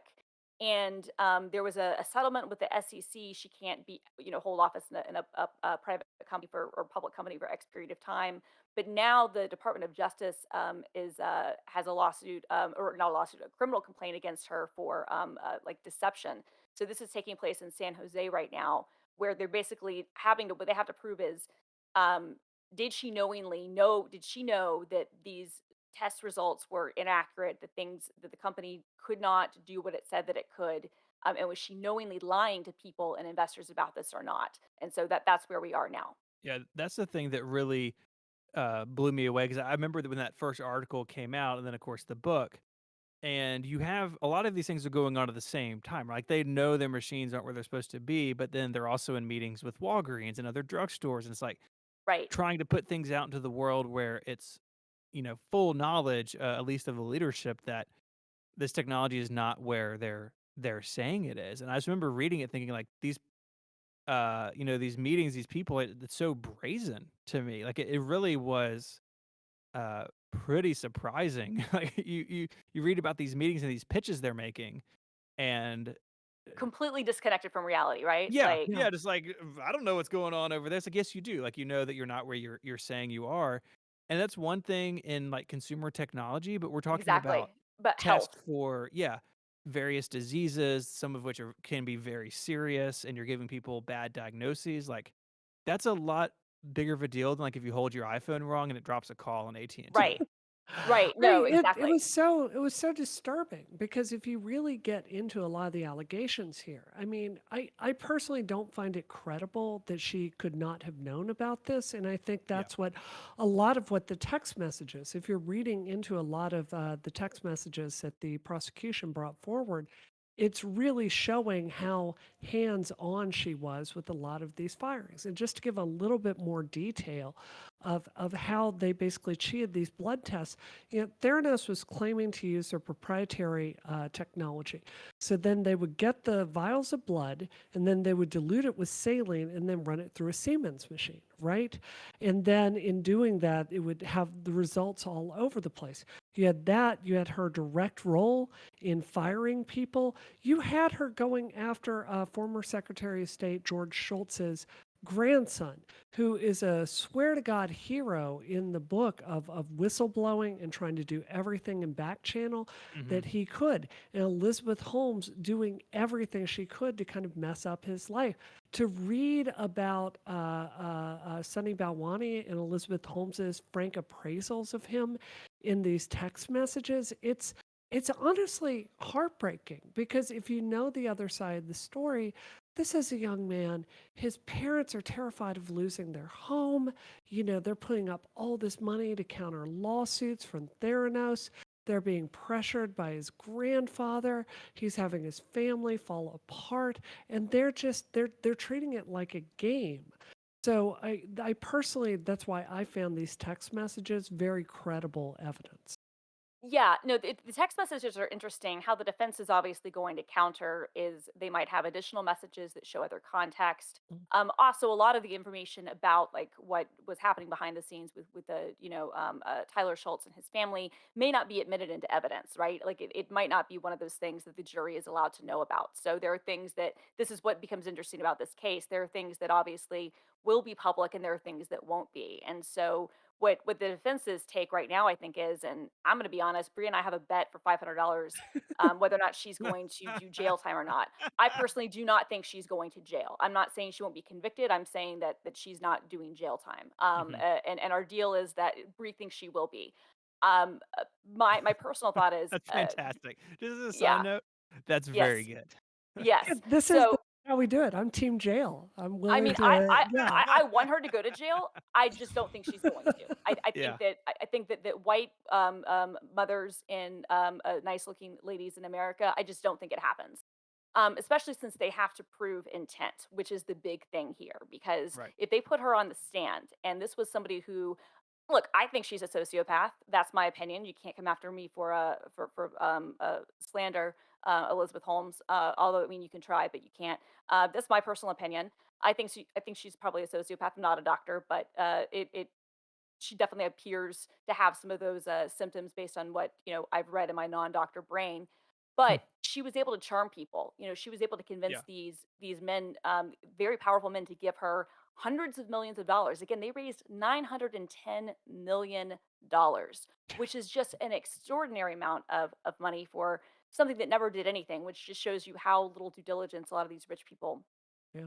did when it came to their investments. But she was able to convince them to part with their money, and some of the messages and some of the things that have been admitted kind of go into like her detailing her conversations with Rupert Murdoch, and how like he wanted to talk to her longer, but she had to leave. And so if she was able to be that kind of successful there, if she does take the stand, it's possible that she is going to be able to successfully blame everything on her co-defendant Sunny Balwani, who was both her paramour for a number of years. He's also a lot older than her, and was kind of the early investor. He got rich in the dot-com era, and it was his money that kind of propped up the company.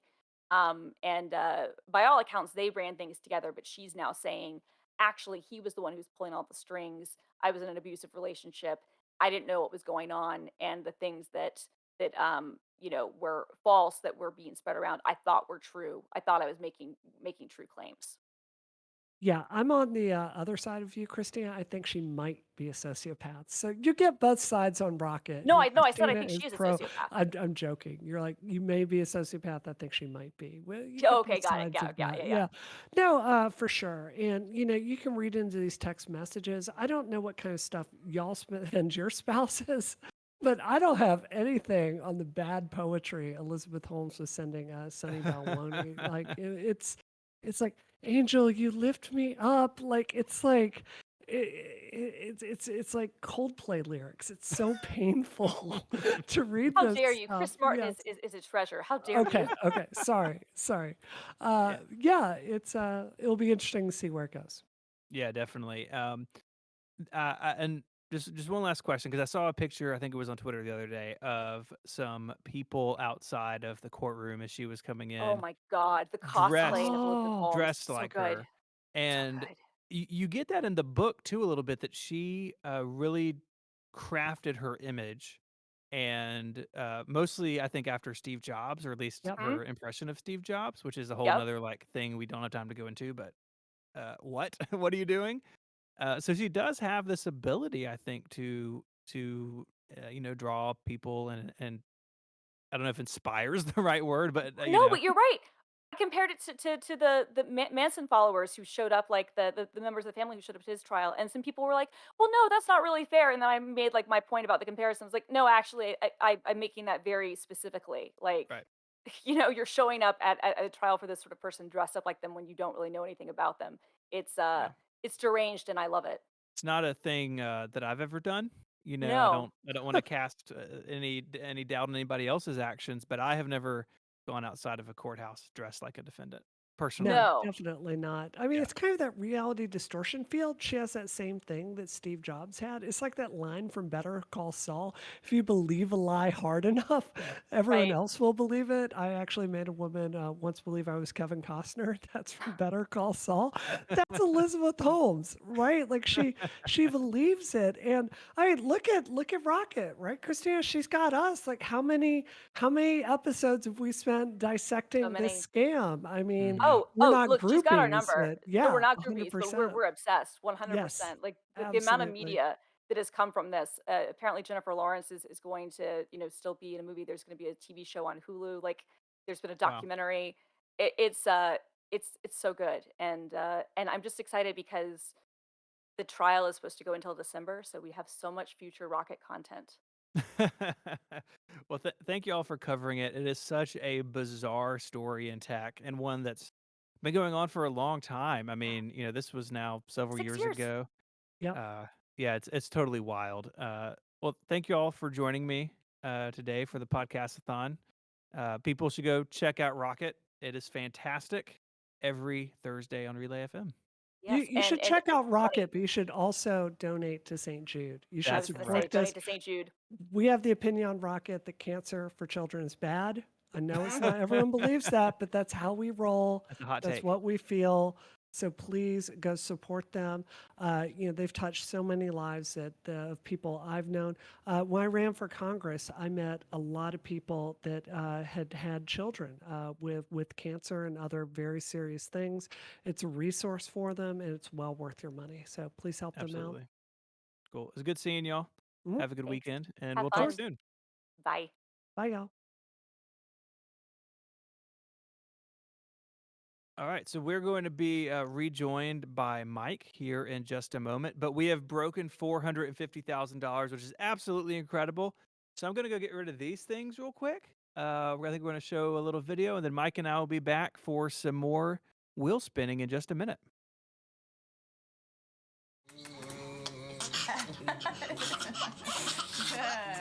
She's like a little ham. She's just constantly singing and dancing with her siblings. She's, well ahead for her age in terms of like vocabulary and counting and learning to read. She's just really, really smart.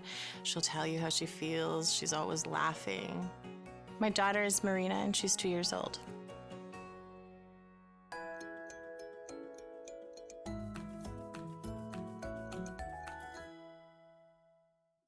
Marina has a rare form of children's eye cancer, retinoblastoma. We noticed in her pupil, there was a whiteness to it, like a white pupil in the eye. We'd catch it with our smartphones or in like the glimmer of the sunlight sometimes. And so we decided to take her to her doctor. Her doctor sent us to a specialist, and then the specialist sent us to St. Jude. In the beginning, I didn't want to say she has cancer, because no. I just didn't even want to, give it a name. Within the first couple weeks of us getting here, I was just so scared. Like, I think the reality of what was happening within our family just hit me, and it kind of hit me all at once. And Marina's doctor, they came in and they took Marina out of the room. I had started to cry, and I was just so scared, filled with fear. And her doctor came in, Dr. Brennan came in and just didn't even say anything, sat down beside me and like hugged me and held me while I was literally sobbing. And she just said, "It's gonna be okay. It's gonna be okay. We're here to help her. She's fine. We're gonna be okay, and we're not going anywhere, and we're here to support you and your family and Marina." And in that moment, I just kind of focused on not the fear, but her healing, her health, and just moving forward and being the strength that she needed. Are you going to the park? Yeah. You're going to swing? Yeah. This place has been such a blessing for us. As crazy as it sounds, I'm so thankful for this because it's brought our family closer, I feel like. To know that we can come here and we can just solely focus on our daughter's health and healing. All we have to do is focus on taking care of her and helping her heal.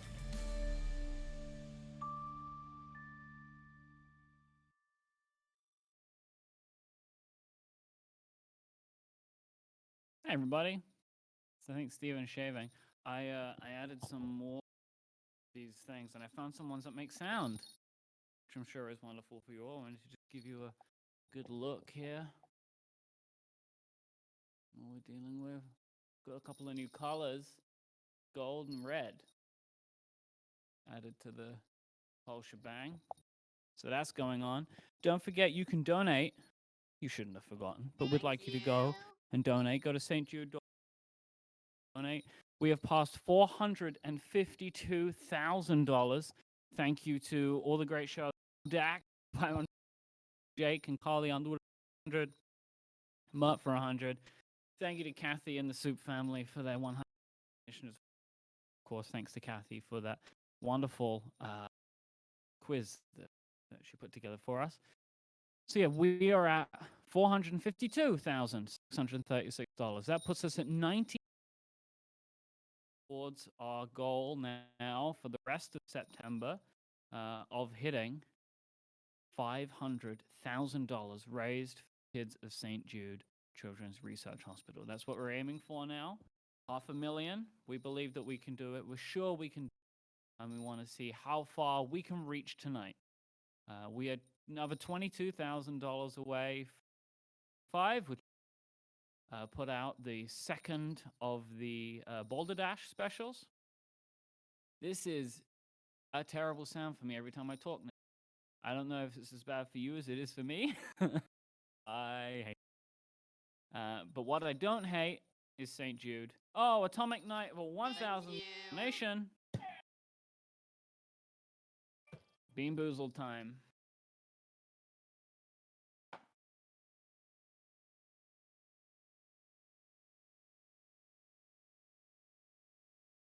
We're going to have berry blue or toothpaste. I don't know which I'll prefer, really. Berry or toothpaste? We'll find out.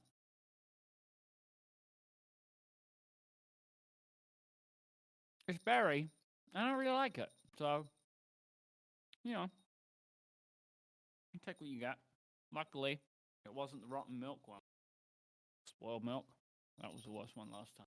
Dead fish. I'm not sure, actually, if I which one out is worse out of the dead fish and the spoiled milk. So I have a view now of a wonderful sparkly jacket coming into view over there in Memphis, which can surely only mean one thing. My very handsome, very different looking friend has returned. There he is. Hey, Heisenberg. Steven is the one who knocks. But I don't hear him right now. I don't know if anybody else can. Steven did not turn on his microphone. I've done it again. That's twice now. There you go. That's fine. At least this time, we didn't have an important guest. Yeah. It's the CEO of the whole place. Let's spin the wheel. You ready? I love it. Yeah, go for it. Beautiful. Where will she stop? Nobody knows. Come on. Let's go. Let's go. Number 13. 13 is Board of Peril. onto the board.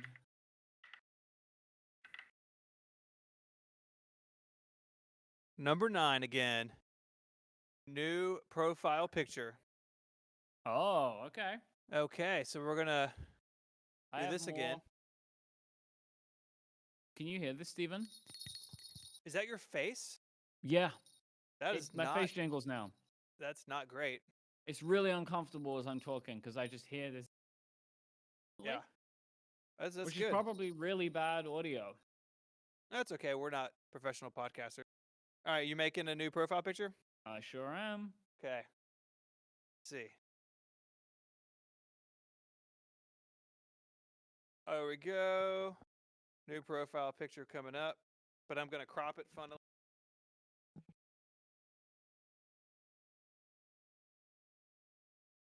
There we go. We've gotten so good at taking selfies today.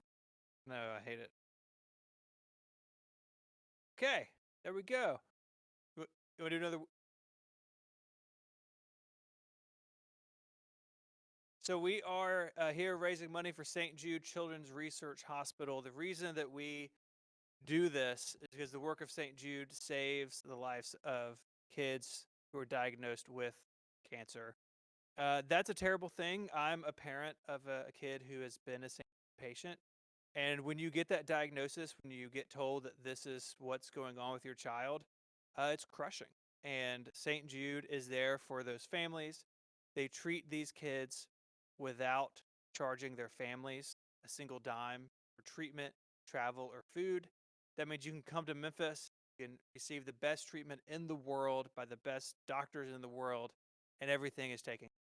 That means that you can focus on keeping your child safe and well, and that is everything when you're in this situation. So that is why we do this every year. Please join us at stjude.org/relay. We're currently at $454,000, well on our way to 500,000, which is absolutely incredible.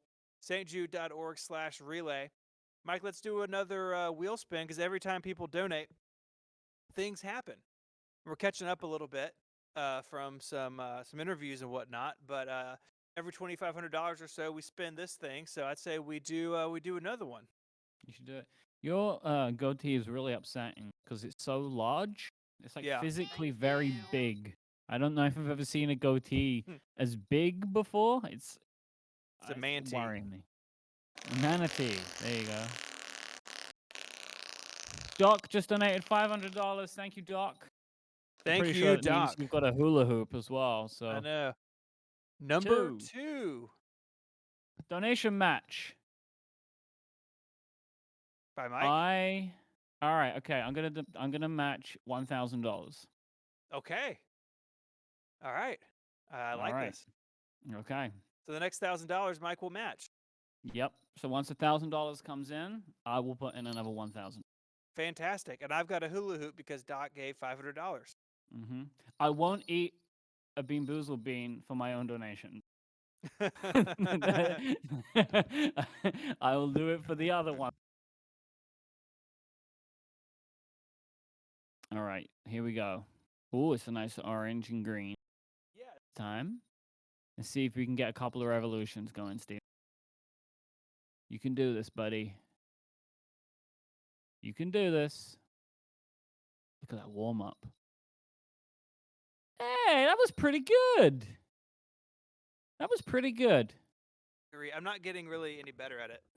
No, I think you did get a bit better at it. I think the amount that you're getting better is small. Thanks for that. But it's noticeable at the same time. Thank you. You broken so something? tangled up in this. Charles Thomas. All right, Mike Hurley. I'm doing it right now. All right, I owe 160, so maybe we'll get a matching donation from me this time.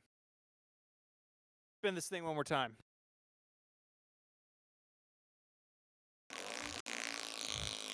Here we go. Here we go.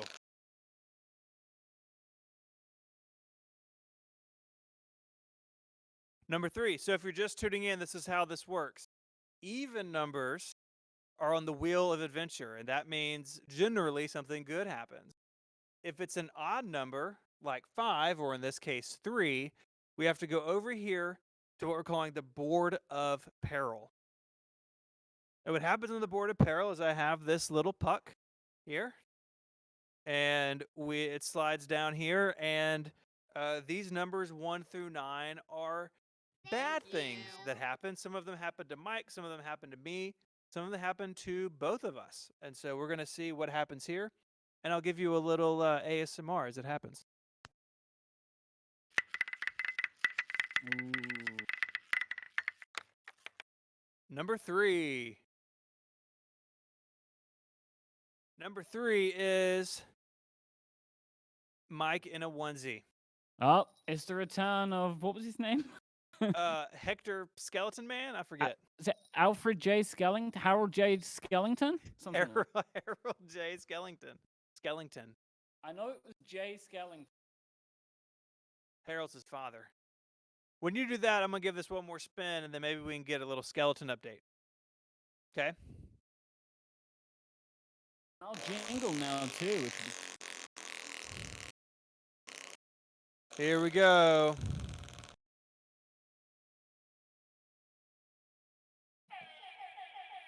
Did you step on the hype button? No. Mike dives into the balloon room. All right, you gotta let me put the onesie on.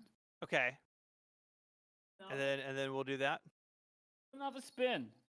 Okay. Because I'm. So you got to dive in when we're done with this.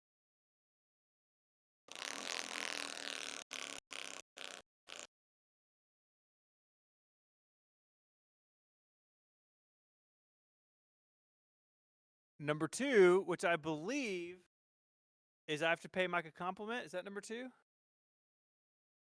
I forget. Mike, another donation match. Should I do it again? Yeah, you have to. I mean, all right, the wheel knows all. No, the next $1,000 donation, I'll do it again. Okay. I like evening Mike here. I've had 3/4 of a Red Bull. I'm ready. He's ready. All right. Maybe we give people a little bit of a tour of some of the other things that could happen on the wheel and on the board. How does that sound? Sounds great. I'm still putting this onesie on. So. Okay. So here in the St. Jude studio here in Memphis, we got a couple things that we're doing. Obviously, we're spinning these. Oh, here we have an iMac that we're filling up with Lego as we raise money, as we continue to climb towards $500,000. More Lego goes in there.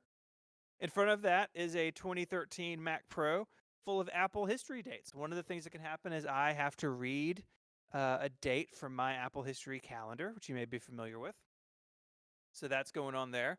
And way in the back, I don't know if we can see it, is what's left of an IBM PC Junior that we've been smashing. That is number 10 on the board. We hit it with a baseball bat.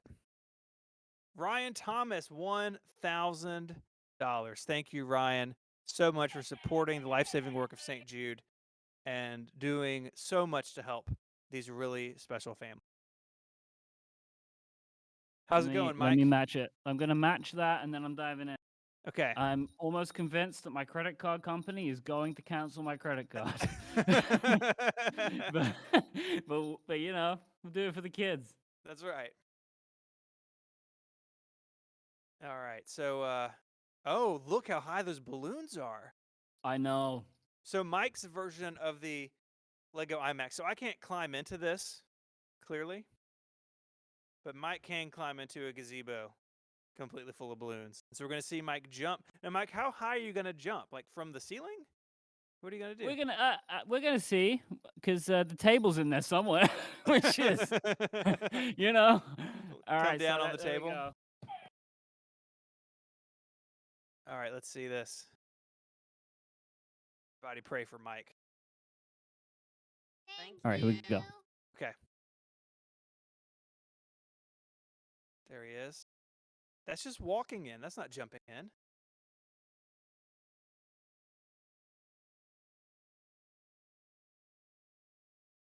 There he is. Mike Hurley, everybody. Oh, that was either a balloon or an organ popping in the balloon room. Mike, are you okay? Hey! What is attached? Oh, that's your tie. I thought that was your beard for a second. Like it was really long. And I was very confused. $475. Wait, no, I can't read. There's a comma. Some goals are coming up. We're going to show the second game show on YouTube. And I shaved some more beard here in just a few $100s. So I got to say, I feel a little guilty that Mike has matched. How much have you matched in the last 5 minutes? $2,000. $2,000. Okay. You want to do your 180 anytime soon? Yeah, I'm gonna do $180 anytime soon. Let's see what the wheel has to say. So okay.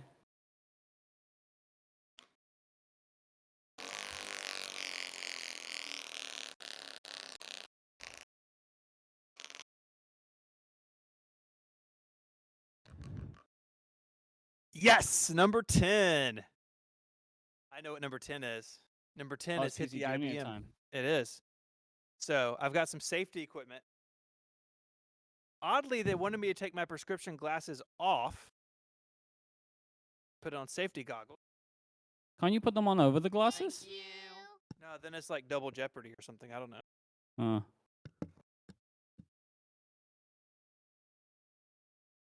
8-bit are on $1,000, bringing us to $450,000 raised for the kids. Thank you so much. Thank you so much for everything. We genuinely, really, massively appreciate it. All right, Steven, show us what you got. Oh, that was bad. You okay? Everyone okay? It's impossible to tell. Oh, wow, that was fast. So, beard time again. I got more of these guys. So what happens? I go down to just a mustache? I think so. Is it just mustache time? I think so. We mustache. Biker stash time. So that's where you got to get rid of the bottom of the goatee. You're going to have a thick mustache. I know. It's going to be serious. Oh, the camera's moving. Oh, okay. So I'm going to go shave down a little bit. And when I'm gone, I'm going, because Mike has matched, I'm going to follow suit. So the next $1,000 donated while I'm gone, I will be matching as well. So keep tabs for me, and I will be right back, Mike. Right. Do we have a video that we could play real quick so I can get out of the onesie and get ready for our next thing? Thank you. To know her is to love her. She makes me extremely proud to be her mother. H-E-A-R-T. Oh, we love to see you every day, but now it's time we get to say, pack your bags, get out the door, it's time for you to leave the floor.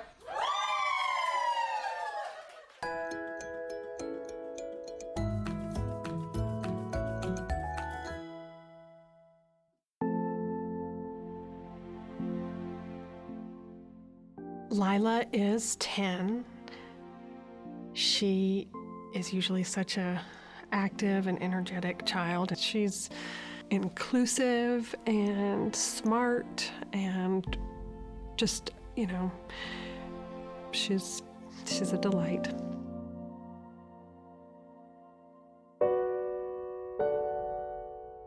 AML is a leukemia that affects the white blood cells, and we noticed excessive bruising, and we kind of attributed it to her activity level. But we did a blood test. My dad, who looked at the scans, he's a physician, he came to our house and said, Lila has leukemia, pack a bag. We're leaving right now.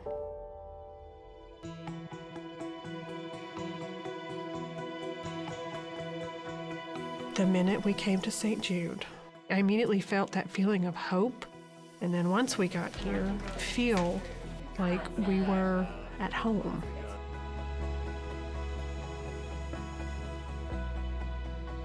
Looking to her future feels hopeful that she will have all of her needs addressed beyond transplant, beyond therapy. You know, you don't see the light at the end of the tunnel for a long time, but you begin to hope that it's there. St. Jude is such a bright place, and everyone who comes in, they try and get them to come out.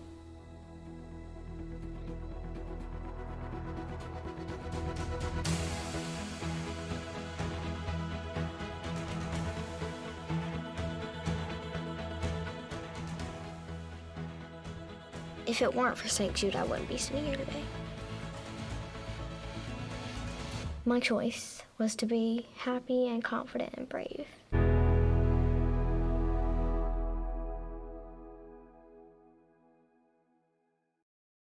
And welcome back. Don't forget you can donate at stjude.org/relay. Now I have the pleasure of being joined by, it's late, Simone de Rochefort III, host of Rocket. We just spoke to Bree and Christina a moment ago. Simone, thank you so much for joining to me. Hello. I'm moving? Am I frozen? Is it all good? You're all good. You're all good. Awesome. Thank you, Mike, for having me. Oh, it's a pleasure. Thank you so much. I wanted to talk to you about video games. Uh-oh. I had a video game scare right before this. This is not on topic for what we're talking about, but I've I been wanna playing hear it. this clicker game called Kitten's Game. That is not a 2021 game. It's not new. I'm playing it. And I had spent so much time amassing all these compendiums to complete a task, and I logged in and they were all gone. And I was like, where did they go? I spent hours, days getting so many compendiums. I had already done the upgrade. I did it like an hour ago and I totally forgot about it. So that's kind of my mental state right now. Well, let's see if we can try and break out of that and talk about the wonderful world of video games.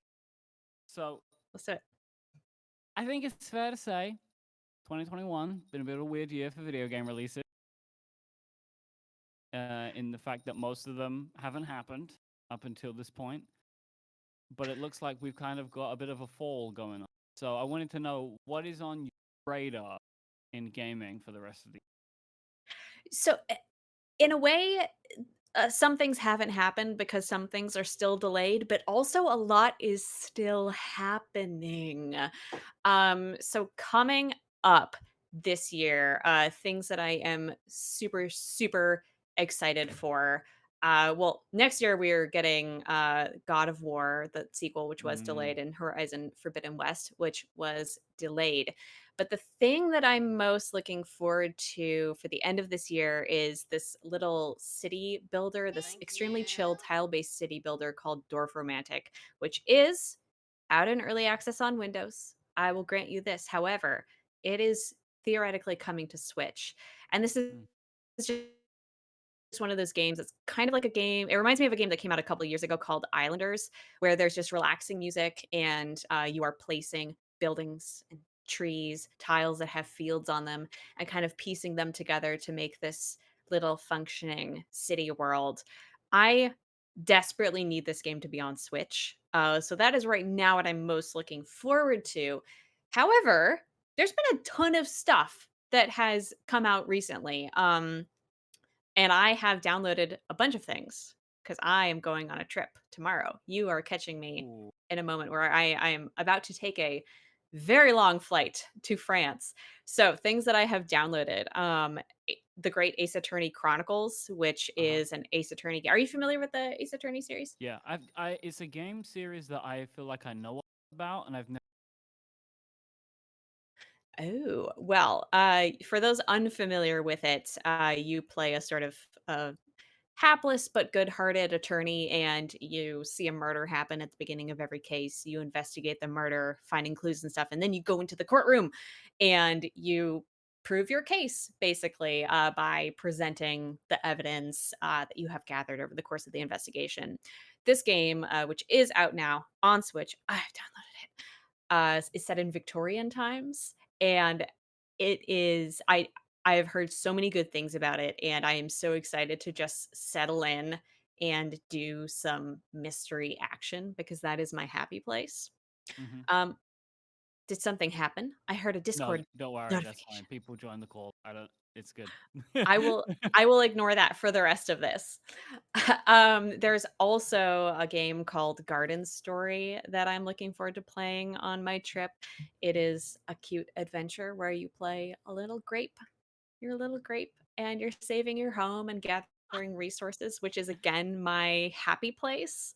Yep. But I feel like the biggest story for me of what has happened this year is how many really good small scale or even medium scale multiplayer games there are. Mike, have you been keeping up with this year's multiplayer releases? A little bit, a little bit. I am much more of a, I don't know, lonely gamer. Like I like the kinds of games that you were mentioning. I like kind of pseudo worky type games, like Yeah. looking after a thing. Like I find those to be really calming. So that they tend to be the types of games that I find myself playing the most, or Pokemon, or the occasional racing game. That makes sense. Oh, have you played the new Pokemon Snap that came out this year? I did. I played a little bit of it. I didn't have the biggest affinity for Pokemon Snap the Mm. original because I didn't have an N64 growing up. I had a friend who had it, so I played it a little bit, and I got into it. And I've heard since, so I want to go back. That the game opens up a little bit more as you get further through it. I kind of got into a Mhm. few different areas and a bunch of shots. I think, but the thing that has always frustrated me about Pokemon Snap is I think some of the pictures are really good, but they're like, nah, man, that Pokemon ain't big enough. It's like, come on, this is I framed this so well. That was driving us nuts when we were streaming it because the game wants the Pokemon to be well, A, it rewards you for having a lot of Pokemon in one picture. B, it rewards you for having the Pokemon be like the central Pokemon be like really big in the frame. What is the truth? I feel like to me, a good picture is like a beautiful posed shot of like a Bouffalont drinking at a peaceful pool or something, and the game is like, Mhm. no, put that thing in the center of the screen and make it really, really big so we can't see anything around it. It's not Unless my the thing truth. that's around it is hundreds more Pokemon, then we Just that. surrounded by Golbats. I don't know. I'm imagining a fantasy scenario that probably does not happen in this game. Hopefully, This it's this year's illustrative. Pokemon game, I don't know if I'm that excited. The Pearl and is it Pearl and Diamond remakes? I'm not, Gosh, I wish I could tell you. I do not remember. but because they've kind of reverted to a more cutesy art style rather than Mm. what they had started to do with the modern stuff. But they've got this other game coming out next year, the Legends one, where it's like the action adventure type game. I'm a bit more Mhm. excited. Yeah, I really enjoyed Sword and Shield when it first came out. Mhm. But I bounced off of it pretty hard once I got into this sort of grindy place where my Pokemon were strong enough to kill things really, really easily, but I wanted Mhm. to catch more things, and I needed to do work to like level up the B team. However, I am still playing Pokemon Go, so that's kind of Oh that's yeah. my thing I do see you posting pictures all the of time. some of your faves. I I have oh, go on. is po- like how big of a community does Pokemon Go still have? Is it still really large? A lot It's of people playing it. freaking massive. They still make a lot of money off that game, and a lot of Oh. people are playing it. We're just very quiet and ashamed about it, except for me now that I have a best friend who is a Vigoroth, who is Big enough. literally perfect. It's interesting that game. It's had such a long tail. Like obviously, like it really exploded, right? That one summer Mhm. where everyone was playing, and then obviously it died down. But it seems to have kept like player base in that sense, Yes, which is yeah, the pretty interesting. people who it's kind of optimized in the obsessive collector space Mhm. right now where I mean my coworker and I just yesterday we were in the office together and I had a Zamazenta and he had a Zacian and those aren't available anymore right now. So we just traded them just so we could fill out the slot in the Pokedex, which does lead me to believe that I really do need this vacation. However, guess what I'm going to do on the vacation? Catch France exclusive Pokemon. There's Get, like, a stuff French out there. Pikachu, I'm a going to Chikorita, import all it the back. You think they'll let you through customs with that thing? I'm going to hide my phone. Never turn over your phone to the TSA. They will confiscate your French Pokemon. They're not native to this country. Now, obviously, Simone, I don't want to keep you for too long because I've got that coming up, but I do want to know, for 2022, what are you most excited about? I know you mentioned a couple of games like God of War and Horizon that are on the horizon, for you. Is there anything else that you're excited about? I mean, obviously, it will be super great to get some real next-gen games and stuff. Like, I know that's something that I'm super pumped for. Like a lot of the PlayStation 5 games that maybe have not come out yet. So, what's on your radar? Well, I'm currently mad that I just talked about Pokemon Go for 5 minutes because I wanted to talk about Dread Hunger. Which maybe I could fit into this. So this is Please. a game that's in early access right now. Okay. Maybe it'll come out in 2022. Who knows? Have you seen The Terror? No. Well, it's on BBC now, so you're allowed. Okay. This is an excellent show that was on AMC that's about the Franklin expedition, which is the expedition that was trying to find the Northwest Passage. Boats got frozen in. Everybody dies. It's not a spoiler. You know it from the very first scene.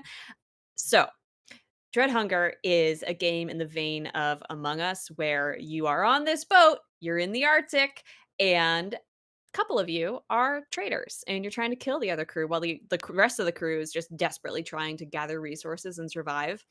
It definitely feels like an early access game right now. It has a difficult tutorial, some very punishing settings. However, it is some of the most like raucous fun that we have had with a multiplayer game all year.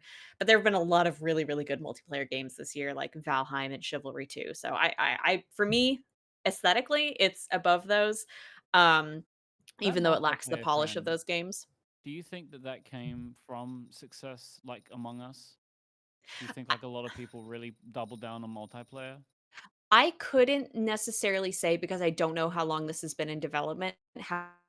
However, that is kind of my 2022 prediction, is that given we've seen so many viral but small multiplayer games like Among Us, like Valheim, which comes from a very small team as well, and even I would kind of count Fall Guys, even though it's Mm-hmm.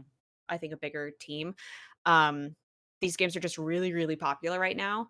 I won't theorize as to why. However, I do think we will probably see a continuation of people capitalizing on that trend, which is I can exciting imagine because it's fun. a lot of small teams that would have thought they were making a specific type of game, right?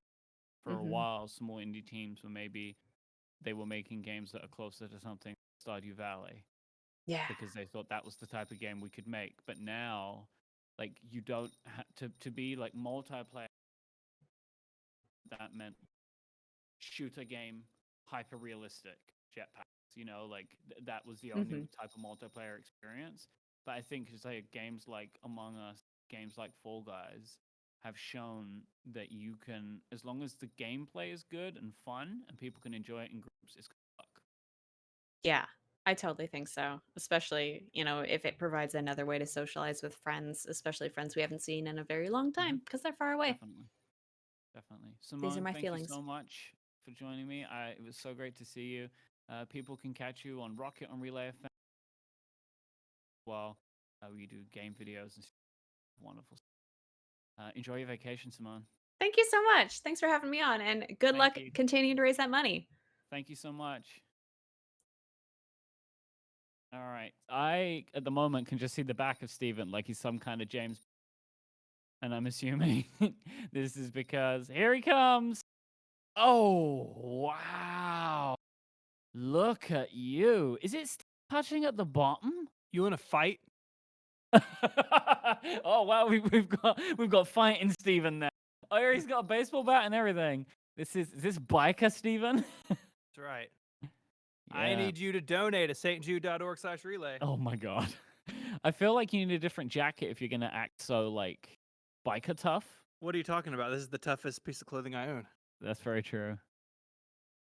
Okay. Thank you to everybody who's donated. We're now at $463,000 raised. We are coming up pretty quick, I think, on $100,000 raised during the podcastathon today. Oshin with a $516 donation. Oshin, thank you so much, my friend.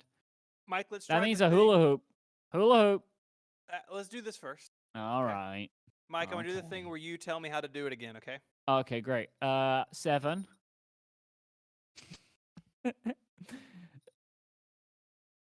Okay. Okay. In the opposite direction to you. Okay, I wasn't done, but next time I'm gonna get better instructions for you then. Number 3. Board apparel. Board apparel. Board apparel. I like how it just sounds like board apparel. That's how I hear it now. Yeah, that's Really any boring jacket clothing. that's not this jacket. Is Exactly. Board apparel. Board apparel. All right, where do you want this? Right one. Yeah. Go. Oh no! Oh my god, he dropped it. What? Good. How has that only happened for the first time? All right. Ooh. 8. Oh, number 8. TikTok challenge. 3 TikTok challenges. That's the worst one. But you know what's right next to 8 is number 7. Oh, we haven't done this. Okay, Steven, can you explain what Chubby Bunny is? You put a bunch of marshmallows in your mouth, and the first one to pass out loses. Don't think it's exactly. One marshmallow at a time. Okay. And you have to say the word Chubby Bunny, and it's impossible for us to do so. Do you have a receptacle to put the marshmallows in when you're done? Other Right than, here, I don't know, baby. your stomach? Oh, interesting. And my understanding is you have some pretty tech marshmallows. I've actually been eating them throughout the day. They've been just, I have a Oh. little like, oh, thank you. You're going to regret that, I feel. That really makes me feel like this is going to end in me like being sick, which I don't. Ooh, they smell like real marshmallows. All right, we're going to take it one at a time. Okay.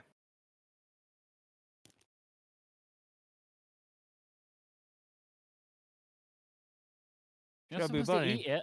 You're Oh. supposed to say it. I'm not. You can't chew them. You have to just say Chubby Bunny. If you're not Chubby listening, Bunny. there you Chubby go. Bunny. Chubby Bunny. Oh, these are big. Yeah, I wish I had bought small ones. Chubby Bunny. Chubby Bunny. Oh. I hate it. Chubby Bunny.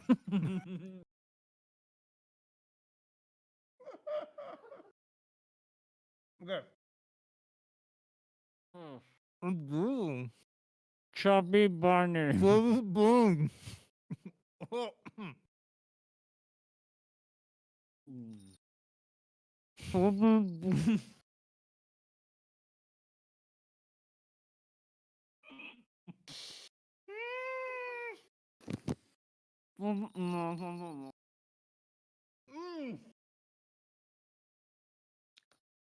This is a gross cup.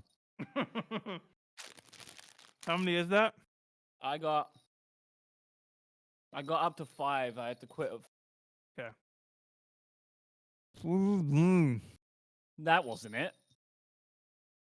There's no B sounds. It counts? Mm-hmm. Don't you have to be able to hear it? Chubby Bunny. There you go. That works. Okay. How many are you at? I think we have significantly different sized marshmallows. There's no way you got to 8. Mm-hmm. You got to 8? That's incredible. 44? What's he doing? You got to 44 marshmallows. Mm-hmm.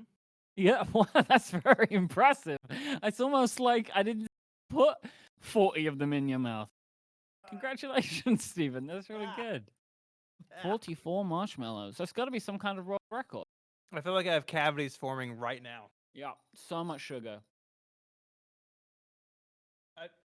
I drooled all over my hand. Okay, so we have one beard goal left. I think the people really need to get in here. Just really close. Rest of it. Yeah. It's going to be the last thing this camera sees before it dies. See? There. Oh, yeah. I don't know if people know this about me, but I was a facial hair model before I was a podcaster. At Every year you do. $465,000, this goes away. I just have a mustache. And then we're going to vote with our dollars to see if I keep it the rest of the month or not. Mm-hmm. And once we hit $465,000, I will announce how I'm bringing this to the next level next year. So we have that to look forward to. I know nothing about this. Well, you were too busy eating marshmallows. You ate 44 of them. It's true. It's not true. I would say one more wheel spin, and then I have a guest to speak to. Great. Let's do one more. Okay. Oh man, I lost one of my baubles during chubby. My mouth is so dry. Yeah, I hate that. Mm-hmm. Okay, I'm gonna give it a big one. You ready? Yeah. Ready for the mustard. Come on.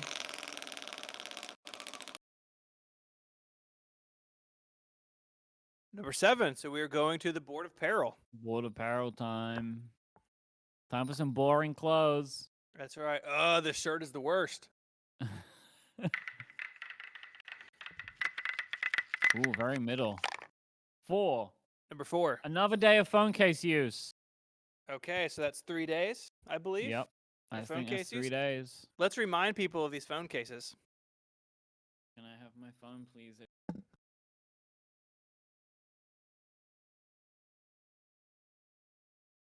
It's a American flag with an eagle, and the eagle is creating some kind of sparks on the flag. Mine is some sort of pop socket hand puppet.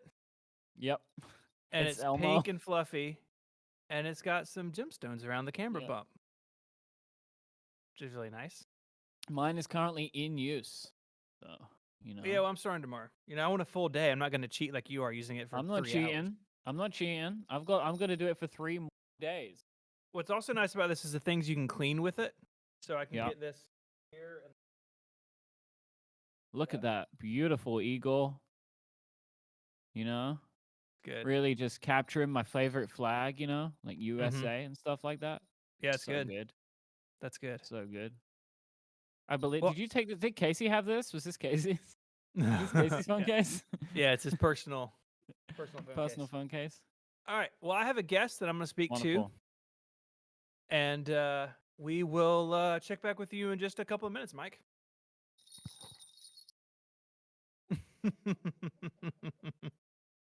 All right. I'm going to be joined by David Sparks, my co-host on Mac Power Users and the host also of Focused and Automators on Relay FM, Mr. Mac Sparky himself. David Sparks. Hello, sir. Hey, Steven. I love the jacket, man. I think Thank that you. should be your new look, honestly. Really? Yeah. I think you should podcast in that jacket at all times. It's kind of loud. Like, can you hear this? Oh, yeah. You don't want I that love it, though. in your audio. Oh, we do. We want that in. Well, David, last night we recorded an episode of MPU about the Apple event. But I kind of wanted to get your thoughts on it, particularly as someone who is a Californian and not only in location, but also in spirit. In heart and spirit. I didn't think about it much as a kid, but Casey List did write a thing on Twitter that Texans and Californians are alike and that we're super proud of our states. And I honestly have to agree with him. As I've got older, I just love California. I love living here, and the weather is amazing. This morning I went to Disneyland. Tomorrow, if I want, I could be surfing. It's a really great place to live. And, hang on. Do you surf? What? Yeah, poorly. I did not know this. How did Yeah, I not know boogie boarding. you were a surfer? Boogie boarding is more my thing, really, because I've Okay. got old. But Well, yeah, it's hard to yeah. stand up when you get older. But In yeah, general, or just specifically no, on the on a surface of the board, ocean? on the board. Yeah, My thing is getting one of those big inflatables. It looks like a swan and climbing in there. sure. That's my Yeah, scene. yeah. The California surf would have fun with you if you did Yeah, that. we call it swanning. That's where the name comes from. So No, what but did you? I don't know. I can see why Apple did the thing in California, because if you live here, you do kind of become, you do identify with it and become Sure. proud of it. And we're all, I think, I guess some of us Californians are leaving, and all the people in Seattle are mad of the Californians going to Seattle, and some of the states where it's less expensive. I get it, but for those of us that decide to stick around with the high cost of living and the earthquakes and the occasional wildfires, we still dig it, baby. So let's talk a little bit about the event. We got a couple new iPads. We got a new Apple Watch. The iPhone 13 lineup, which went for pre-order this morning. So I did that before Yeah. coming down to the studio. Yeah. What's sort of your So takeaway? which color did you get? Did you already tell? I went with Sierra Blue. My wife talked me Man, into you're a being. crazy man. You're a crazy She man. talked me into it. She said, "Look, All Stephen, right. you got this jacket that you wear all the time, Yeah, and sure. you're a new person. So It's gonna go good with that jacket. it is gonna. I'm never gonna wear this jacket again after today. Just like it's gonna hang in the back of my closet for the rest of my life." So what do you think about this event? What's your kind of takeaway? I feel like Apple is continuing to make excellent iPhones. I mean, I was reading some of the folks saying, well, they didn't, revolutionize enough this year, but the iPhone is a great product and it got better this year. Because California, Disneyland, my wife and I go there at least once a week, and I'm really excited about this new cinematic video feature. I think it's going to be something we use a lot. And I was surprised that we got iPads. I guess my biggest disappointment is I am so eager to see that new MacBook Pro, and part Yeah. of me was hoping maybe we get that, but we didn't. But that's okay. I think Apple is doing remarkable work given what's going on in the world right now. Yeah, I was thinking about that after the event. We don't really have a good insight into how long these things take, but you have to imagine that at some point the pandemic is affecting the products they're putting out, whether it be Sure. today or maybe it could even be a year from now or 2 years from now. It may be a delayed effect. Yeah. It does seem like Apple is weathering the current chip shortage situation better than other companies, but even that may catch up with them at some point. It's just a very interesting time to follow this industry. Yeah, it's so interesting. Apple as a company is so interesting to me because my parents grew up in the Depression, and it like changed the way they thought about money and life. And you saw it throughout their life. And I feel like Apple going through, that period in the 90s where they were almost on the chopping block every other week.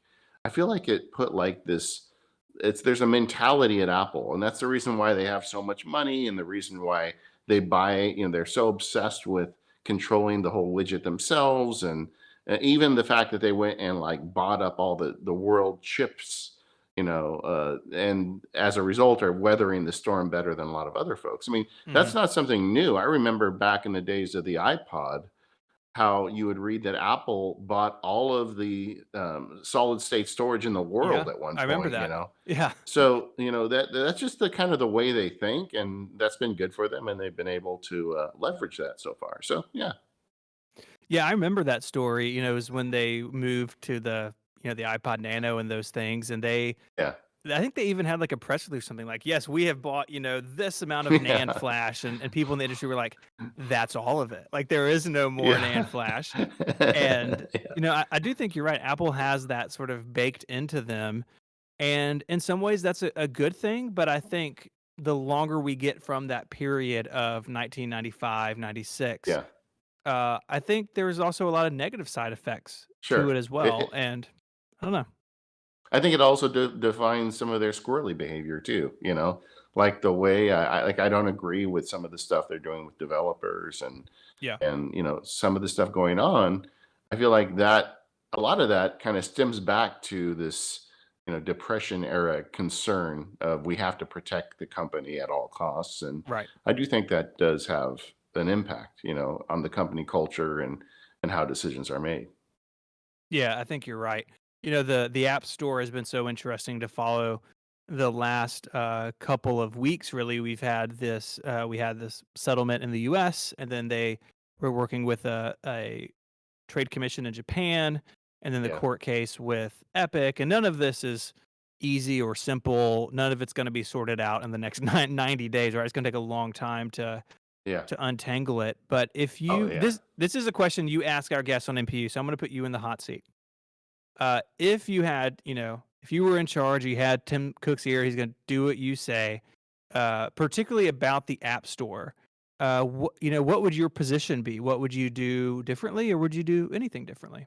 I would look at the big picture, which I don't think they're doing. And I think that regulation, in my experience, regulators don't really want to be regulating. They don't want to be mixed up in all that. They can avoid it. And I think the way you avoid it is a question, and I use this when I talk to my legal clients, it's the F word, fairness. Look for a way to be fair with the Mhm. people you work with. And I just think there is a fairness imbalance right now with a lot of the developers in particular. And I think they just need to take a step back and say, what can we do that's fair? And they Yeah. do it all the time. I mean, you look at like when we had the antenna gate, I mean, they gave everybody a case. They're like, let's Mhm. be fair, give them a case, or I mean, if you look in Apple's history, they've done it many times where they got out on the ledge and then they realized it and they walked back. And Sure. I don't know why they haven't done it yet. I hope they do. But if I was in that office, first of all, I would get fired in like 30 minutes because the other stuff I'd be telling him to do isn't probably in the company's best interest. But I think let's stop and look at these relationships from a tone of fairness. I mean, they clearly rely on these developers, Yeah. and let's find a way to make everybody rich. Because that is possible with this model. Oh yeah, I mean, there's so much money that flows through the App Yeah. Store economy. It's astounding. I mean, especially for something that hasn't been around really all that long. The App Store Yeah. launched in the summer of '08. Yeah. That's not that many years, really. And but at the same time, as it's grown and changed, Apple has been unwilling or unable to change its policies around a lot of these things. Well, I So mean, much of the App Store model came from iTunes, and that's sort of the old world thinking, and I don't think a lot of that really fits anymore. yeah, and I also really think that it's just when push comes to shove, they're doing this out of a sense of momentum more than fairness. And right now, it is still within Apple's control. I mean, right now, Apple can be the one that makes the policy choices and say, this is what we're doing. But if the governments start getting more involved and if they start dropping down regulations that say you are legally not allowed to do this anymore, it is no longer Apple's decision. The Right. decision's been, they've given up control of their business model at that point, and that's terrible. And it's probably going to be way worse what happens to them if they let that happen. But so I hope that they are taking that seriously, but honestly, what I really want them to do is not be worried about regulation or getting their business model pulled out from underneath them, but just like, hey, you know what? Let's just be fair to people. That's what I've always known the company for, and that's in my heart what I want them to be thinking, and I hope they are. Yeah. Spoken like a true Californian, my friend. Amen, brother. Woo! Well, David, thank you for joining us in the Podcastathon. People can hear you all over the place on Relay FM. What do you have? What do you have coming up? Monday, I'm releasing the new Devon Think Field Guide. I've been working on it Awesome. for 4 months, so check that out. Go to learn.maxsparky.com. But more importantly, give some money to St. Jude. I mean, Yep. I can't believe how you guys are crushing it with these numbers. But the people I would like to talk to real quick before I leave are just the people who haven't been able because of the pandemic or whatever, you can't give a big contribution. I know you guys have been calling out all day these people giving these super generous contributions, but there are people out there that just can't afford it. But you know what? If all of those people gave $5, we would hit that goal, that next goal easily, you know. And so I'm hoping that folks out there that can't even give a lot, just give a little. It really does feel great, and it feels a lot better than buying a Starbucks. So you know, sign up, give a few bucks. Absolutely. Well, David, thank you. Enjoy your weekend, and I will speak to you soon, my friend. Hang loose, bro. All right. We are at $465,400 for the kids of St. Jude. That money goes to fund research and treatment and pay for travel and food for these families who are dealing with a cancer diagnosis with their children. And that is a really scary, trying thing. I know it certainly was for my family.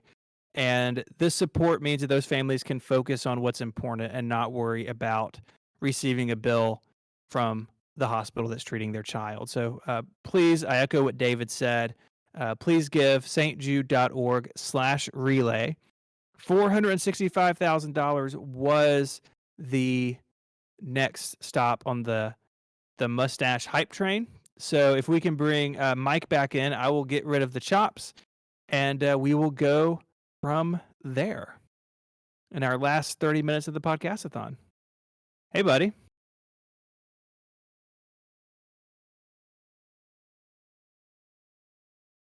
Mike, we can't hear you, bud. The balloon ate the audio. I was muted. Not any longer. Hello, everyone. Mike here, surrounded by balloons. It's looking good, thank man. you so much for hanging out with us this whole time, this whole evening, afternoon, whatever it is for you. We greatly appreciate your support and your money, which goes to help the wonderful work of St. Jude. Stephen, I think you need to go and shave your biker mustache off, right? Yes, I'm going to go do that, and then All right. We're going to have a party. Sounds good to me. Okay, I can stand up again now. So I want to call out some people that have made some donations recently. Thank you, Jim. Thank you, Josh. Thank you to Ben and Chloe. Thank you to Jared and Jacqueline and Aaron, TJ, everyone. No matter, as David was saying, no matter how much you were able to give, it doesn't matter. But we seriously, seriously thank you all for everything that you've done today, whether you have donated, even if you've just been watching, or if you shared this with some people, maybe you've been sharing it on Twitter, maybe you've made some gifts. I'd like to thank Bolero for, is that like the dance? Oh, incredible. $500. Adam for $101. Seriously, everyone, thank you so much. I hope that you have enjoyed the podcastathon, the third annual podcastathon to support St. Jude Children's Research Hospital. This has obviously been the biggest, the longest that we have done so far. You'll see now in the corner here, save or shave. So as you donate, every dollar that you donate counts as one vote. And you have to choose this when you're going to donate. And that will basically mean whether Stephen has to shave or save his mustache. So I think we'll run that poll probably for the next day or so, maybe. Maybe we'll cut it off today. We'll see how Stephen feels when he comes back. But this will make the deciding factor as to whether Stephen will live out his September dream as he has every single year of a incredible, just luscious mustache. I think everyone in his family hates it, but he loves it. So give Stephen that ability to have an excuse to have the mustache that he truly wants. We have just passed $467,000 raised for the kids of St. Jude. It is a truly astounding number that we've been able to reach here together today. I think it's nearly $100,000 raised, which is just incredible in just one day for the kids of St. Jude, adding to our overall total is astounding. And so we really want to try and meet that 500,000 now by the end of September. And I know that as a gang, as a group, we can do it here over at Relay FM. But we still have more wheels to spin because as those donations keep coming in, It keeps adding on to our Wheel of Adventure and Board of Peril spins and drops. So we'll have more of those coming up really shortly. I've just been told that we're $6,000 away from having raised $100,000 over the last 8 hours. And so we'll see if we're able to reach that together today. But as we said before, we're going to be having more streams and events running throughout September. One stream that we're going to be doing, which was unlocked when we hit our previous goals, Stephen is going to be teaching me how to break open, repair, and replace the guts of a classic iPod. I have a video iPod, and we're going to put a new battery and an SSD in it. No, I think it's an SD card in it. So that's going to be something I've got going on. Steve, thank you so much for the $500 donation there. So that's one thing we're doing. We are hoping that before the end of September as well, Stephen will be taking delivery of a Keychron keyboard, and I'm going to be returning the favor and helping him build that. And then I'm going to build one on the same stream that will be sent to Jason Snell. So lots of Relay family keyboard activities there as well. And I know that Stephen's working on some other streams that he's going to be doing as well with some other Relay FM hosts as we round out the month, because we really want to make sure that we are continuing to thank you with additional content as we're asking you to continue to donate throughout the rest of the month. So we really, really appreciate that. This has been, we've now hit $468,000. That makes us 94% towards our goal now of $500,000. So thank you so much to everyone who continues to donate. This really means so much.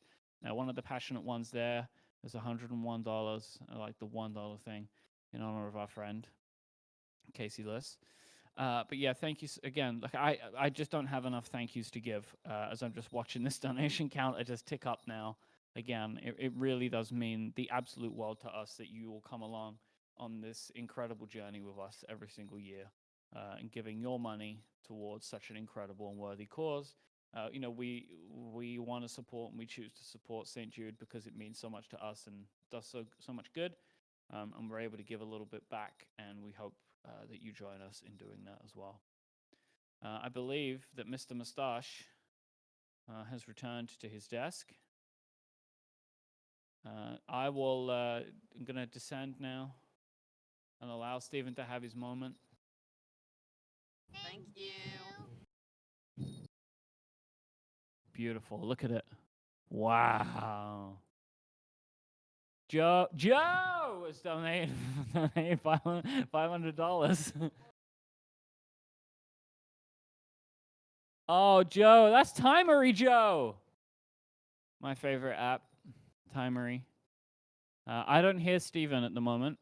Has Steven turned his microphone off again? I don't know why you would say that. Yep. You're a professional, right? You know what? I need judgment from y'all. You ready? Wow. Save is currently in the lead, which is good because the mustache should always stay. I think it should be a permanent save, but that seems to not be how it works. I think Steven looks great with a mustache. But Thank you. You ready for this? I'm ready for this. Okay. Here we go. We got some wheels to pay out. Here we go, round and round. That is number. Hang on. 10. Number 10. What is 10? Is The that PC Junior? Yeah. What a surprise that it landed on 10. I know. It's like it was meant to be. Really incredible how it lands on 10 like that. So Here's often. the thing.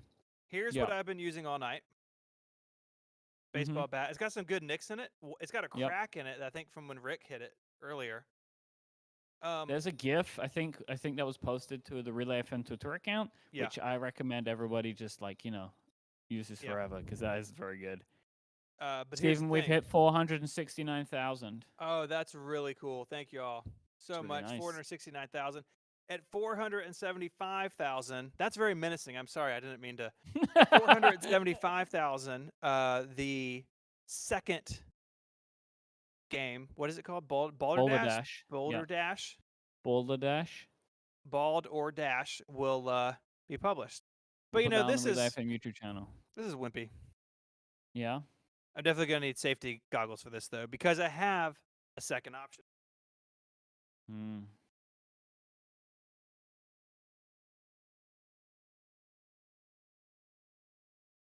Oh my God, here it is. Thank you. $1,100 from Anonymous. Thank you, Steven. Anonymous. Oh God, I don't y'all are like gonna this. I think Or- I'm gonna need safety I goggles. think Mike's gonna be.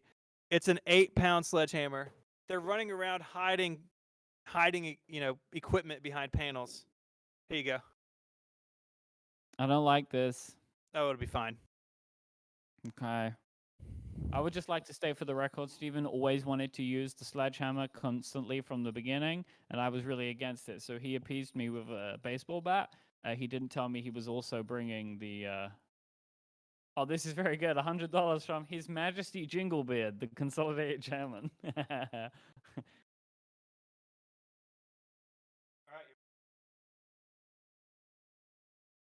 All right. Oh God, here we go. I need to get closer so I can see this. Oh, this is so scary. Here he goes. Walkman. Look at him with his mustache and his sledgehammer. Oh boy. Oh God. Oh! Therefore proving why you had to have the baseball bat before the sledgehammer, because the sledgehammer ends PC Junior completely in one shot. Oh, he's going in for another one, I think. Yeah, he's going in for another one. Please be careful. Oh, wait. Oh, he's racking it up. Oh, here we go. With the keyboard on top. Oh, boy. Oh, boy. I feel like a worried parent or something. Joe, the computer's broken.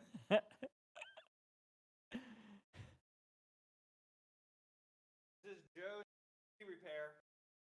Joe PC repair. Here we go.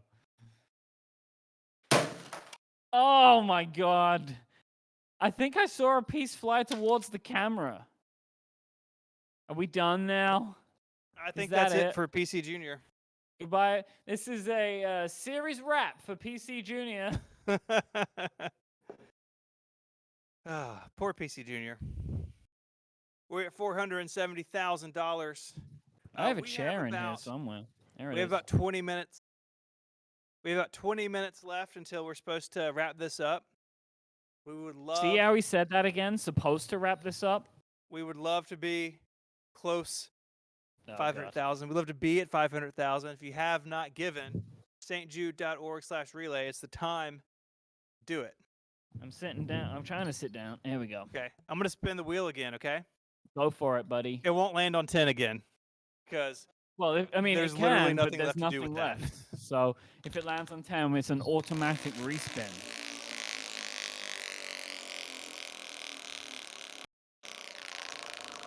Ooh, listen to it go. There we go. 11. Ooh, what's 11? Board of Peril. Okay. So you can see on your screen, each one of these numbers represents something that we don't want to do. And so we have to do it when the chip tells us to. Really, the chip has all the control in this situation. All the power. Unless the chip is forced into position. That's never happened. Yeah.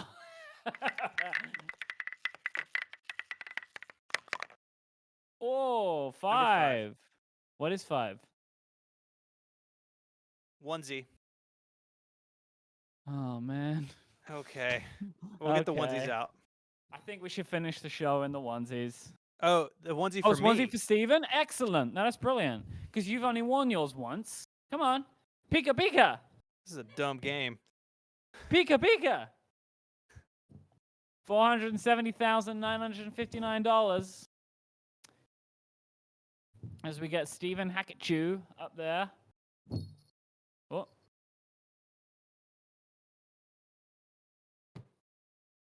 Thank all of these balloons. They're also your donations. This is the highest the balloon room has ever been. Look at it. Incredible. I would like to thank everyone for helping me once again live out a dream of mine to be surrounded by balloons. I don't know why I like this so much, but I do. So I appreciate it. If you can still even see me here. Look at Steven. Look at that. Look at how graceful he is putting on he's got it backwards at the moment. This is how little he knows about Pikachu. It's backwards. Oh, it is. Yeah, I know it's backwards. You don't have to tell me. I think Pikachu should put on the jacket and use that to get going.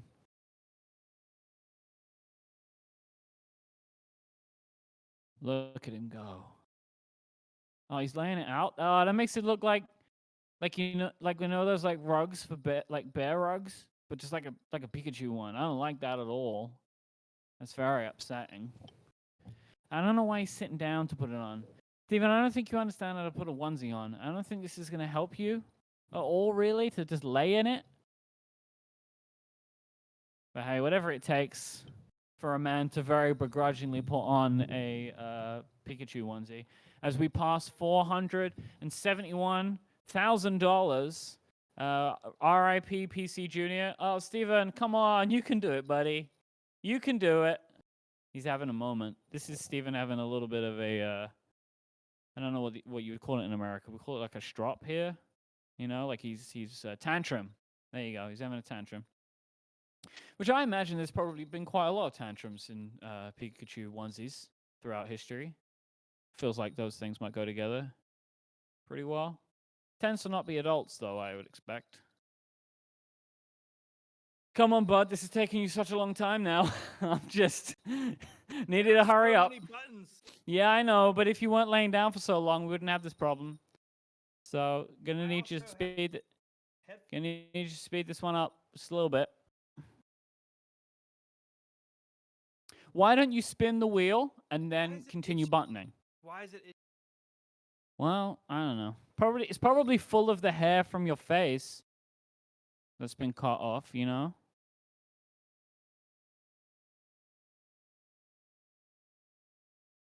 Oh, my Apple Watch is going into power reserve mode. That's not a surprise, really, considering the time. Let's do this thing. All right. Do you think you can put the jacket on over that? No. Okay. Okay, round and around it goes. It's coming around, number 13. Onto the board of peril. Will 13 be the unlucky number for us?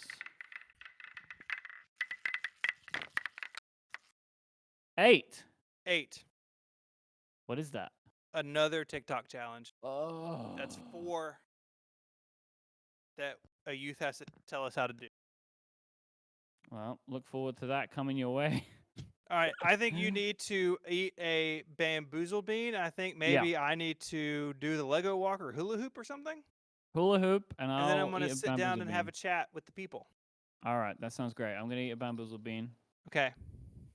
Adina, you want to spin it for me and then just pass me the one? I'm going to hula hoop with the Pikachu outfit. Oh, look at you. Look how beautiful you are on the camera there. Anybody know the signs? Where did it go? Birthday cake or dirty dishwater is what we're at now. Thank you. Okay, here it goes. Oh,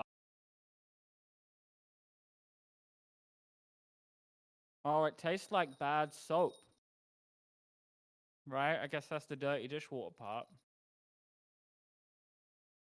Ooh, it's rough. Ooh. I'll give Steven, I'm being told to just give Steven a compliment, which I can do. All of this stuff, I show up and do what I gotta do. But it only happens because Steven makes it happen. Are you listening to me right now? Can you hear me? Yeah, okay, I'm gonna assume you can hear me. Steven's organizational skills are bar none. when he decides he wants something to happen, he makes it happen because that's just what he does. And it's one of the reasons that we work so well together because I don't really have organizational skills and he has all of them. And he completes me. Steven, you complete me. There you go. Look at him. Look at that. Look at that Pikachu running away with a hula hoop around him. What are we doing? What is this? I hope that you've enjoyed it, everybody.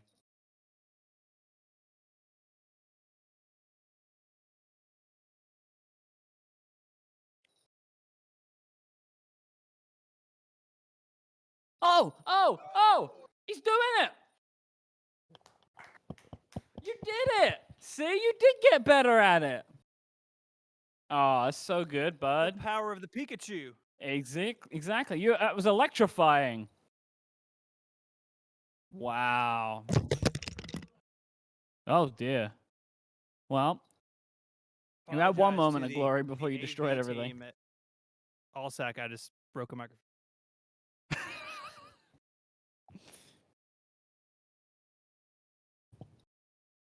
My bad. Okay. God, it's so hot in this thing. We're at $471,931. It is 6:50 Central Time, so we got 10 minutes left. And I realized a moment ago when I was like pulling a cable and there's stuff like ooching across the floor. I realized earlier that I haven't really told my story. We've kind of talked around it a little bit today, but I'd like to maybe end with that and why we do this. And we talked about some of this with Rick when he was here earlier. But we have been, my wife and I have been part of the St. Jude community for going on 12 years now. And when we were much younger, first married, we had our first son. And when he was 6 months old, he was diagnosed with a brain tumor. We had a pediatrician checkup, and this is how it often goes. It often starts with a concern or a pediatrician or a nurse noticing. And that was the case for us. Our pediatrician had some concerns. And within a couple of days, we were at the local children's hospital that really facing down some pretty scary conversations. Conversations like, we don't know what this is. It's really big on the MRI. We don't know what we're facing, but he needs surgery. And that was Mother's Day weekend. It was my wife's first Mother's Day. And that sucked. There's no way around it. They had surgery on a Monday. And a few days later, word came back officially that it was cancer. And we were told that we would be treated at St. Jude. Now, I'm from Memphis, born and raised. I live, 15 minutes from the house I grew up in. And so St. Jude has always been in my backyard. It's always been in sort of the background for me my whole life. But until you need it, you can't really understand what it's like. And that's something that we're actively trying to change through campaigns like this. And I know so many great people at St. Jude and Allsac who are working really hard to change that, to show what it means to be at St. Jude through media, through events like this, through events that are much better than this. But it is, it's just a special place. Rick and I talked about that earlier in our interview. We didn't know what it was going to entail, though. And like Mike very graciously said, I'm an organizer, I'm a planner. I want to know what's coming. And this was the ultimate you can't see it coming situation. You can't see something like this coming down the pike. Sometimes in life you can see something coming, you can see the train light in the distance, you can hear its horn. This was getting hit by a train out of nowhere, out of the clear blue sky. And we didn't know what it was going to mean to transition from the Children's Hospital to St. Jude. And we tried calling and getting in touch with people. We got a call back from someone here, and they said, we already know all about your son. We know all about his case and your family, and we're ready for you. And when everyone's ready, you'll come over and we'll get started." And what that meant was when we showed up on day one, and I guess this would have been late May 2009, it meant that we were not only stepping into a hospital, we were stepping into a new life. And without this journey, I would not be who I am today. I would not be the man I am, the father I am, without the blessing that I've been shown here. Because when we came to St. Jude, all of that was true that was left on our voicemail. They knew all about him, they had all of his information, but they also knew what they were going to do. They had a plan. Our son had 18 rounds of chemotherapy. You can see some pictures of him on screen now. And when you've got a 7-month-old and they're saying, "Yeah, you're going to do a year and a half of chemotherapy," it's scary. And they walked with us through this. Our medical team, some of which are still here and some aren't, they really partnered with us in his care. We've all, I'm sure, had experiences with doctors that are less than stellar. I've never had that case here. Our medical team was unbelievably kind and gracious to our entire, not just our son. They weren't just concerned about his chemotherapy and his tumor. They were concerned about him as a whole person and our family as a whole family. And it's not the case everywhere, y'all. It's just not. It should be, but it's not. And I could tell you 100 stories of different ways that manifested, but I'll share one. I'm not sure I've ever shared this before, and hopefully it's okay with my spouse that I am. But when our second child came along, Josiah was still in treatment, and we told our oncologist that we were having a little girl, Josiah's little sister.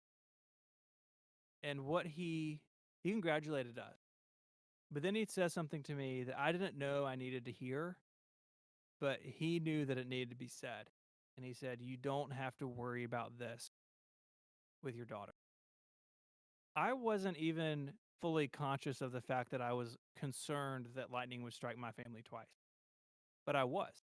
And as soon as he said it, it was the relief that I didn't know I needed. And from that point on, we really had sort of a renewed relationship with our doctor and our team.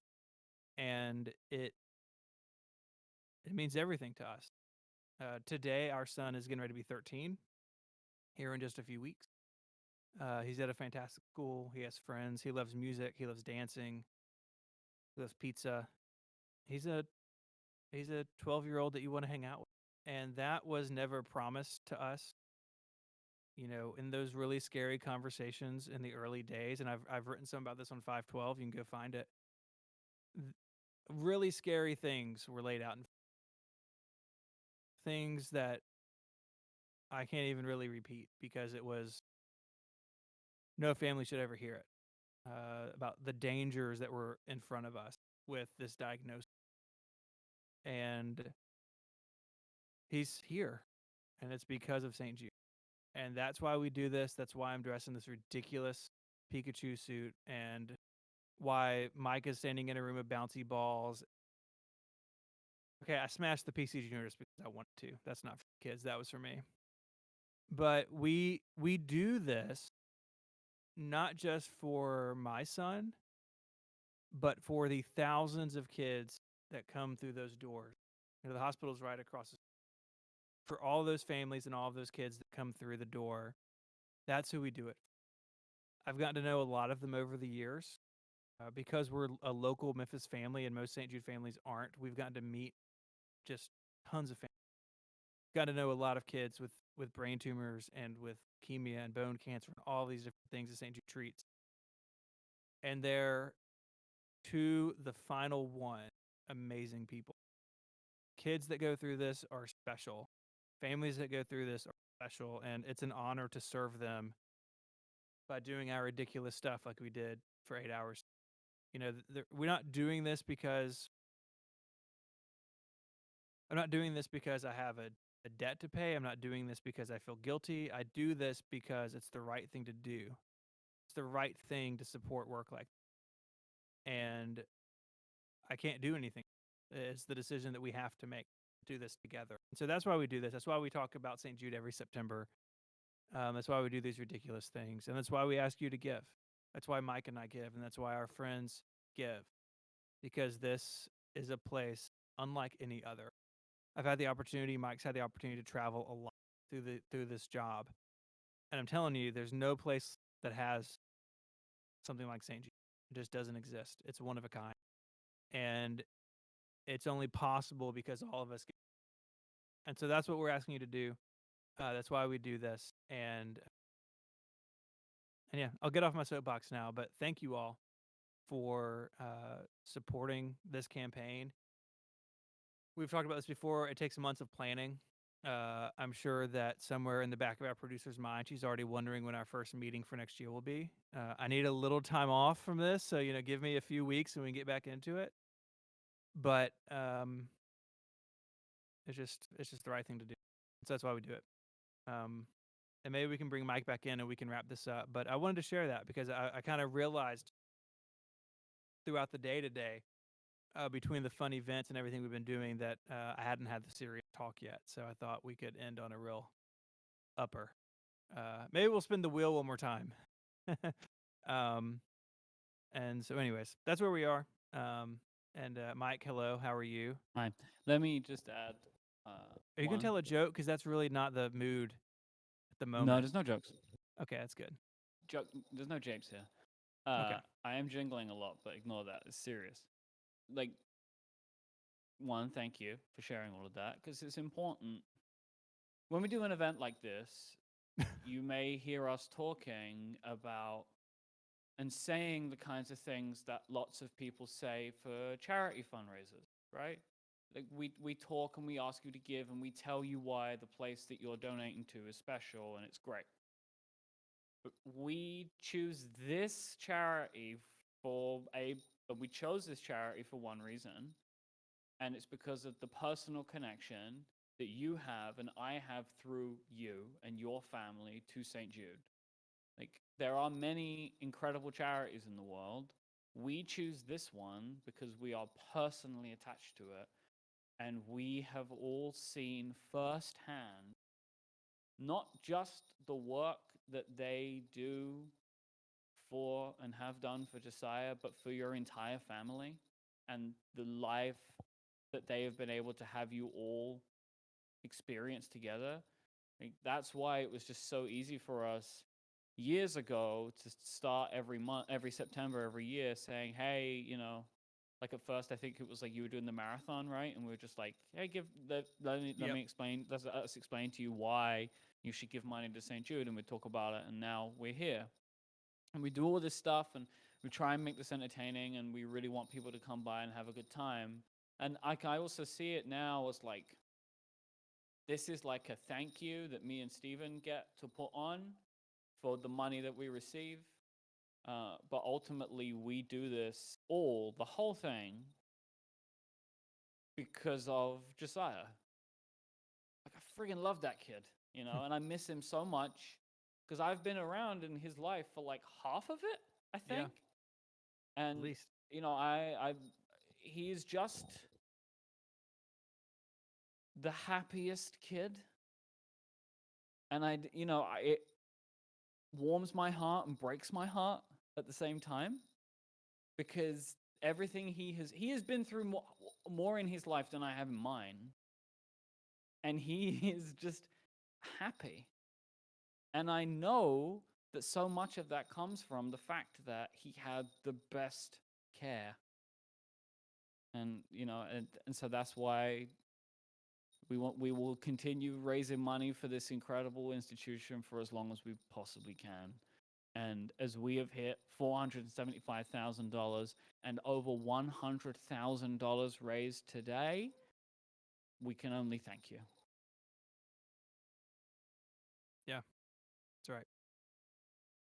I think that we're gonna let y'all go. Before we do, I want to thank the crew at Allsac who has been with us all day and all day yesterday and part of the day before, putting the finishing touches to this. So for all of y'all, from the bottom of Mike and I's heart, thank you for your support of what we're doing. I deeply apologize for the property damage. We'll deal with that after we hang up. But we are going to still do this throughout the rest of the month. We've hit $475,000, so we have our next events queued up. Keep an eye on the Twitter account and the Discord everywhere. We've got some more stuff coming, and we are going to continue to raise money through the end of the month to hit that $500,000. Thank you, Jason Lynch, for $500. Thank you, Jason. We all have these. What I'm a little afraid of, there's just one of me, and there's 1, 2, 3, 4, 5, 6, 7 other people in the room, and I don't want to say they're aimed at me, but they're not aimed at me. Don't shoot them at your pro display. That's what I learned the other day. Yeah. But we're gonna fire these off in celebration of everything that the Relay FM family has done. It's not me and Mike. It's the whole network. It's the whole listenership. Thank you all, and we'll see you soon. You ready? All right. 3, 2, 1, go. So Thank you, everyone. We'll see you next time. Oh! All right. Bye, y'all. Bye-bye.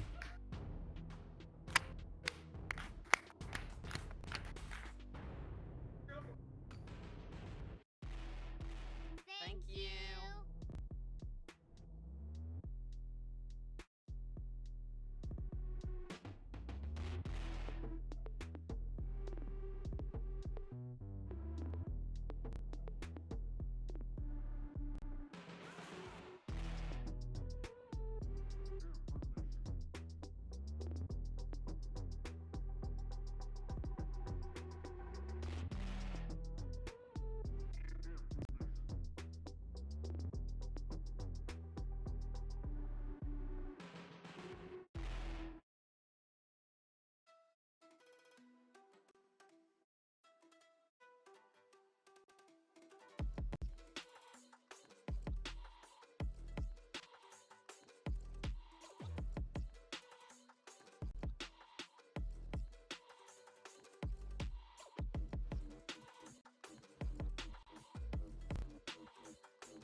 Thank you, everyone. We did it. We got to 479. Yeah. Well, are we still streaming? We should probably cut it. Yeah.